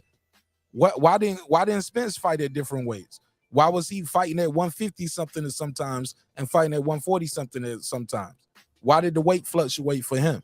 Was that him not being disciplined? Was that the people not holding him accountable? Like if you're trying to be he's funny, got 3 belts. No, he's got 3 belts. See, sir. He's got 3 belts. You just moved to go. He didn't have 3 belts then. And Crawford he's got them now. Are you talking about it? You're covering everything up with the past, and it's about today. Stop yelling. Because we were just talking about Gamboa. I was really trying to, I went through that. You cut me off to go into that about something else. And then I started explaining that. And then you jump fast forward like Reggie tried to do earlier to 2022. Because your only defense is the past. No, that's your only I'm defense. having a conversation, sir. But there's no defense here. It ain't no defense. The man's resume speaks for itself. You brought his resume into it. I'm trying to at 147. Sir, that's not fair. One guy being at 147 for 10 years. One guy just got there 5 years ago. That's all that matters, Mark. No, that's not. You want to talk about Hall of Fame bullshit? We don't care about that, bro. No, that's crazy. Nobody on this page. Well, right now, all we care about is what the hell is Crawford doing for me lately at 147. Sir, we don't give a shit about 140, 135. Is what you're doing now. You got a killer in front of you. Are you running towards him or are you running away? And my man ran away. Simple as that. So was he running away when Spence was paying and step aside money for Stanionis to fight Ugas? Why not fight Crawford then? Where was Crawford to offer a Why fight? not fight Crawford then? Where was Crawford to Don't offer ask a me fight? no fucking question, bro. Answer it. There it is. No, You know bro. there was no fight to be made. You keep moving the goalposts, What bro. was the Just landscape? answer Was Crawford already fighting somebody else? No. Was he with No. he with Top Rank? And No. Top Rank No. already had people for him? No, Come no, on, man, no, stop. no, nope, and no. Stop. Checkmate. Ain't no checkmate. Ain't no checkmate. He fought Sean Porter. Ain't no checkmate. See, he ain't even listening. He ain't even listening. He just played himself. Everybody who know. See, HOD is talking so much, and he's so focused on. I wish I had to drop He's myself. so focused. He's so focused on screaming that he don't realize what he just said. And you're focused on your drop. No, I But just they don't make stated sense. facts, baby. When did Terrence No, you Crawford? didn't. All right, well, let's play the game. When did Terrence Crawford fight Sean Porter? Last year. What date? What? It was in the fall, I think it was. Okay, what month? You ain't got to give me the exact date. What month? Crawford. No, I don't. I'm not gonna. All right, I don't. Was it? It was like October, November, right? Let me pull it up. I'll play the game. It was. with you. It was the fall. Hey, look. I I'm remember a good host, and you my friend. HOD. You're my friend. November the 20th, 2021. So from that day on, Terrence Crawford was a free agent. Now, when did Ugas fight Spence? It was April 2022. Why did he fight Ugas, who was already in a tournament? The WBA had a tournament because they were supposed to be eliminating the extra belt. Why pay Stanionis step-aside money instead of, hey, let's go into negotiations and let's do this Crawford fight? Because how wouldn't it make sense when you have a belt still on your side? No. It ain't no size no more. It ain't no size. It ain't no size. It ain't no size. It ain't no size. It ain't no size. It ain't no size. It ain't no size. It ain't no size no more. No, it's no size. Free agent. Free agent. Free agent. Who's free agent? agent? It's a free agent. It's a free agent. Bud is a free agent. He just finished No, Sean no, Porter. no, It's a free agent. I'm talking about Ugas. It's a free agent. You asked why did No. No, I ain't talking about Ugas. I'm talking about Spence. Why did Spence not say, hey, let's make the Crawford fight now instead of paying Stanionis? Why did Crawford say that? Hold on. I got a call. Michael. Fuck. To accept. I'll take it. HOD, hold on. Michael, talk to me. Michael, where you from, Mike? Hey, Mark, man, I'm from Chicago. All right, Mike from Chicago. Go ahead. You got 2 minutes on the clock. Yeah. Go ahead. How you know, man? I don't know too much about boxing like you guys. You totally know your stuff. So why'd you call in, Mike? You know what? I know a little bit. Why'd you call in? I mean, you know where you I'm at right now, or did you just scrolling through YouTube and saw a phone number? Mark, I'm trying to learn, buddy. I'm just trying to learn. Okay, that's fair. If you ask me something, I might give you a good answer. I like it. I like that energy. Yes, sir. Mike, can I borrow can I borrow like $500, or can you invest $500 into the success of the show? Yeah. I'm just saying, man. Who you think Canelo fighting next? Oh man, how about Canelo, man? Man, Mike, I can't change the pace of the show right now for that conversation, bro. We are knee deep into a deep conversation. I thought you were adding to this. Yeah. You're not trying to add to this conversation. I might try to, brother. I might try to answer. My job ain't for you to call me to ask you questions, Mike. You're supposed to be okay. Well, I answer your question. I know. Okay, who do I think? I hear you talking about Terrence Crawford. I got you, Mike. Mike, I got you. Hold on. Silence. All right, I'll answer your question, Mike. I'll answer your question. Yeah, but I don't know who Canelo is fighting next, but I would love to see him fight David Benavidez. I don't really care to see him fight Bivol again. I seen that. I don't want to see it twice. I think Bivol will beat him again.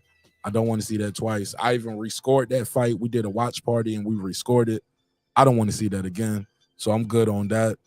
I don't know who I see him fighting next. I would really love to see him fight David Benavidez, though. I would love to see how that plays out at 168. That's what I'm excited about. Yeah. But go ahead, That's cool, and I'll give you a little more time on the clock. Thanks, man. Go ahead. I was just looking, man. I'm just thinking, who the fuck is like around 200 pounds? You know, like a boxer around 200 pounds. You know. What you mean? Who's 200? Anybody exist? Yeah, like a boxer around 200 pounds. You know, anybody exist that we talk about all the time besides the other guys? You know. You say the names. Who do you like at heavyweight? Well, I know the heavyweights, but I don't know somebody in the middle, like 200. I know all the heavyweights. You talking about cruiserweight? Like cruisers? Well, yeah, you know. Man, there's some good. I know Wilder, Liz. No. Those are all heavyweights. Right. But I was wondering. Yeah. Go ahead. I don't hear much about the like middle of the road, like 200 pounds, somewhere around there. You know. You're talking about cruiserweights. Yeah, for sure. Yeah. There's some cruiserweights out there, man. Yeah. There's some beasts out there. What's his name? Jai Patia. He's like 22-0. That motherfucker a beast. Okay. The dude from the UK, he 18-0. I think his name what's his name? O'Kelly. What's his name? Kevin O'Kelly or something like that. He from the UK. Lawrence O'Kelly. He from the UK. He a cruiserweight. Yeah. He a beast. There's some cruiserweights out there. Even guys who like to come up, like I still like Billiam Smith. He got some skills. Makabu just lost, of course, but Breedis is out there popping. It's like cruiserweight is like a hidden gem in boxing, but they don't fight that much. Yeah. That's the thing. They don't fight a lot. Yeah. The cruiserweights don't fight. All I hear is about like 135 pound guys, you know, that's all I hear about. Yep, 135. You know? My bad, y'all, if y'all listening. But that's your time, man. But yeah, man, you're more than welcome to call back in. Tell people again what your name and where I you wish I knew more, man, but I like the MMA, buddy, you know? Yeah, we cover that too. Yeah. So that'd be cool. I'll call in for that stuff. Yeah. I do post fight. I do a post fight for the boxing and MMA after every major fight. Check out the post fight. Soon as the fight is over, my show starts. Yeah, I mean, for MMA, man, I'll talk to you on for 20 minutes, you know? All right, well, we'll pull up for that. I love to hear it. All right, Mark, buddy. Hey, look, real quick before you go, tell people again your name and where you calling from. Michael, Chicago. Mike from Chicago, my brother. My man. Shout out to Mike from Chicago. All right. Good call. Let me get through the rest of this. And damn, man, I ain't realized. Been a long show. Been a good show though. Enjoyed it. Definitely thoroughly enjoyed this. Let's get to the rest of this. I got great fighters. Got about 5 minutes left for this. Mosley, you know, and it's a good fight for me, and it does well for my pockets as well. Do well for my pockets as well. 10 million. Bro, y'all better stop playing with it. Look, I'm so disappointed, Lisa Bells, that so many minorities, I'm gonna say it, are sitting here mad at I'm gonna say it, Lisa Bell,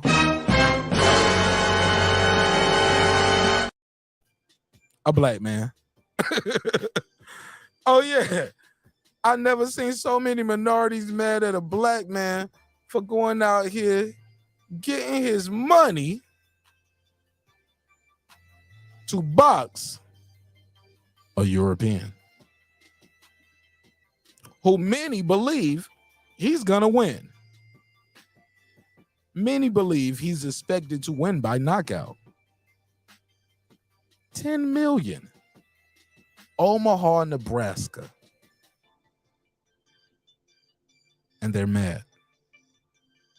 Oh, man. In the words of Don King, only in America, baby. Oh, this is beautiful. This is beautiful. We should support these kind of things. It's beautiful. We should all be so lucky that you about to go in there and make $10 million for something that we expect you to do. I mean, Floyd made 30 going in there fighting Robert Guerrero. Minimum. Who expected Robert Guerrero to beat Floyd that night? I'll wait.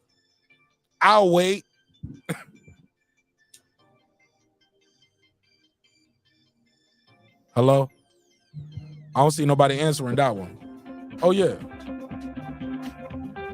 Who expected Luke? The truth. Oh, shit. We got Errol Spence up here. Hello, Errol Spence. The truth is that your boy Errol Spence. I just want you to know my name is Martin Nash, and I'm a big fan. The truth is your boy is just like you changed the narrative. Y'all change the narrative and lie. Have a good evening. Hold on. Now this man, hold on. Wow. This man said he's 58 years old, y'all. Now I know he ain't up here 58 years old making prank phone calls now. Now hold up now. No, what time is? Let me timestamp this shit. 4:27. I might have to chop all his clips up now and make him one. I might have to pull one of my Coach Malachi's on him. I might have to pull a Coach Malachi on him now. Now don't do that now. What where we at? 4:27.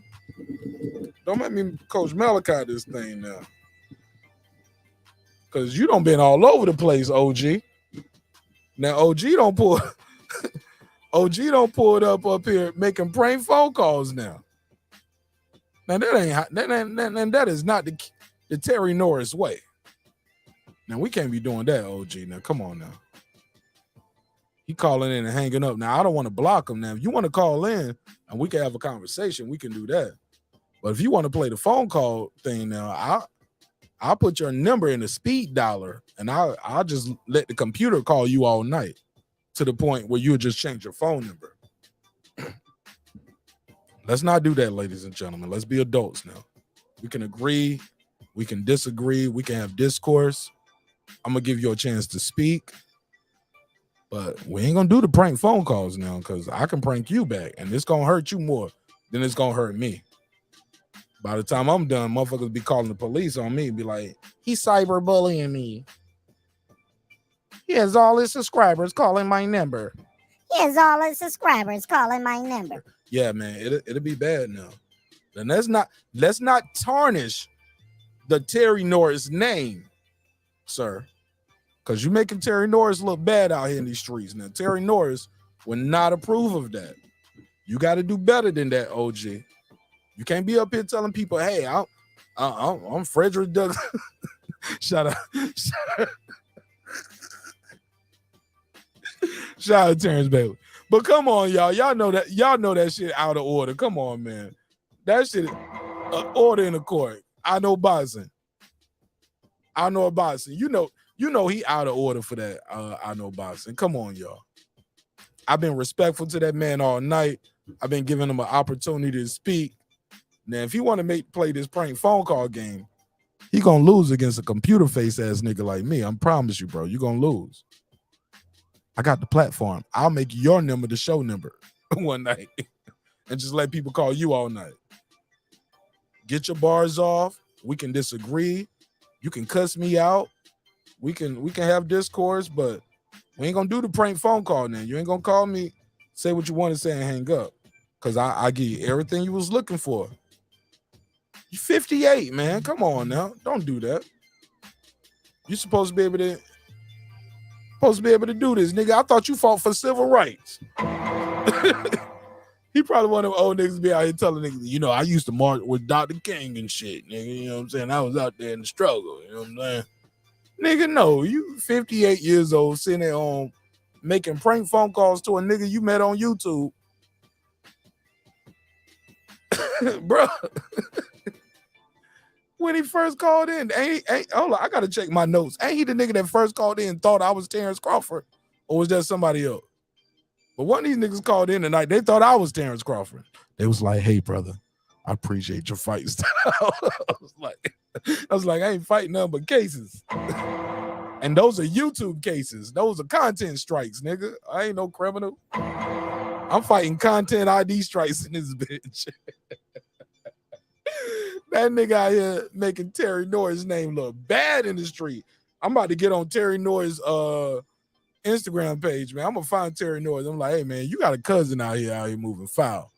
Let me tell you what your cousin Willie out here doing. You know, you got a cousin named Willie? Because he out here telling, his first line is, hey, man, you know Terry Norris my cousin, right?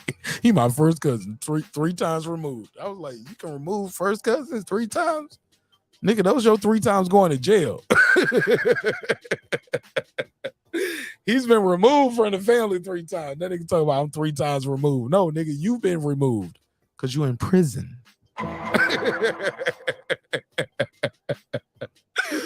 Man, this old nigga better stay off my phone with that goofy shit up here playing around with me, man. I'm gonna put this nigga on Instagram for real. I'm gonna put him on a jumbotron and be like Jay-Z with that damn Prodigy picture, nigga. You better leave me alone, Mr. Norris. Should I call him back? Fuck it, should I call him back? I'm gonna call him back at the end of the show. I'm gonna call this nigga back, yo. I'm gonna call him back. Let me keep cooking. Next one from Twitter asks, did you anticipate more issues making the fight happen after talking about the Spence fight, after leaving Top Rank, or did all of this surprise you? Actually, I thought it was going to be easier to make the fight, being that, you know, I didn't have anything blocking or standing in the way with me and Spence. So I thought it was going to be a piece of cake. Like, that's why he said that shit to Bob like that too. He was like, bro, I thought this was going to be a piece of cake. I was like, bro, we going to fight whatever they offer. We're going to take that shit. But everybody keeps leaving out that one part. Crawford said, my one condition was we fighting this year. It ain't going to be no February, no March, April, May. No, we fighting this year. Let's do it. Why they couldn't fight this year? The budget wasn't there for PBC. And that's okay. But once the man say I'm gonna fight somewhere else and we can double back, that should be okay with fans too. It's not because it was hyped up. But I'm gonna let you know who it is okay with. It's okay with Steven Espinoza. That's why he allowed this interview. He allowed it. Steven Espinoza allowed this to be on Showtime Sports YouTube channel. He allowed it.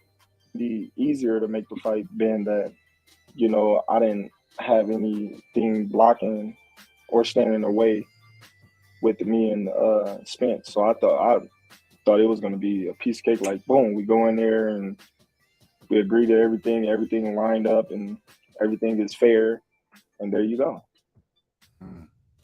Crystal asks, but how many more fights till you retire? And when you hang them up, will you be a promoter or will you go the trainer route? Good question. Good question. Would you take the promoter or a trainer route? I don't know. I don't know how many fights, you know, but when I'm gonna always be somewhat tied into boxing, you know, being that I have my nonprofit organization back at home. I got my own boxing gym and stuff like that. So, but mainly I'm gonna just continue to build my portfolio and my real estate. Woo! Hedge fund. My man said, I'm gonna keep building my portfolio. I'm gonna keep grinding, doing what I do. I'm gonna keep making my coin, keep working on myself, building my brand. I'm gonna be involved in boxing because I own a gym. I own my home gym. Crazy thing is, he go to the home gym to stay sharp. When it's time to train for a fight, he go to Colorado. Ain't that deep? Think of that. Think of that. That's still kind of dope. You gotta respect that. My man be like, nah, I gotta get away from all of this shit. I gotta get mad enough to whoop somebody's ass right now. Hassan asks, who's the fighter most similar to you skill-wise? A fighter that's most. I love this question right here. Let me write this one down. 4:35:34. Bud Crawford is asked by Brian Custer during this interview. He said, what fighter is the closest to you skill-wise? And you know, we always ask this question right here.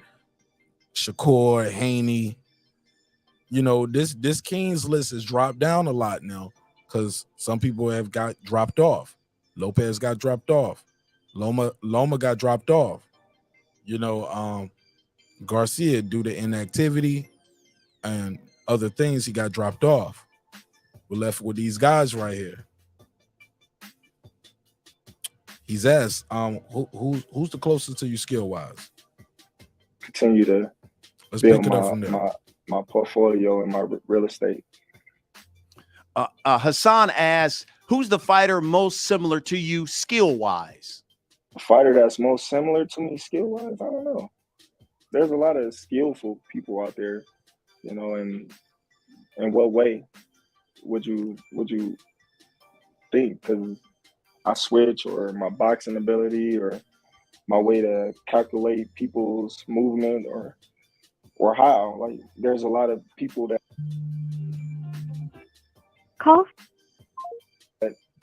that's skillful, but I don't think there's nobody that's have the whole package like me.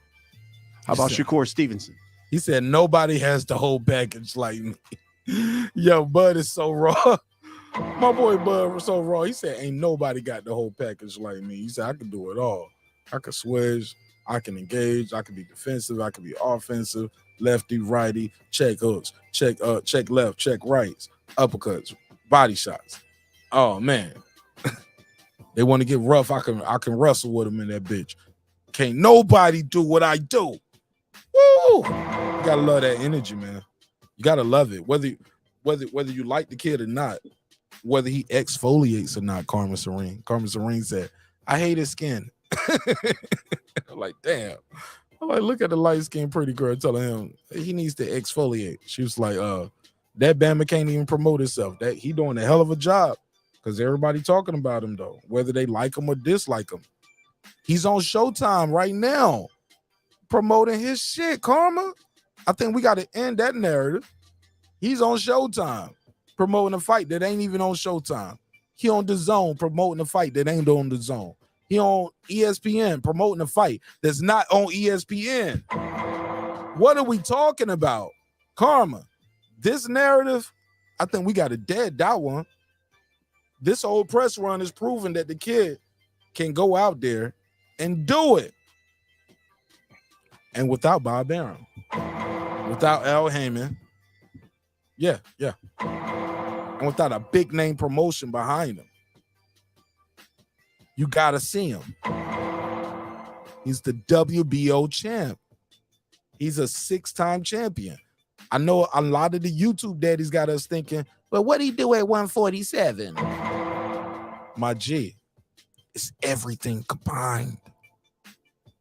Manny Pacquiao ain't Manny Pacquiao because of what he did at 154, 147. It's because he's an 8-division champion. You got to respect that man. Floyd ain't just Floyd because of what he did at 154 or 147. It's what he did at 140 and 135. Y'all forget the pretty boy era. Y'all love Floyd, but most of y'all love the money. Most of y'all hate the Money Mayweather part of Floyd. Y'all love the pretty boy era. But when it comes to Terrence Crawford, y'all be like, nah, that was back then. It's about now. That ain't what y'all said with Floyd. And Terrence is still knocking him out. He on a streak, homie. From one division to the next. I know the facts hurt. The facts gonna hurt. But the hate is real, homie. None of that shit I said was false. None of it, Nick Rich. None of it, sister. None of it. All of that was straight facts. Truth hurts, though. Let's get back to this. And we're going to close this interview out, and I'll take calls for the rest of the night until I'm done. Shakur, boxing mind? Oh, yeah. He said Shakur boxing, is the one. Hands down. He said Shakur the one. In some ways, Shakur's better than me. What? Oh, wow. And in certain Shakur, boxing mind? Oh, yeah. Boxing, hands down. Like, in some ways, Shakur's better than me. Oh, wow. And Brian Custer said, oh, wow. He said, in some ways, Shakur is better than me. Certain attributes. So, yeah, Shakur on a whole nother level. Well, by the way, what did you think about the WBC ordering Shakur Stevenson versus Isaac Cruz? It's a good fight. That's a great fight, huh? All action. Yeah, but Shakur, ain't nobody beating that dude. Not right now, at least. He said ain't nobody beating that dude right there. I missed a couple calls. Ben Israel, you can call right back. I think I missed Ben Israel. Yeah, you could call back. I think I missed the boxing scientist too. I had a couple missed calls. I was trying to get through this video and just take calls the rest of the night, but you get the But go ahead, Ben. You can call back. And boxing scientist. How'd you get the nickname Bud? My mom gave it to me. He made a face like, damn, Brian Custer, you don't know that? Okay, I always wondered that. I'm like, I need to ask him, how did he get the nickname Bud? Yeah, my mom gave me the name.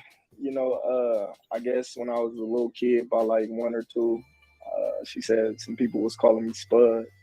She was like, don't call my son Spud, call him Bud. So, you know, that's how I got the name Bud. Okay, well, actually, that's how you get Bud out of Terrence. Right. all I know is Bud ever since I can process words. So, yeah. Okay, Terrence Bud Crawford, come to the last segment of this show. We call it The Last Stand. I'm going to just ask you this series of questions. You give me the first thing that comes to your mind. You ready? I'm always ready. All right. Was leaving Top Rank the best business decision you ever made? Yes.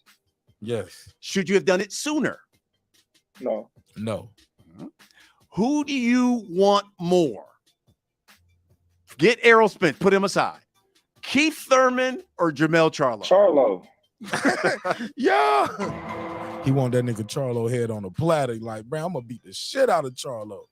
Oh my God. It's like he's talking like a guy who's already seen, like, I know how I'm gonna beat you. I know where you mess up at. The scouting report is out on you. Because at this point in their career, the scouting report be out on these guys. The scouting report is out. People know. Oh yeah, he's soft to the body, or he lunges. You can frustrate him with the grappling, and then he'll lose his cool and start lunging and or looping with the right hand, or he's lunging with the left hook, or he's his feet are too far apart, his balance is off, doesn't have good foot movement. After round 6 or 7, he stopped moving his head as much as he used to move it. All of those things come to play, and when you're a guy like Terrence Crawford, you study those things. Call from the boxing scientist. Talk to me, boxing scientist. What's on your mind? Hey, so Mark, you made a couple of statements that I'm not sure I agree with, because I want to hear that. The first one, that you were comparing Bud to like a LeBron James, and then the second one was you said he's the most hated by minorities. I don't think I said it exactly like that. Most hated by minorities.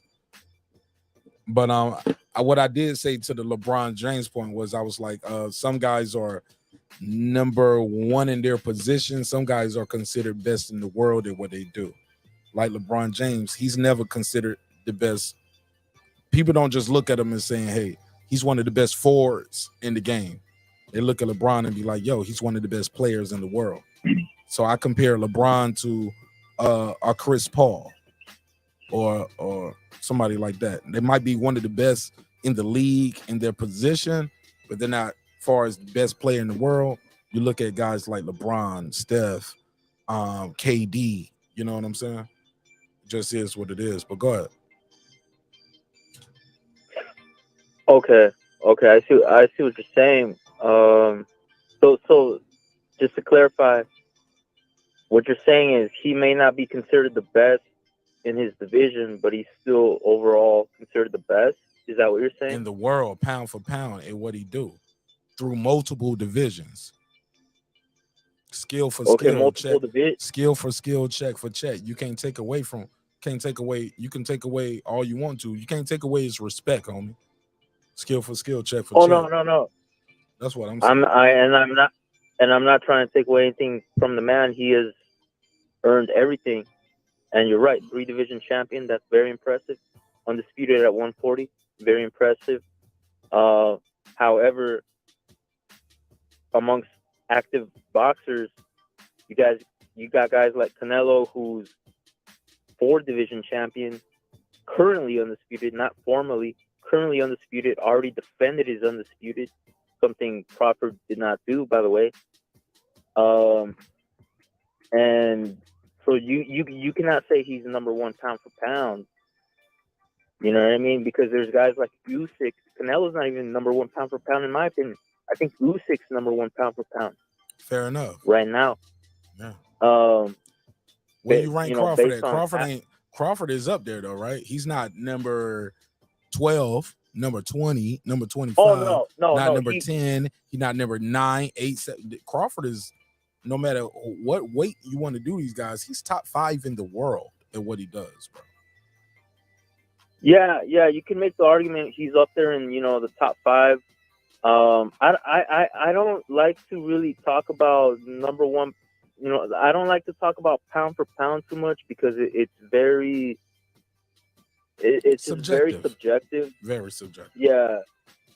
So, but he's definitely up there amongst the best in the world. You can say that. How about this? Did Showtime bring Usyk on to promote his next fight? See what I'm saying? This guy right here, they brought him. He's been on DAZN, ESPN, and Showtime promoting this fight. How do you do that? If you're if you're not that guy, who else does that? Name one person. I think that has more to do with marketability, though, Mark. That's not hold really. on. And then they say Terrence Crawford can't sell out tickets to a barbecue. They say he can't sell, although he's selling out his own town right now. Yeah, but everybody on YouTube talk about him, but they say he can't sell. So why is he on DAZN? Why is he on Showtime? Why is he on ESPN? Because Mark, come on, okay, Canelo can barely speak English, and Usyk can't speak English at all. So, that's why he's doing more interviews than these guys. AJ speaks the Queen's English. Who? Anthony Joshua speaks the Queen's English. Yeah, Anthony Joshua. Was he on Showtime talking about his last fight? Dillian White, was he on ESPN and Showtime talking about his last fight? Crawford is everywhere. Crawford. Nah, man, we moving the goalposts. These guys speak English. No, you're moving the goalposts. I'm just naming guys that speak English. You said guys can't speak English. But when we're talking about the elites, right? We're talking about the elites. Anthony Joshua, elite. Okay. Boom. Anthony Joshua. He speaks better English than Usyk. He's an elite. He's not everywhere like that. Why not? I mean, you got me there. Fair enough. Okay. At least you're being honest. At least you're being honest, bro. Yeah, no. Most people would have just said, "Man, fuck that. He a buck. He a bum. He a dog. Why we going back in the past? Hold on, homie. We having a conversation." Those are questions people can't answer. People can't even answer those questions. I cannot even hate on Anthony Joshua because he kept challenging himself. That's why he got a couple L's. And the last fight with Usyk, in my opinion, that should have been a draw or even a victory for Joshua. Whole nother conversation, bro. That's another topic. But he's a great boxer, and he's another guy who has earned everything that he has, right? But as far as why he's not getting interviews, I couldn't really tell you, because he's a huge star. He should be, in my opinion. Megastar. Yeah, and then the other point, I think you said, correct me if I'm wrong, but I heard you say that Crawford's hated the most by minorities. I don't recall saying that exactly that way, sir. But I'll let you speak to that point, though. If you want to speak to that point, go ahead. Okay, because I thought I heard you say that, but you can speak to that point regardless. Go ahead, whatever you want to say, get it off. All right. Hurry up. All right. Hurry up. I think. Hurry up, nigga. I think Canelo. I'm joking. All right. So no, I have to hurry up because I'm on my break and shit. Thank God. Thank God. Go ahead. All right, Mark. So Canelo, I think, is the most hated by minorities. He's hated by a lot of Mexicans. Probably the most by Mexicans. Even some of his peers. Chavez used to hate on him until he beat his son's ass. And then he couldn't deny it anymore. I disagree because people, they still buy his shit though. His numbers don't reflect hate. His numbers don't reflect it like that.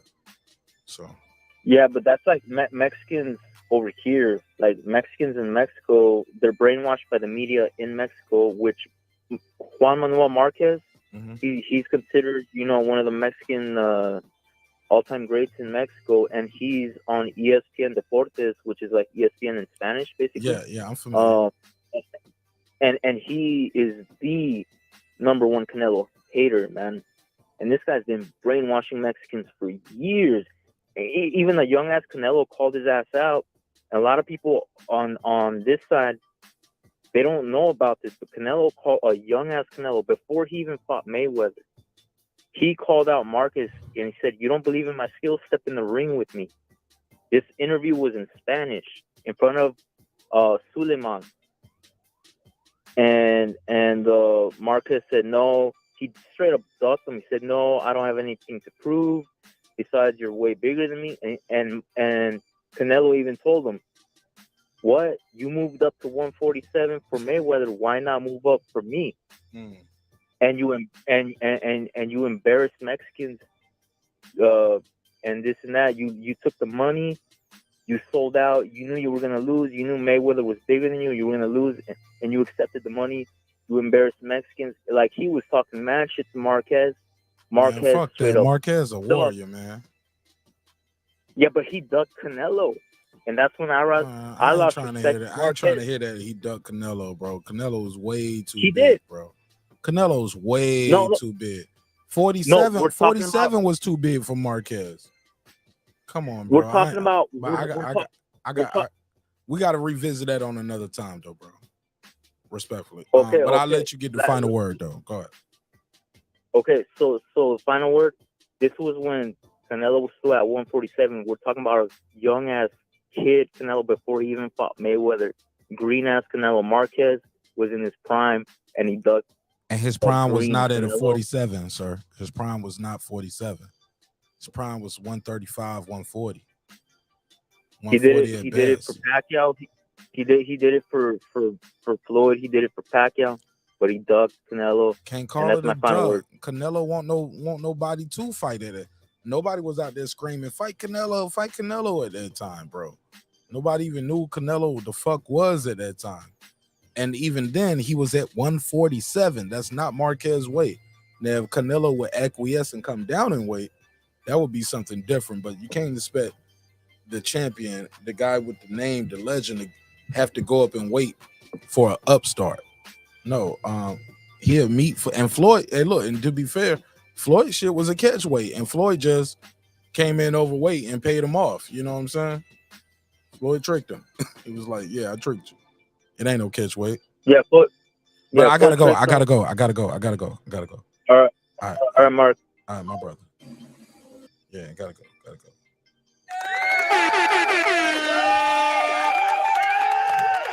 Shout out to the Boston Saints. I gotta keep it moving, man. Gotta keep it moving. I gave him a good time though. I gave him a long time on that call. Plus, I gotta call HLD back before it's all over. Let me finish this up. Who do you see as the next pound for pound best fighter? Wow. Woo. He ain't even have to think about it.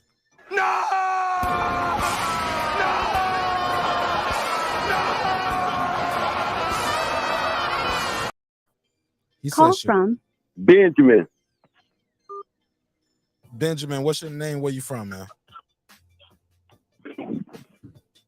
Straight up Baltimore, the whole motherfucking city. Okay, You know Ben what I mean? Israel. Okay, talk to me. This Ben Israel. Hey, Shalom, Mark. What's good, though, my brother? How you doing? I'm good, man. Go ahead, talk to me, Ben. You called to cuss me out, man, Well, because I've been great. getting cussed out all night. Well, that's your nature, though, my G. My boy, that's what we do. Hey, You gonna look, have I'm haters, man. Hey, look, you I gonna can have give it. I can take it, congratulators. bro. You know what I'm saying? That's what Pause. we're talking about. But a great interview, though, Mark. Great interview with your boy, the new Keith Thurman and Brian Cusby. Great interview. Great interview, man. I mean, that was a great interview. I mean, you just said it. I mean, you just said it. He just exposed the new Keith Thurman. He exposed him, gave him all the news, made him hang himself. I know you ain't say that per se, word for word, verbatim. I know you did not say it like that. Yeah, don't try to ruin my political connects. But then he tried. Then Brian told him. He said, "If you can speak up. Hold up. Speak up. You sound like you're on speaker or you far away or something. Get close to the phone. Check 1 2. How it sound now? Perfect. Go ahead. You know, he told him. He said, "Man, bruh, if you could change anything, what would you change?" New Keith Thurman. You know what the new Keith Thurman told him all? He said, "I wouldn't change anything." He said, "What?" He said, "Man, you just walked away from the biggest." I mean, then he tried. Then the new Keith Thurman tried to talk about when he was with Top Rank. Oh, you know, when Bob was trying to negotiate the deal, he didn't want to do it. Then Brian Cluss had to stop it. Playboy, you're not here no more. You here now. Why you ain't do it? Why you ain't just tell? Then he told him, then he exposed him again. Brian Cluss, beautiful interview. Brian Cluster said, "Why you didn't still tell these people?" Then the new Keith Thurman said, he said, "No, I ain't want to do that." I'm looking at the interview. I'm like, what? Why the fuck you wouldn't want to do that? Because you were playing one side of the motherfucking field. He wasn't being genuine about it. He gonna sit up there and have a genuine interview. But I know he the new Keith Thurman. I told you 4 years ago, Mark, he was out here trying to sell that WBO belt. Shout out to him. Shout out to his new team. Shout out to Fat Mac for doing this thing. But then Brian Custer told him, he said, "Bruh, you could have made triple than what you making now with them." And I told you said it tonight, Mark. Yes, you did. Oh, a lot of people said it's gonna be sold out. It's a sold flop. Guaranteed, if the thing in your son high school gymnasium, that shit would not sell out of your son high school gymnasium right now. Guaranteed. Probably 800 people got to see, and 750 of them from Omaha, Nebraska. And all these fans on the YouTube street ain't doing shit but running their mouth, Mark. There ain't no super fan like Benjamin Israel. They not. They ain't gonna say nothing. Ain't going. The no fight ain't pulling up. They gonna stream the fight. But is that supporting your favorite fighter though, Mark? Yes or no? No, sir. That's not supporting your favorite fighter. You know that. Not at all. You know that more than anybody. You told you against streaming a fight like that, Mark. How that's supporting the fighter financially? How that's putting kids on his food on his kids' table? But then Brian Custer told him, he said, "Bro, why you just didn't tell him?"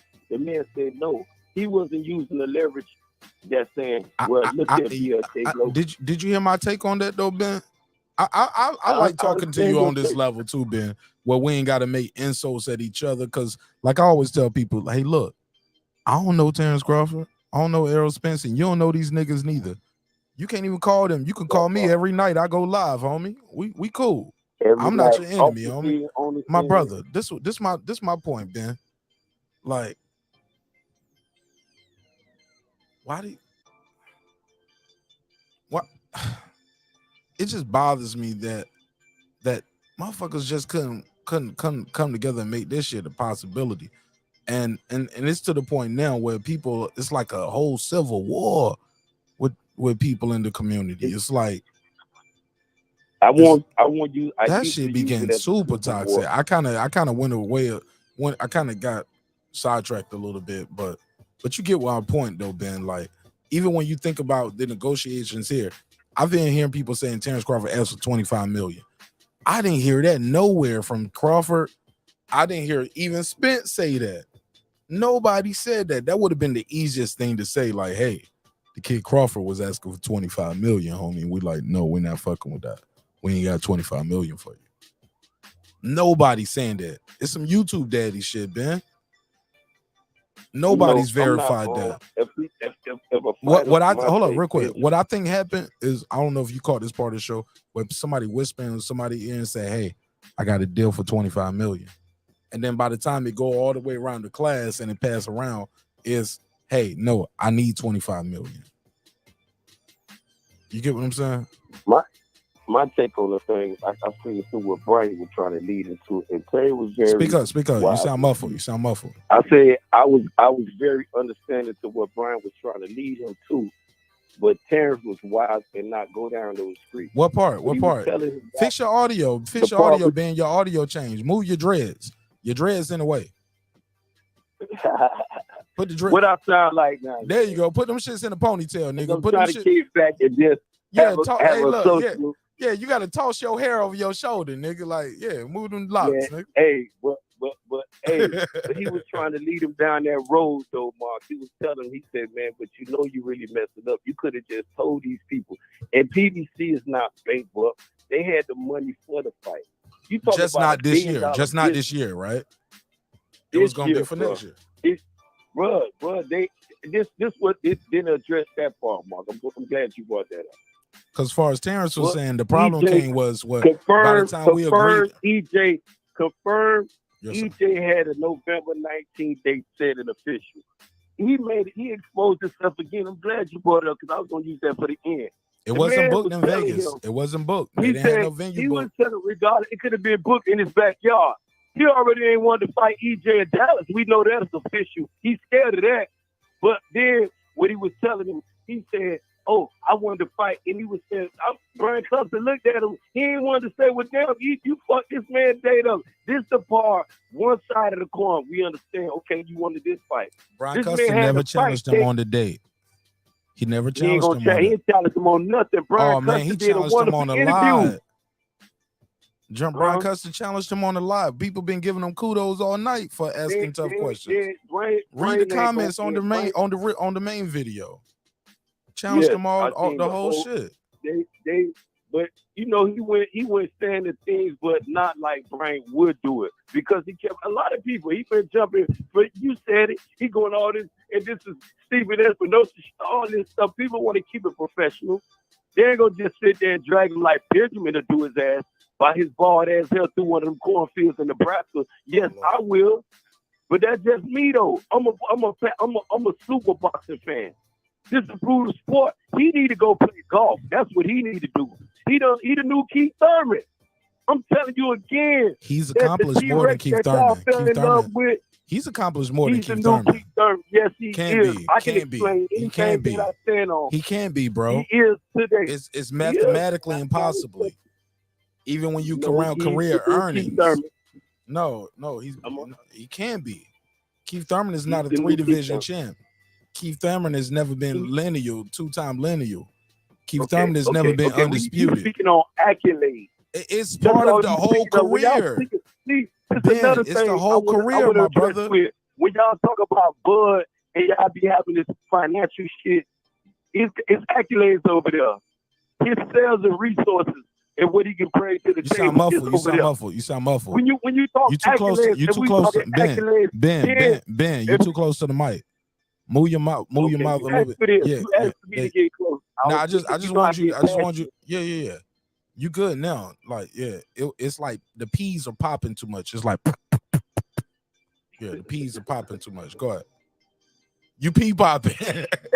You pee popping on a handstand over there. Oh, you can do that. Yeah, you know how to do it.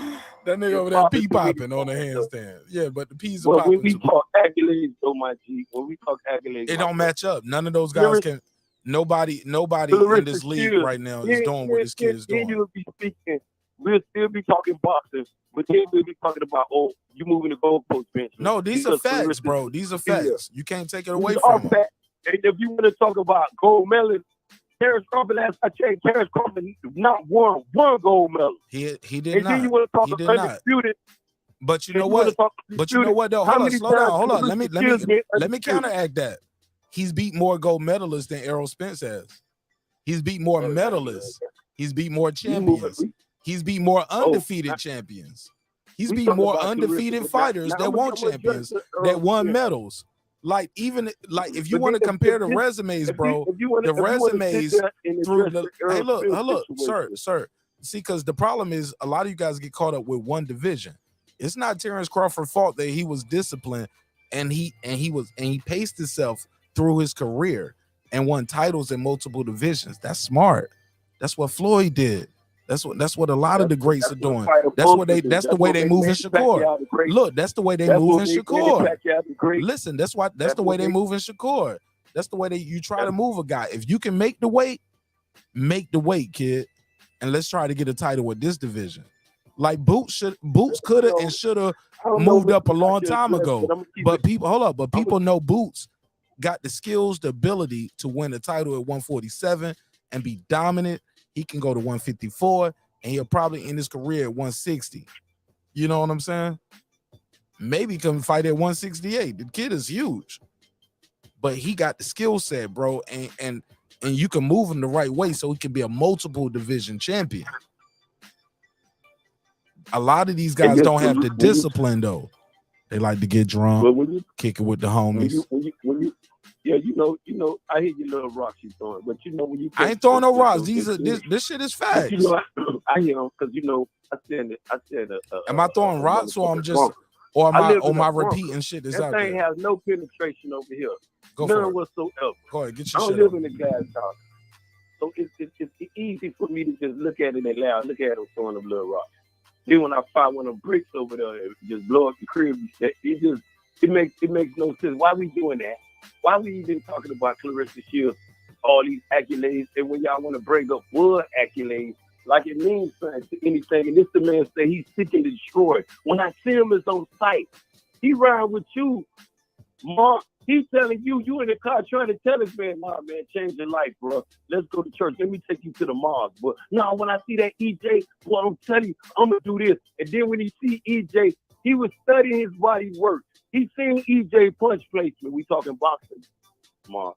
He seen EJ whole ring IQ. And he got scared. And he told you, Mark, you know what? You right. Take me to church. This is why boxing fans like Benjamin is so fucking pissed off. And straight disappointed. This is why Brian was trying to tell, bro, I'm totally disappointed. Even your boy when he went over there to talk rank, and he said, man, you disappointed me, boy. His homeboy told him, yeah. Everybody, but that, I respect him. If this is what you gonna get, like he told Brian, oh, I got half of my money. That's all you gonna motherfucker get. Because if they gonna give you that other half, if he get the other half, his name should be Jesse James. I'm gonna quote fat ass Robert Aaron with the quote. He pulled this shit off. His name should be fuck the new Keith Thurman. I'm gonna call him Jesse James. You a hater, bro. Pulling it off. Bro, they're gonna pay the man, bro. They already paid him half, bro. It's not. They got to look, bro. Listen, they got to give him. Listen, listen. Hold up, Ben Israel. What was being financially smart in that negotiation with them? Financially smart. That's the technical term that we're using. I'm gonna use financially smart because financially smart. Okay, that's what we're using. Financially smart. That's what I'm gonna use with MLK Global, aka BLK, Black Firm. Whatever the shit they want to use, that umbrella. Whatever it is, they paid that man $5 million. Hey man. And one of my best friends getting up to work tomorrow, and he going to work at Clorox. You know what I'm saying? When he said Frank Warren, they gave David Avenese half less his than money. $5 million. I knew they had to give. I knew there was he wasn't lying. I said, damn, that part might be true. Shit lining up. But he said this shit ain't gonna go through because he told Frank, he said, man, I don't see that fight going to generate that money. People gonna have to get a return on this shit. Bud, people promote Bud on YouTube. So are you mad about why are you mad about that? I'm not mad. I'm the one promoting this. That's not our business. That's not our business. Whether black. Hey, look, do we hold up. Hold up. Listen, Benjamin. Sir. How about this? Sir. I done paid for more Bud fights than Bud fans did. Sir, I ain't screened none of that dude. You don't know all the Bud Crawford fans. You don't know that. Man, I know half of them little Catfish Crawford fans. You don't half know of them that, little listen, them little bait fish, them little worms can't do shit to Benjamin, bro. They can't even do nothing for their favorite fighter, bro. They screaming the man shit. I'm out here on YouTube telling the man. You streaming this shit too, Ben. Stop capping. It ain't no screamers, bro. You streaming, One nigga. thing I don't do, I would scream. Let me tell you who I would scream. I know and you streaming, support. nigga. Stop lying to me. I would scream Canelo Alvarez, a beautiful, blah blah blah, taking ass. I know you are. You streaming all of it because if once you learn how to steal the shit, Ben, once you learn how to steal it, you keep stealing, and you keep stealing, and you keep stealing, and you keep stealing. It ain't no. I learned how to steal it, but now I'm gonna just pay for it out the goodness of my heart. Get the fuck out of here. Regardless of where I ran to, I was raised with principle. Let's get this first and foremost. I know the difference between right and wrong and good and bad, my boy. Don't sit there and play that cross-eyed. I'm just keeping it a buck, homie. You know the real Ben. You ain't no keep no nigga, buck. Bro, Ben, you think He motherfuckers are paying $100 a month for every pay-per-view out the goodness of their heart, and they still know how to stream it? If people can afford it, I don't know. No, even if you can't afford it, if you can't afford it, you'll spend that in super chats. You'll buy you some new Timbs before you buy a UFC fight. Fuck out of here, nigga. You can't lie to me, bro. Can't lie to me on this shit, nigga. I don't have to lie to nobody. I'm talking to you per se. I'm talking to all of y'all. Me, if you talking to I'm me, talking to all of y'all. Where if the shoe fit, wear it. And if I'm stepping on your toes, curl them up next time, nigga. Curl them up next time. If the shoe fit, wear it. Curl them up. I done been around plenty motherfuckers screaming, but I ain't never been in no house that I paid my motherfucking money for motherfucking screaming to fight for no fighters, bro. You got me crazy as fuck. That's my best. That's my love. That's what I got. I put my love in this shit. I don't put just my verbal words in this shit. I fuck with y'all verbally. I be around plenty of dudes get buku bread, way more than running numbers around my little shit and screaming motherfucker. I'm trying to make it make sense. I be on YouTube with motherfuckers screaming shit. Their favorite fighters. I done put up to fight, paying my motherfucking money. Real shit. What the fuck is we talking about? I would tell a motherfucker, if this your favorite fighter, like I'm gonna tell all you Bud Crawford, his accolades will make sense if y'all stand behind him financially. That's all boxing fans though, right? If you love boxing, that shit. Why his accolades? Hold on, let me ask you something. Why his accolades? His last game.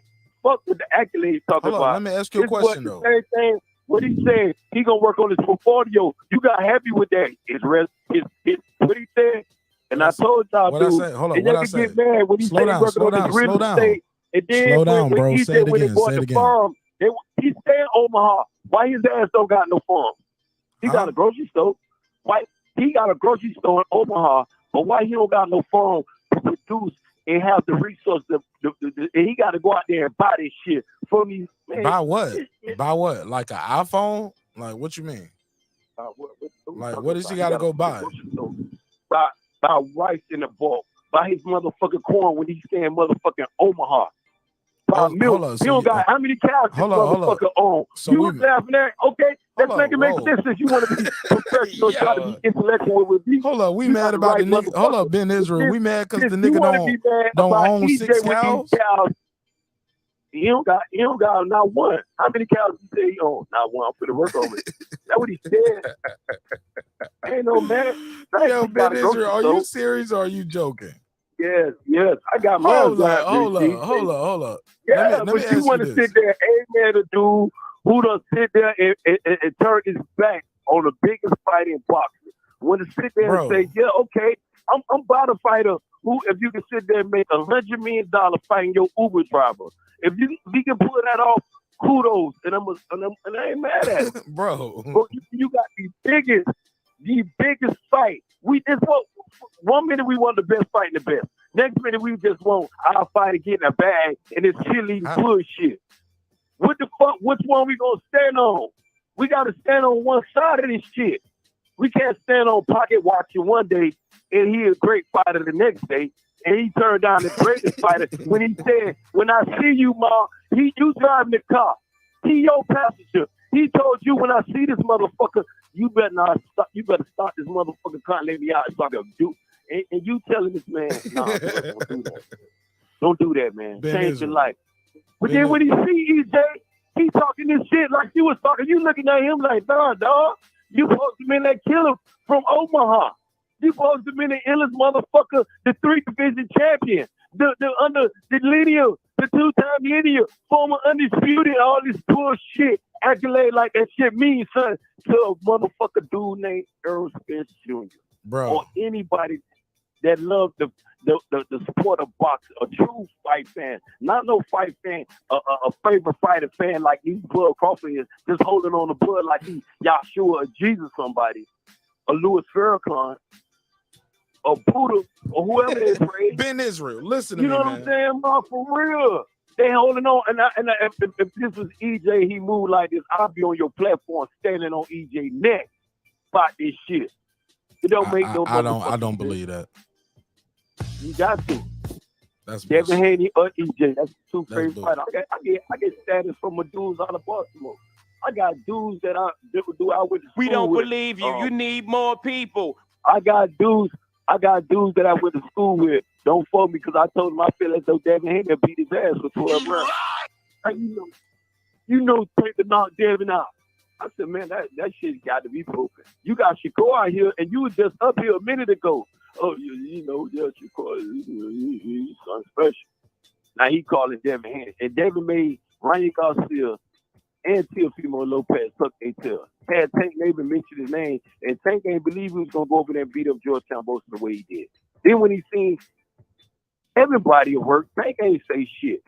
And now you got Ryan Garcia and Javante Davis lined up to fight each other. And both of them Devin mandatory. Why none of them motherfuckers ain't running up on Devin? Why?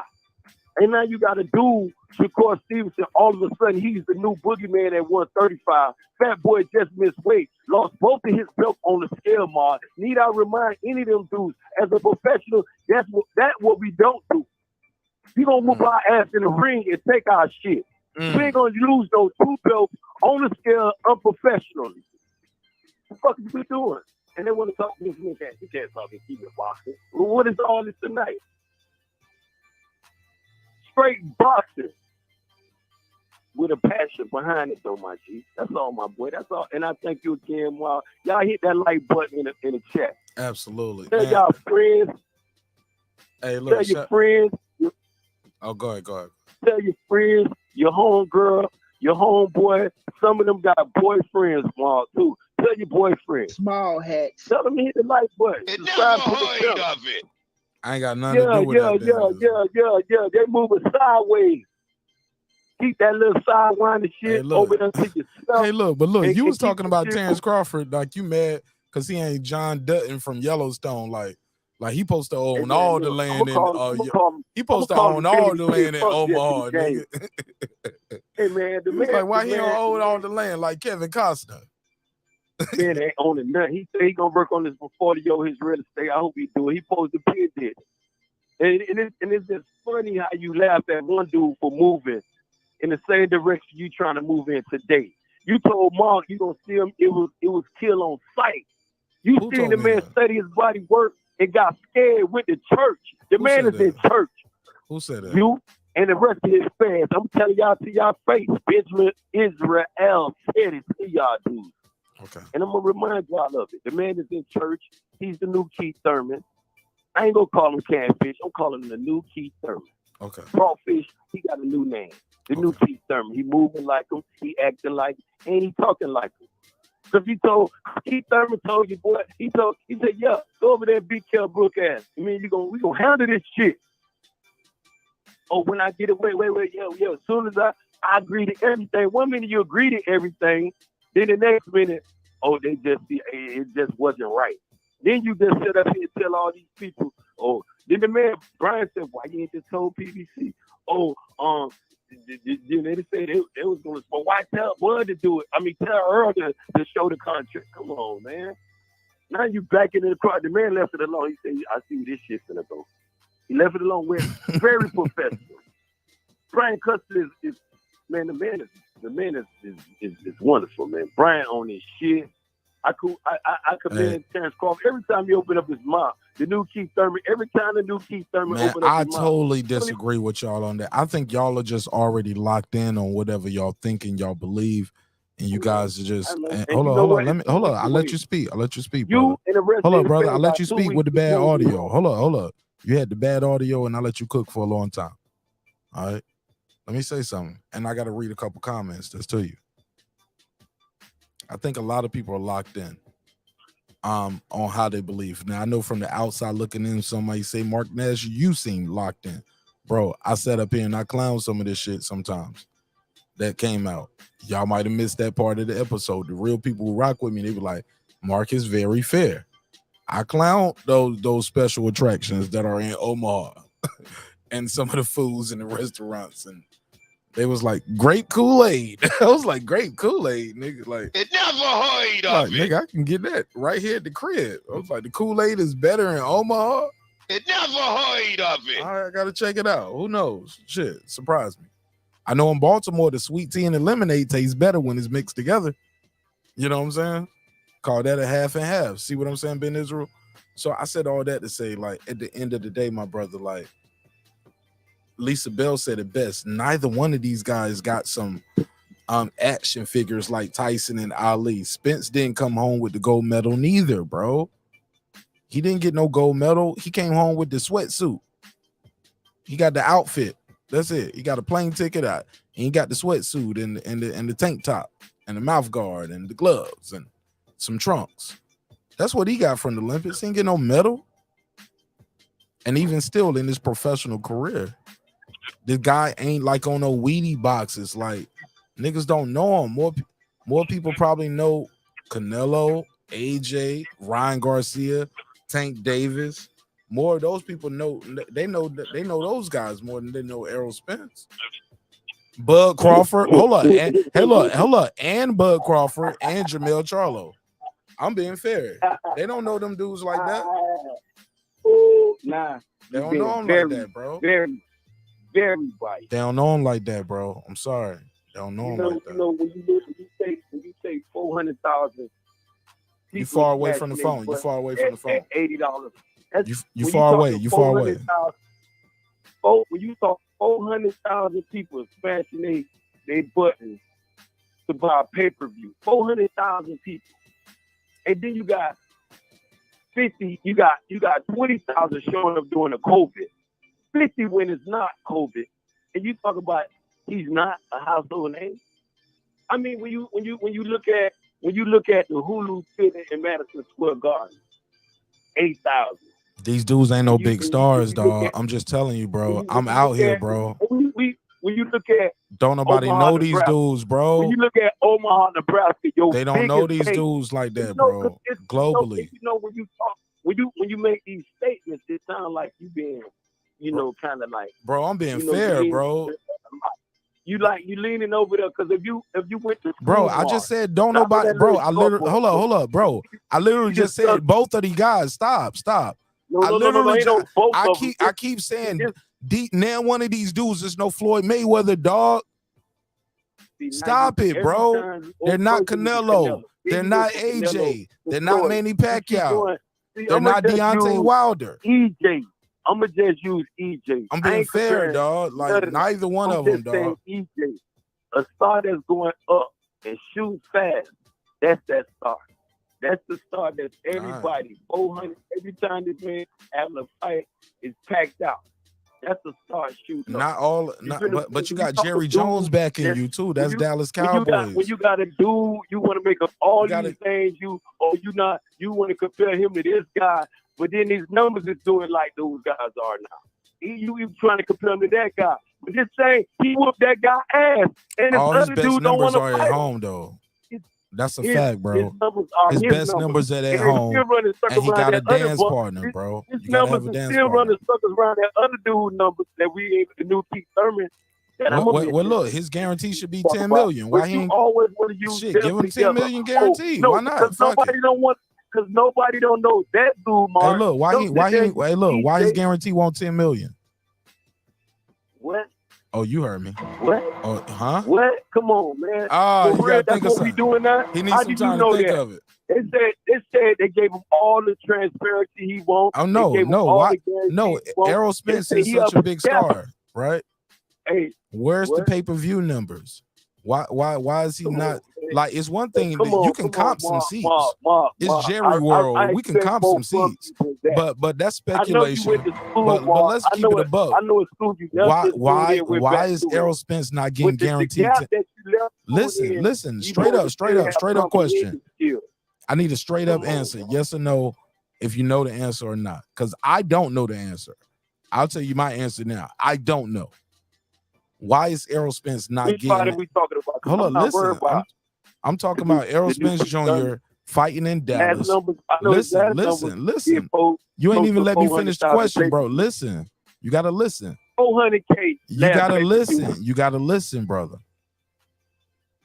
The guaranteed purse is not big. What Canelo's getting, like why we can't? Okay, you ain't even let me finish. Soon as I say Canelo, you just got triggered. Don't be so emotional, bro. Don't get so quickly triggered. We talk about TERENCE Crawford. I'm asking a question. Like, even now, you're triggered. You can't even. Okay, we ain't gonna be able to do it. I thought we was gonna be able to do it. We ain't gonna be able to do it. He can't control it. He can't control it. I can't control it, but you can't even let me finish. Bro, you have lost all self-control right now. You won't even let me finish the question.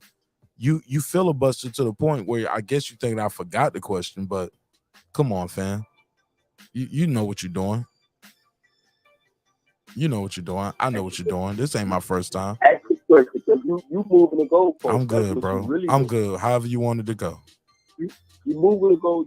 When y'all make a comparison with EJ and Crawford, how y'all don't bring up Canelo? Sir, because you brought up him being a big star. So, sir, once you say somebody is a big star, we got to compare him to what we consider a big star in boxing. So it's all free game. You open the door. You open the door, counselor. Counselor. You open the door. You open the door. Once you start saying he's a big star, Canelo is now he's the mega star. However you wanted to go. Canelo don't just fight in his hometown. His hometown is in Guadalajara or somewhere. Canelo is in America getting the money. And yeah, you right. And selling. And he's doing bigger pay-per-views. And my question is this. Why does Bud Crawford keep getting guaranteed more money than EJ is getting guaranteed? He's such a big star. How you know that? He's never had an 8-figure guarantee, bro. You can look this shit up. It's on. You can look it up. Hold on. I want to make sure. I know you're trying to go at. I know you're trying, but some people don't know. You think it's not no end game, bro? I'm just having a conversation. I'm gonna ask you a question. So you saying after each fight that Bud makes? No, we ain't talking about after each fight. I'm talking about before they do the ring walk, baby. We talking about before the pay-per-view. We ain't talking about no Rent-A-Center. We ain't talking about no Rent-A-Center. We ain't talking about no Rent-A-Center installment plans. We talking about right here, right now, up front.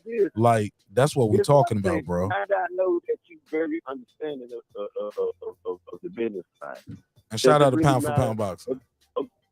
Does it really matter if you get $1 before we walk in the ring, or you get all the money after we leave the ring?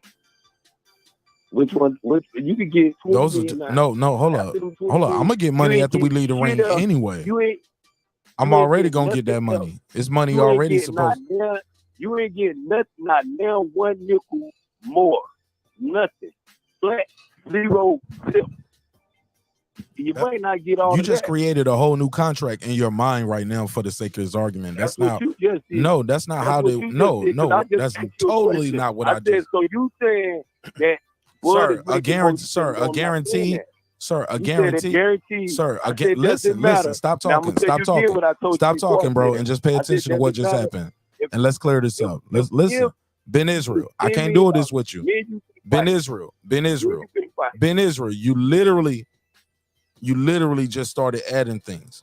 We already established that fighters in this situation had a guarantee. We're talking about a guarantee. I asked you the question. why hasn't Errol Spence had an 8-figure guarantee? And now you started bringing a scenario like, well, would you rather have this and not have Ever Penny? Bro, you are literally, like I said, you just added that scenario. You didn't answer the question. You didn't answer the question, sir. Guarantee that. And that's a fact. And he don't have to be sitting there tap dancing, praying, hoping, blackballed and doing sideways business deals, the negotiated deal. Because BLK feel fucked right now. You can trust and be whole. He ain't gonna get another 10 guaranteed. That motherfucker, kudos to him. I'm ready to call him Jesse James right now. Pull that shit off. I'm on your platform. He's December 11, calling him the new Jesse James in boxing. I don't even know what that means. What, I never heard of that. What does that even mean? What, he robbed the bank or something? If he could do that, if he could rob them after robbing Bob. Floyd Mayweather been saying he robbing the bank for years. It's on Fight Hype. The interview is on Fight. The receipt on Fight Hype. Floyd been robbing the bank for years. What's wrong with that? Frank Warren told him, yeah, we got a few odd dollars. He was like, yeah, but what about, he said, I ain't learned about Bud. That ain't even my fighter no more. Bud said if you on Brian Custer, he didn't want to do it. Brian had to stop her. Bro, you're not there no more.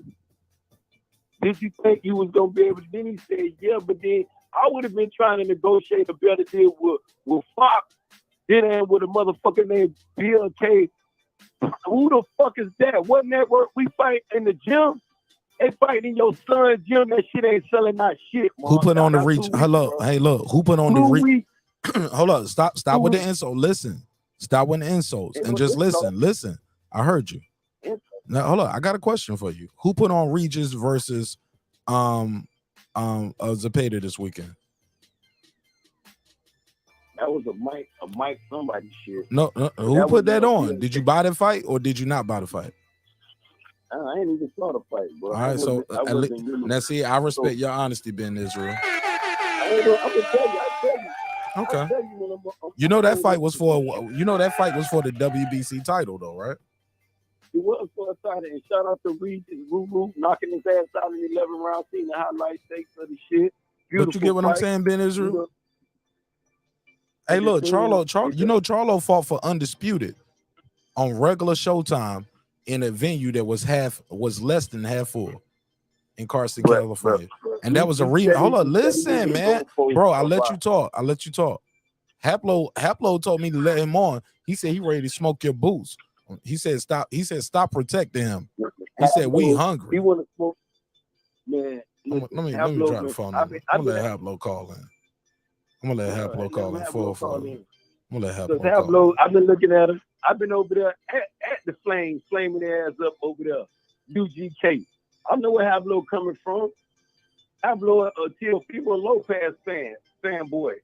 I've been cooking him. Nah, we ain't even on that though. We ain't even talking about Teo.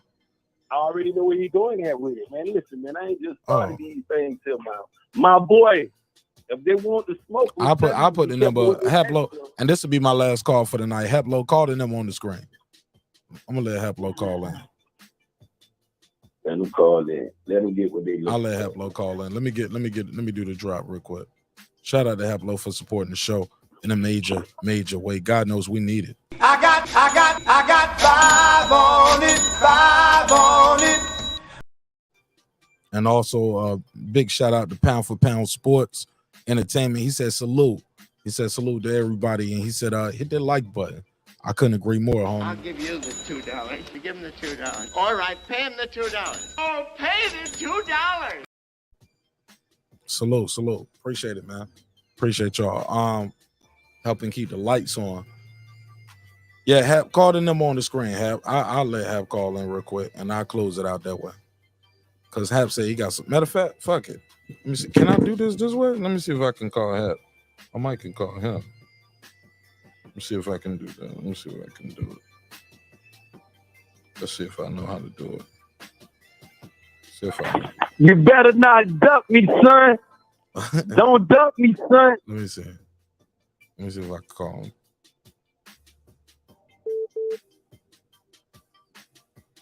Hap, you got to call the number on the screen. You can't call the number that you called before. He's trying to call the number that he called before. Hap, I got Ben Israel on that line, so you got to call the number on the screen. You got to call the number on the screen, not the number that you called before. He's trying to call the other line. We got 2 lines. I got Ben Israel on one line, so you got to call the other line. Matter of fact, let me see if I'm gonna try to call him. Boom. Let me see if I can call him. Ben Israel, can you hear ringing? Ben, you hear ringing? Clear on this thing. All right. Yeah. Yo. Hello, what up, baby? What's up, brother? Oh, this is my new style. Hablo, I like the way this show flowed tonight. A little different, right? Yeah. Oh, you still got this fucking pool on here? Yeah. You said you wanted them up here. I know the last guy you wanted. Don't start it off no crazy. Yeah, I've never heard such a fucking step and fetch it Benjamin, come for the motherfucker in my life. come for the smoke. Talk that shit, Hablo. Go ahead. Let me hear. Let me hear him a little bit, Ben. Bro, you sound remedial as fuck, bro. What the fuck are you talking about? You don't know shit about boxing. Talking about Spence and crying for fucking, oh, poor Spence. What the fuck is up with you, bro? Why do you love Spence so much? Why don't you get off his nuts, bro? Go ahead, Ben. Oh, that's the thing we coming up here for. I thought y'all want Benjamin on a professional note. And we got enough. Oh wait, this is really Ben Israel? We got Teofimo Lopez, number Shit, one. I thought he was joking that it was Ben Israel. Teofimo Come Drink with Twin up here. He known for Bro, drinking fucking Ben ain't real. Okay, here we go. Ben ain't real. Here you go. I know your whole playbook, bro. Don't be throwing no. I know your whole playbook. You real good. You trolls. Benjamin stand He's gonna try to talk loud. Then he's gonna try to get people on his side. Then he's gonna talk about my man. Word, then you just interrupt me. See this little. Yeah. Let him. Yeah, Hablo, you had your time to do your I'm gonna opening let him statement. fucking talk. I've heard this guy Man, forever, you supposed bro. to go in. Ben, Well, get your Ben shit off Israel's game. a fucking joke, bro. Go ahead. What you got? Guys never fucking want to debate. Ben ain't real is about 0 and 100 fucking debate. They want this to. I burned Can't him win up a on debate. his own back in his Ever. backyard, man. So who gonna? shit about Okay. Let's get it together. Who gonna go first? I spoke Southside and burn these niggas down for a living, man. All right, Ben Israel, go ahead. 60 seconds on the clock. Go ahead. And he been watching. Go ahead, Ben. Mark. I thought you were joking that it was Ben Israel. All right, go ahead. I'm gonna mute Haplo. 60 seconds. Go. 5 minutes. I give him 5 minutes, Mark. I You give him 5 minutes. Okay. Professional on shit. Okay, there you go. Ben, Haplo. Okay, I got you. I body bagged Ben Israel so many times, like I don't even know why I'm here. Win. Well, you about to do it right now. Y'all, hey, look. How about this? How about this? How about this? You live in the body bag. How about this? How about this?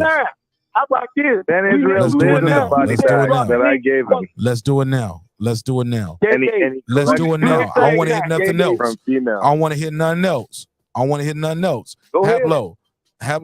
Ben Israel. Ben Israel, mute your mic. Hablo, you got 2 minutes on the clock. You said you got some smoke for him. Cook them on any topic. I'm gonna put the time on the screen. I'm gonna put the time on the screen. Ain't nobody gonna cut you off. Matter of fact, I'm gonna go on mute Ben Israel right here, so he can't cut you off even if he want to. And you got 2 minutes. Nobody gonna say shit, not even me. He's saying Crawford a duck. Let me know when you to said go. Crawford is not. Y'all can beat the Canelo, whatever. 2 minutes on the clock. Go.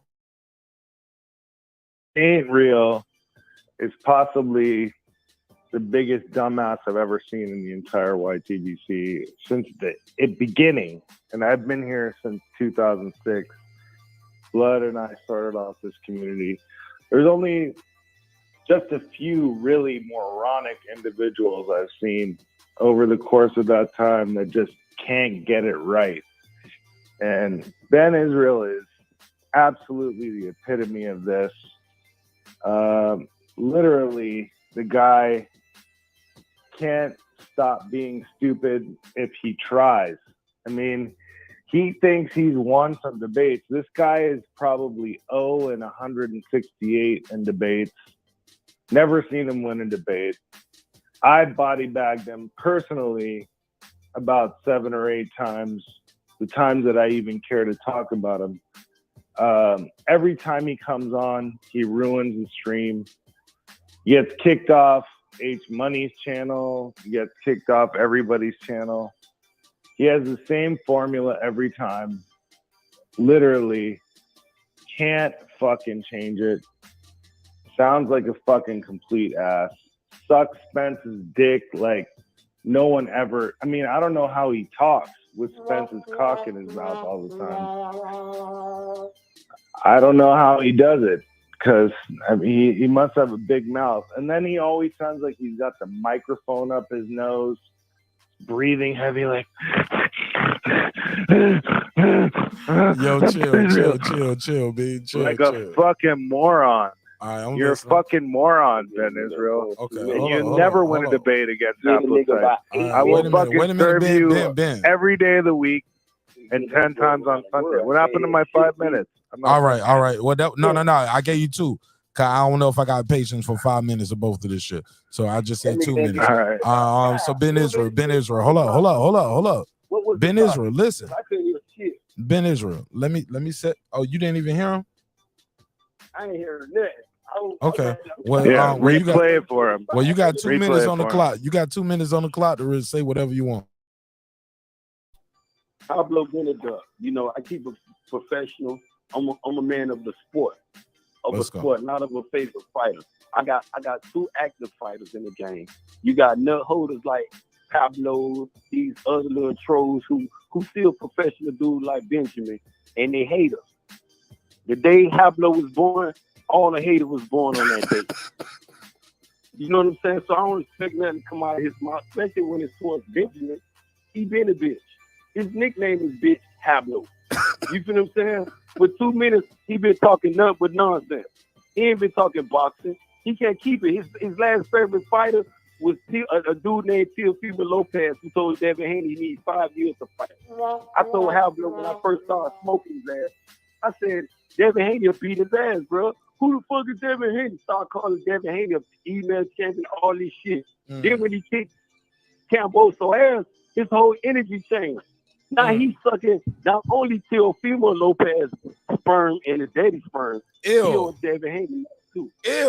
He on Devin Haney nuts. When he can get this shit however he want it. We can talk boxing, free smoke. I've been cooking his ass. He can't fuck with me. You know what I'm saying? Like I told some people, fuck what the topic is. Him and his trolls, none of them motherfuckers can. Him or his little bitch ass Legion of Doom, they can't fuck with Benjamin. And that's I don't even need him in 2 minutes. He can have the rest of it. He might need a rebuttal for the rest of my 2 minutes. Oh man, hey, look, that was a hell of a round.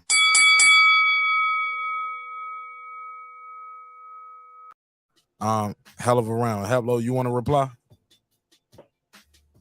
That was weak as fuck, bro. Hold on. You're a fool. Go ahead. Bro, that was the weakest shit I think I've ever heard. Ben Israel, continue living in the body bag I gave you 3 years ago. And you can't come back. Your shit is weak. I know your formula. It's fucking. It's I can't hear him, Ben. You got nothing. You got to mute your mic. You got nothing for I definitely hear him. You definitely got nothing for Haplo. I got plenty of response. I'm gonna let him go. I'm gonna keep it professional. Yeah, well, mute your mic a little bit so I don't hear your background. Nothing about you is professional, Ben Israel. You live in a fucking 3-bedroom tent with an outhouse, and you collect toenail clippings from a fucking nail salon. Wait a minute. And that's how you make your money. What's going on here? Wait a minute. Wait a minute. Hello. Now let him go. Because sometimes, Mark, when you talk about a person, they could be doing better than you, Mark. See why I'm collecting them toenail clippers? Yeah, sometimes you could, but not in this case. Between me and him, I better collect toenail clippers. Toenail clippings. What do we got going on? Ben ain't real. People may be living better. Ben ain't real. It's just a fucking piece of shit, bro. He ruins every show. I'm gonna go back on mute, Mark, because you said if it wasn't for you muting people, that's the word. He'd be ruining your show I told right you the day now. you was born on, it wasn't number fuck niggas in piss boys. Your birthday is number fuck nigga. It was a disappointment to your man. Yeah, he's gonna start cursing. Soon he's gonna start talking about my mammy. 3 years ago. What about my mammy? Tell me about my mammy. Tell me about my mammy. Man, fuck you. I know where you're going. I know where you're going. And then you're gonna say that you listen to fucking scrapbook boxing. And that's where you get all your knowledge. You don't listen to shit scrapbook says. I already know your fucking whole fucking formula, bro. Hold up. You cannot fuck with Haplo. I need a $2 super chat for Haplo to say Mammy again. You're done. Haplo, don't say Mammy no more until we get the super chat. And tell me about my Mammy. No, Haplo, don't say Mammy no more until we get the super chat. I need a $2 super chat just to impact Haplo. Tell me about my Mammy. Go ahead. Tell me about my Mammy. Don't spoil it. Don't spoil it. Stop saying it. I need the donation. We need a donation for that. $2 for that super chat, and I'll tell y'all about Haplo. Oh my God. I'll say $2 super chat, and I'll tell y'all about Haplo. Pussy ass man. Yo, tripping, man. Go. Ask for That's it. all he's got, bro. That's his formula. I give them what they want. You know I give them what they want, Ma.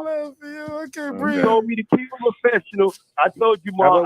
How about we talk about Spence's fucking bitch ass and how he doesn't want to fight? Okay. Damn, I need to go ahead. Who don't want to fight? Who don't want to fight? Haplo? Now you always talking about boxing. Who don't want to fight? Bitch ass doesn't want to fight. Y'all are putting on a bad example. Wait a minute. On camera. He fight everybody. Wait, how about this?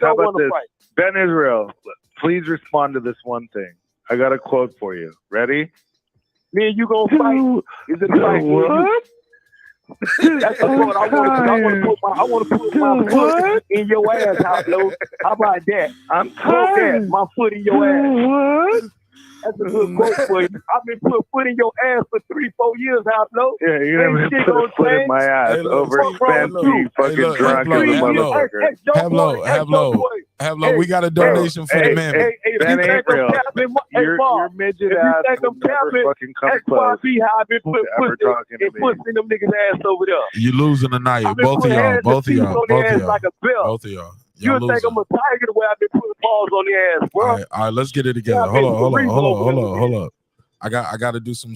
Ben April's getting upset. Hold on. Look, I got to give some salute He to wants to put Australia. pause on my Listen. Yo, because he's a fucking grubby little pig. Hey, look.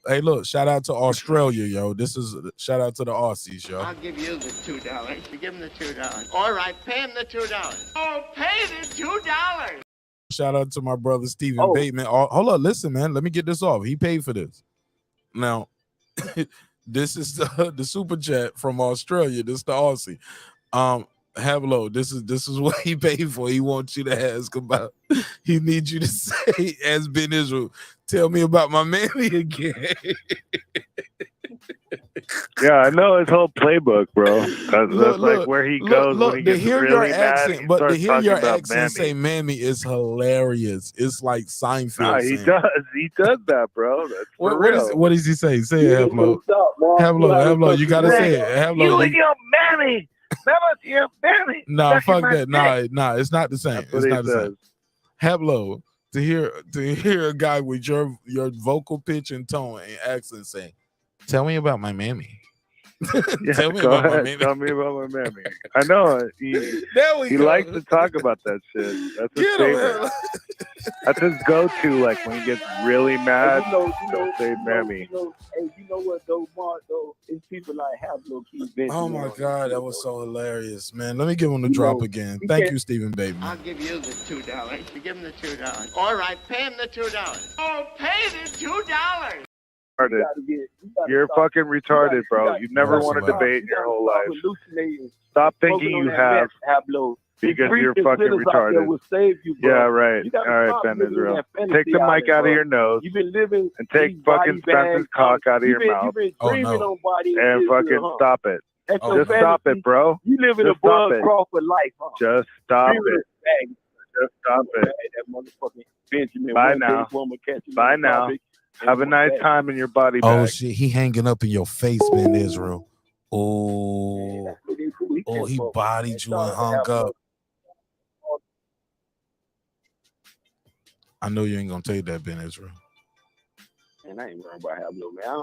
I come for it. When I keep it professional, you tell me to go free smoke. Then when I go ham, that was Ben Israel. That was the time, man. You did good. You did your thing. You went very smokish, free-ish, I guess you would say. Like, yeah, you did a lot of smoking. I didn't man. Poto, hold on. This is my boy Poto. Poto, you gotta call the number on the screen. You gotta call the number on the screen because Ben on the other line. You gotta call the number on the screen, Poto. That's Puro? Yeah, Puro. It's my boy right here. Yeah, hold on, wrong one. That's the Skype number. Hold on, I ain't got the Skype number no more. Call this one. Yeah, I used to have a Skype number, but the people from the UK didn't call in, so I canceled that shit. I was like, the people from the UK always click the link and join the panel. And then I realized, okay, the people that I got here to follow my show, they ain't about to click the link and they ain't gonna call in anyway. But they'll support their own way. But I was like, shit. This one work. Bro, I got like 5 different numbers for the show.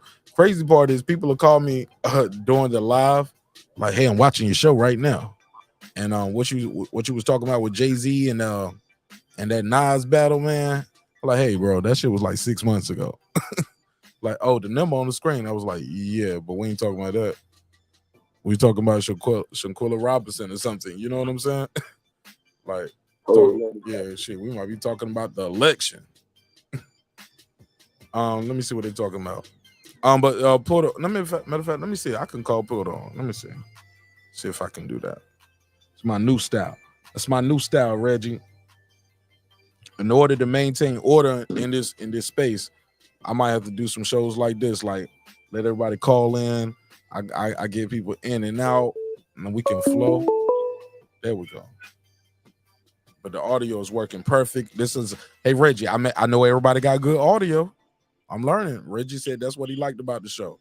A lot of people say that's what they like about the show, the order in the court. Plus, everybody get a chance to speak. Puro. What up? Right, because this is one of my guys right here, and he paid for this shit, as HLD would say, and Deuce and Brandon Washington. They be like, nigga, I paid for this shit. Right. Well, you guys got to get a chance to speak, man. Go ahead, Puro. Talk to me, man. What you think of the Terrence Crawford interview that he did with Brian Custer? I mean, I didn't think too much of it. You know, it was like, you know, same old shit. That's all you got. I mean, shit. I mean, what else is there to say, bro? I mean, like, we've been talking about this fucking fight forever. I mean, like, he's fighting a Venetian, bro. Let's talk about the Venetian fight. Oh yeah, but you know he got to answer those questions. Like they bring him on, they got to ask. And Brian Custer did ask some questions that we didn't know before. We did get some new information. I didn't hear anything new. What was new? Because I was kind of like off and on. I was doing some stuff. I didn't write the notes. I mean, you have to tell me. No. I'm trying to remember off the top of the head. Well, it was a couple little key things. Oh, he was talking about like, look, he did confirm, no, I didn't tell PBC about Black Prime. He did confirm that. He said because they would have just called my bluff, and like I didn't know if that money was there like that, you know. Oh, okay. So he was entertaining the conversation, but he didn't just. He was like, yo, they would have just told me, go ahead, do what you're gonna do, and that might not always be all the way be there, and now they'll just say, oh, he ducked. But I was like, shit, Brian Custer should have said, hey, well, you ducked anyway, right? That's what they're gonna say. He also said, hey, man, it was a lot. I'm like 5 hours in, bro. It's a lot. But the interview, I saw you. Hey, look, but the interview, how long was his interview? The interview was only 30 minutes.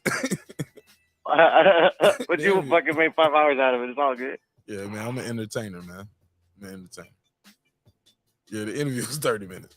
Like, it was some good. Oh, he brought up. He was like, "Yo, they made the fight for Gary Russell and Loma. They made the fight for Wilder and Fury. Why they couldn't make the fight with me and Spence when I was on Top Rank? Why not? Good question. Nobody gave me an answer to that all night. But that's what Brian took. They be like, "Why we going back in the past?" That's what Brian Custer had to remind us. No, Bud brought that, and Bud said he brought that up just to say, "Hey, look, when people talk about who ducking who, like, or," but he never said Spence was ducking him though, and Spence don't never say Bud is ducking. Hold up, Ben Israel. I'm talking to Puro right now because he just got here, and he's a member. So I do want to hear him. I want to hear his But what you response. said about Benjamin I in just need you to November, mute your mic. I don't want to hang up on you. I don't want to hang up on you, and I don't want to mute you, cool, but I need you to mute your mic, my brother. I'm a And member. you're not a member. Why I'm not a member? You didn't sign up for the membership. I mean, it's a link right there. That you didn't sign up for membership, Ben. But it's all love, though. You still a friend to the show. But I do want to hear Pedro's reply, though. Go ahead, Pedro. Yeah, man. I mean, that's a good question, bro. I mean, at this point, like, I mean, nobody knows. I mean, like, it's not like we can talk to Al, that fucker. You know, he doesn't fucking talk to anybody. You know. I mean, at this point, it's just a bunch of politics. I mean, Bud and Spence said numerous times they're trying to make this fight. You know, like, you know, fucking Errol said, you know, like, yeah, he might have, you know, fucking, you know, listen to these dudes, but I mean, they're actively trying to make it. You know, it's just, to be honest, I don't know why it didn't happen, but it's not happening. He's fighting amnesia, whatever the fuck it's called. But yeah, that's what he's fighting. So, you know, is what it is. I'm disappointed at you, and especially you being from Latino heritage. You are up here making fun of people's names, sir. Whose name was I making fun of? You definitely just made fun of David's name. Oh, yeah. That was because it's funny. Yeah. Okay. We on the internet, bro. They can't do nothing to me. Okay, just don't want you to know, like, but as somebody from Latino culture, I'm sure you and your family have experienced people picking on your names and how you guys say words. And come on, man. Nah, I got lucky, man. I got like the most white sounding fucking last name on the planet. My last name Jones, nigga. My last name is Allen and shit. So like literally, man, like you white as hell. You get all the good jobs first. My first name Alejandro. I mean, they never like really kind of like me. You don't put that shit up there. You put Alex or some shit. Yeah, Alex. I think most people call me Alan or Mike by my middle name. There you go. You know how to get them jobs on that resume. Then I put Alejandro. Yeah, man. I gotta put my legal name, man. They gotta send the check to the right place, to the right person. This ain't Haplo. You know? This ain't Haplo no more. She said Haplo sound like a terrorist. Maybe she's behind in the audio. But Haplo ain't up here no more. It's this Pedro. Okay. Somebody said I can't stream it. You can't stream what, the fight? Said no, Mark. Everyone is not a snowflake. He said, I hope on Wednesday show we can talk fixed elections, Snoop biopic, rap beef, and the up and coming Mount Westmore album. Anything but Bud and Spence. Deuce, if I do that episode, will you be there? Will you be a part of it? Or do I got to do all of that by myself? I can do that fixed elections, though. I can freak that, though, Deuce. Deuce, let me screenshot that. I might can make this work just for you, Deuce. There you go. Deuce always be like, I pay for this. Deuce, this is what you pay for right here. Members only chat. Members only live stream. There you go. But I can fuck with you on this, Deuce. I can fuck with you on this. Can we? Did you guys talk about the Strata fight yet, or are you doing that? That's gonna be on Friday. I'm gonna definitely do that Friday before the fight. But I'm gonna do some members only episodes about it. I'm gonna do a rewatch. I'm gonna do a rewatch of part 1 and part 2. But it's gonna be spontaneous. I ain't gonna schedule it. I'm gonna just do it. If you got the notifications on, you can see it and you can score it with me. If not, you're gonna miss it. But before Friday, we're gonna watch both of those fights, and then on Friday's show, we're gonna do a pick. We're gonna do a whole episode about them. Oh, for sure. I'll be down to score those fights. All right. Well, I appreciate you, man. Thanks for calling in, fam. I'm gonna close this shit out. All right, Mark. Peace. Yeah, your whole voice don't change. Ben Israel, you want to reply to Puro? Now I gotta go on. We can talk about him behind his back. Let's go. I don't do that.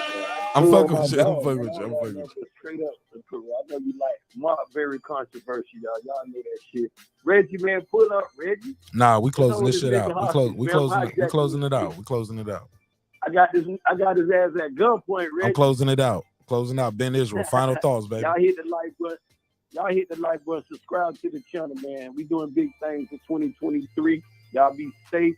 Y'all making it cook team fight. So all y'all dudes like the Raw Dog, y'all go on another thing and start scrapping up, man. What? You know what I'm saying? Mark like to tell y'all. Wait a minute. mouth checked on. Y'all go to the doctor, get y'all life checked on. Stop, leave them retarded ass hoes alone. Wait a And find minute. yourself. You know what I'm saying? Y'all find yourself. And first and foremost, love y'all motherfucker self. And I'm out this motherfucker. What the fuck? Okay. And like that, he was gone. Somebody come look at this. Somebody come look at this. Rob G, look at it. Reggie, somebody come look at this. He said, keep smoking on rocks, Ben Israel. Reggie, don't say that to him. Don't say that. He said, keep smoking on rocks, Ben Israel. That's crazy. All right. Deuce Tom said, Reggie, go live. Reggie, go live. Go live. Go live, Reggie. I'll pull up in the chat.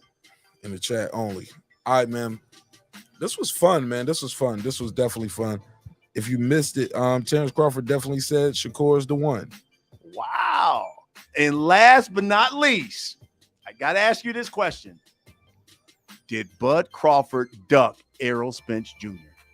Never in a million years have I ever ducked any fighter on this earth. There it is. Never in a Folks, million. I want to hear that. Yes, then I we know you bring don't want to the hear it. biggest names in the sport, and I'm telling you, you talk about the welterweight division, you talk about the sport, pound for pound, one of the best right here in front of me. The Terrence, best. Bud The Crawford. The best. You heard him. Hey, Facts. my man, listen, I appreciate you doing this. The best. I know you didn't have to, but I always enjoy talking to you. The best. And best of luck December 10th. And I look forward to you on Showtime Championship or Showtime pay-per-view, by the way, against Errol Spence Jr. For sure.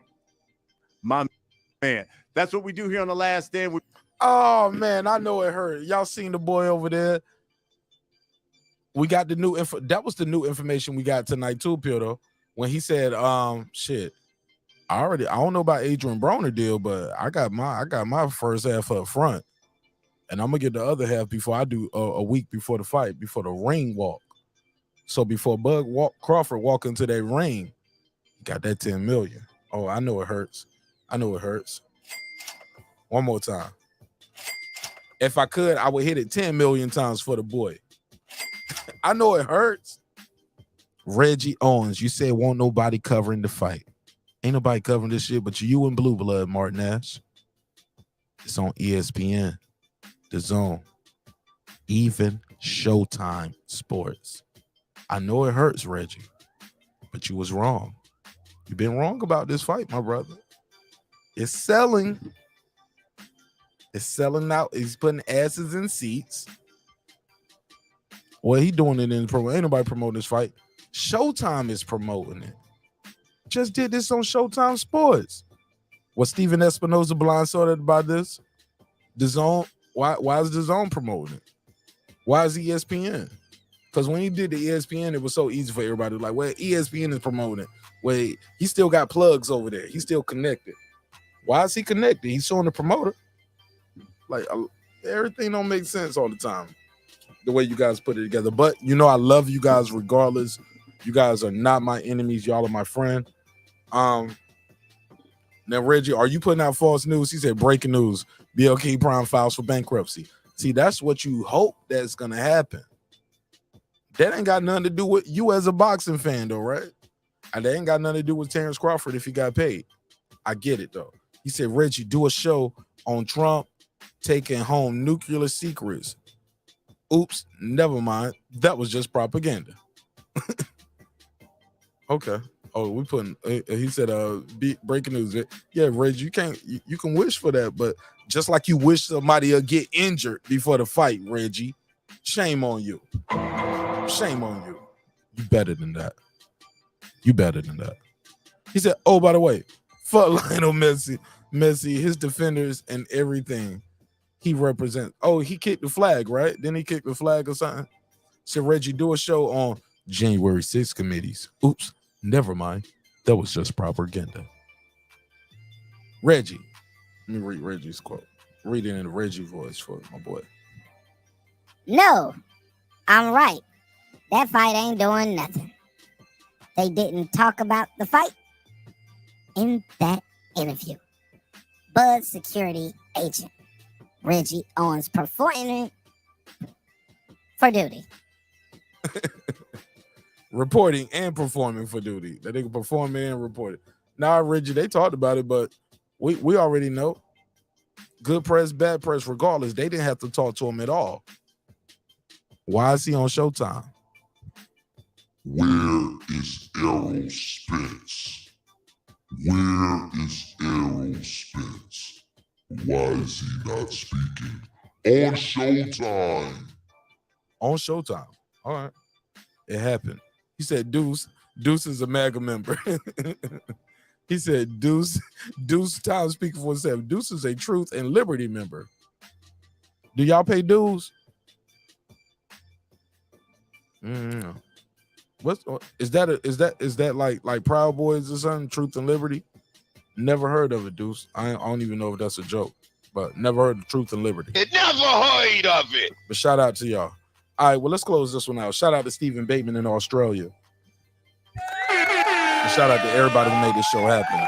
He said, I stand with Creed. Is that you? Can you spell the brother name right that you stand with? Is that supposed to be Kyrie? Because I don't think he spell it that way. Or is that the new thing where you blend Kanye and Kyrie and it's Cree? Okay, I don't know. All right. Porto in here repping his game. He said, "Que viva Mexico, cabrones." Absolutely. He said, "Nah, I pay my dues to the streets like a real nigga." Okay. Said Truth and Liberty is QAnon. Karma said, Pure said, K, I needed to vent. Peace. I love you, bro. Thank you so much. She said, cloud chasing Spence name versus promoting your actual fight in 2 weeks. Shame on you, Bud Crawford. He don't pick these questions, Karma Saran. He does not pick those questions. He does not pick them. Those people choose what they're going to ask him. But I did say a long time ago, sis, I was like, he could be one of those guys that say, hey, man, I don't want to answer no more questions about Errol Spence. I'm here to talk about this fight. And once he did that in that Ari interview, he got backlash for that. People was like, oh, he don't want to talk about it. So it's like, damned if you do, damned if you don't, you know? Reggie's laughing. Dude said, Kyrie the professor. He said, I also stand with Kawhi Leonard. Absolutely. And I stand with all of y'all. I hope y'all stand with me and ride with me as much as y'all ride for these niggas that don't even know y'all. Because I got love for y'all, man. All right, with that said, man, let's wrap this one up, man. We couldn't do it without the neighbors, man. He said Crawford is the biggest disgrace of the century. Bro, you are tripping. You got people out here that are drug cheats, Reggie. You got drug cheats out here. Big Baby Miller Terrence Crawford is worse than that? Come on, bro. You got people out here with, what's his name? Luis Resto. Took the padding out the gloves. Margarito. People that missed weight and lost their weight on scales, cocaine use. Motherfuckers who sucker punch people after they lost. What's the nigga that killed Matt Kellerman's brother? He sucker punched the guy after he lost, then he killed Matt Kellerman's brother who was helping him get back on his feet. That's worse. Crawford is worse than all of that. Bro, you tripping. You are tripping, homie. There's a whole lot of people that did worse shit in the sport of boxing than fight the guy that you want to fight. Look, the dude who signed the contract walked into the ring. As soon as the bell rung, walked out. That's worse than Crawford? Come on, bro. Come on, B. You better than that, Reggie. This is not as bad as a drug cheat. And Reg said it's bad as a drug cheat. Nah, this ain't the disgrace, bro. I can name a whole bunch of shit, most disgraceful moments in boxing. And Terrence Crawford taking a $10 million guarantee minimum is not the worst thing. When you consider people who are drug cheats, people who are people who had people ass in the seat and said, nah, we ain't even at the arena. Nah, man, we ain't fighting. Yeah, we on FaceTime cracking it up. What was it? Mickey Bay and Tevin Farmer? That shit was worse. Yeah, we seen some worse things. We seen Andrew Galata. We seen people bite ears. We seen some disgraceful shit in this sport. Not fighting the guy you want to fight when you want them to fight them isn't the most disgraceful thing. But with that said, man, I'm gonna land this plane, and I love y'all. I gotta end this one. I gotta end it. It's your man Martin Nash. Been another great episode of Breaking Beats, where we break down business, entertainment, art, technology, sports, and anything else. Oh, I gotta go back there. I want the survey. I need to end the survey. Damn, we got 99 votes. I wanted 100 votes on this. Damn. Okay, I'm gonna end it though. So we got 100 votes. And the survey is boom. Out of 100 votes, who Crawford versus Charlo or Spence? 47% says Crawford will beat them both. 35% says Crawford will lose to them both. 11% says Crawford beats Spence but not Charlo, and 6% says Crawford beats Charlo, but not Spence. Interesting. Let me see if I can put that on the screen so y'all can actually see it and see the visual. Where we at?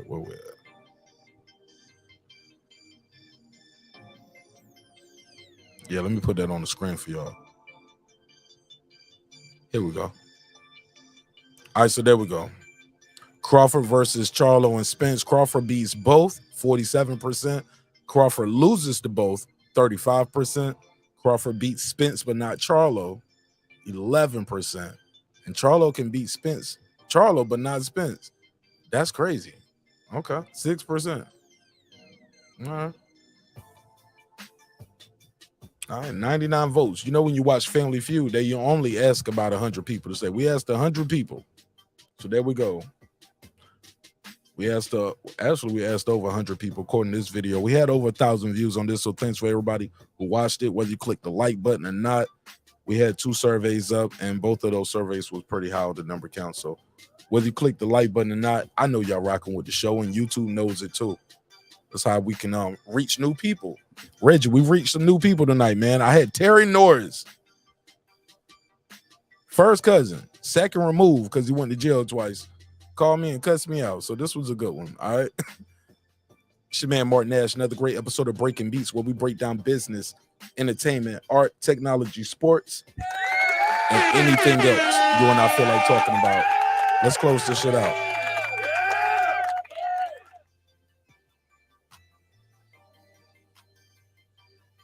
Shout out to Beyond and Above Media. What up? Pittsburgh T. What up? Ben Adams. What up? Juan Epoxy Magic. What up? Kevin Brower. What up? SF City Slicker. What up? I Know Boxing. What up? Stephen Bateman. Australia. Mama, we made it. What up? Karma Serene. What up? Juan Davila. What up? Ace Retro. What up? Deuce Times. What up? I got you on Wednesday, Deuce. I promise. What up? Boxing Lounge. What up? It's Mex. What up? Mike from Boston. What up? Ride of the Storm. What up? Hit It There. What up? Queen, Miss Sunkiss. She changed her name again. What up? God Body News. What up? Taylor Bell. What up? Maddie Yoel. What up? C. Jones 0224. What up? Cliff Bailey. What up? Con Shonery. What up? Lisa Bells. What up? That guy Eclipse 330. What up? Cooking with the Champ. What up? On the mic with Terrence Bailey Sr. What up? New Media Today, USA Boxing. What up? HL Deezy. What up? Cooking with Sir Sr. What up? Brandon Washington. What up? Born Supreme. What up? Lady Shandun Dem Season. What up? Dub Right Side. What up? Puto. What up? D Bevel the Champ. What up? Rob G Films. What up? And of course, the Big Fish himself, my good brother, Derek Lincoln. What up, gangsta? Appreciate y'all.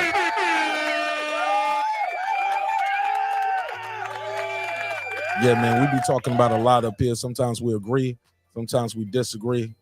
Got nothing but love for y'all, but never, ever, ever forget, homie. I built this shit. Me. Brick by brick. And I'll be damned if I let you tear it down just because you don't like the way another nigga talk.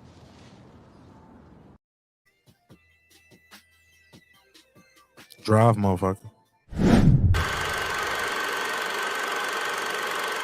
This that squad sound. This is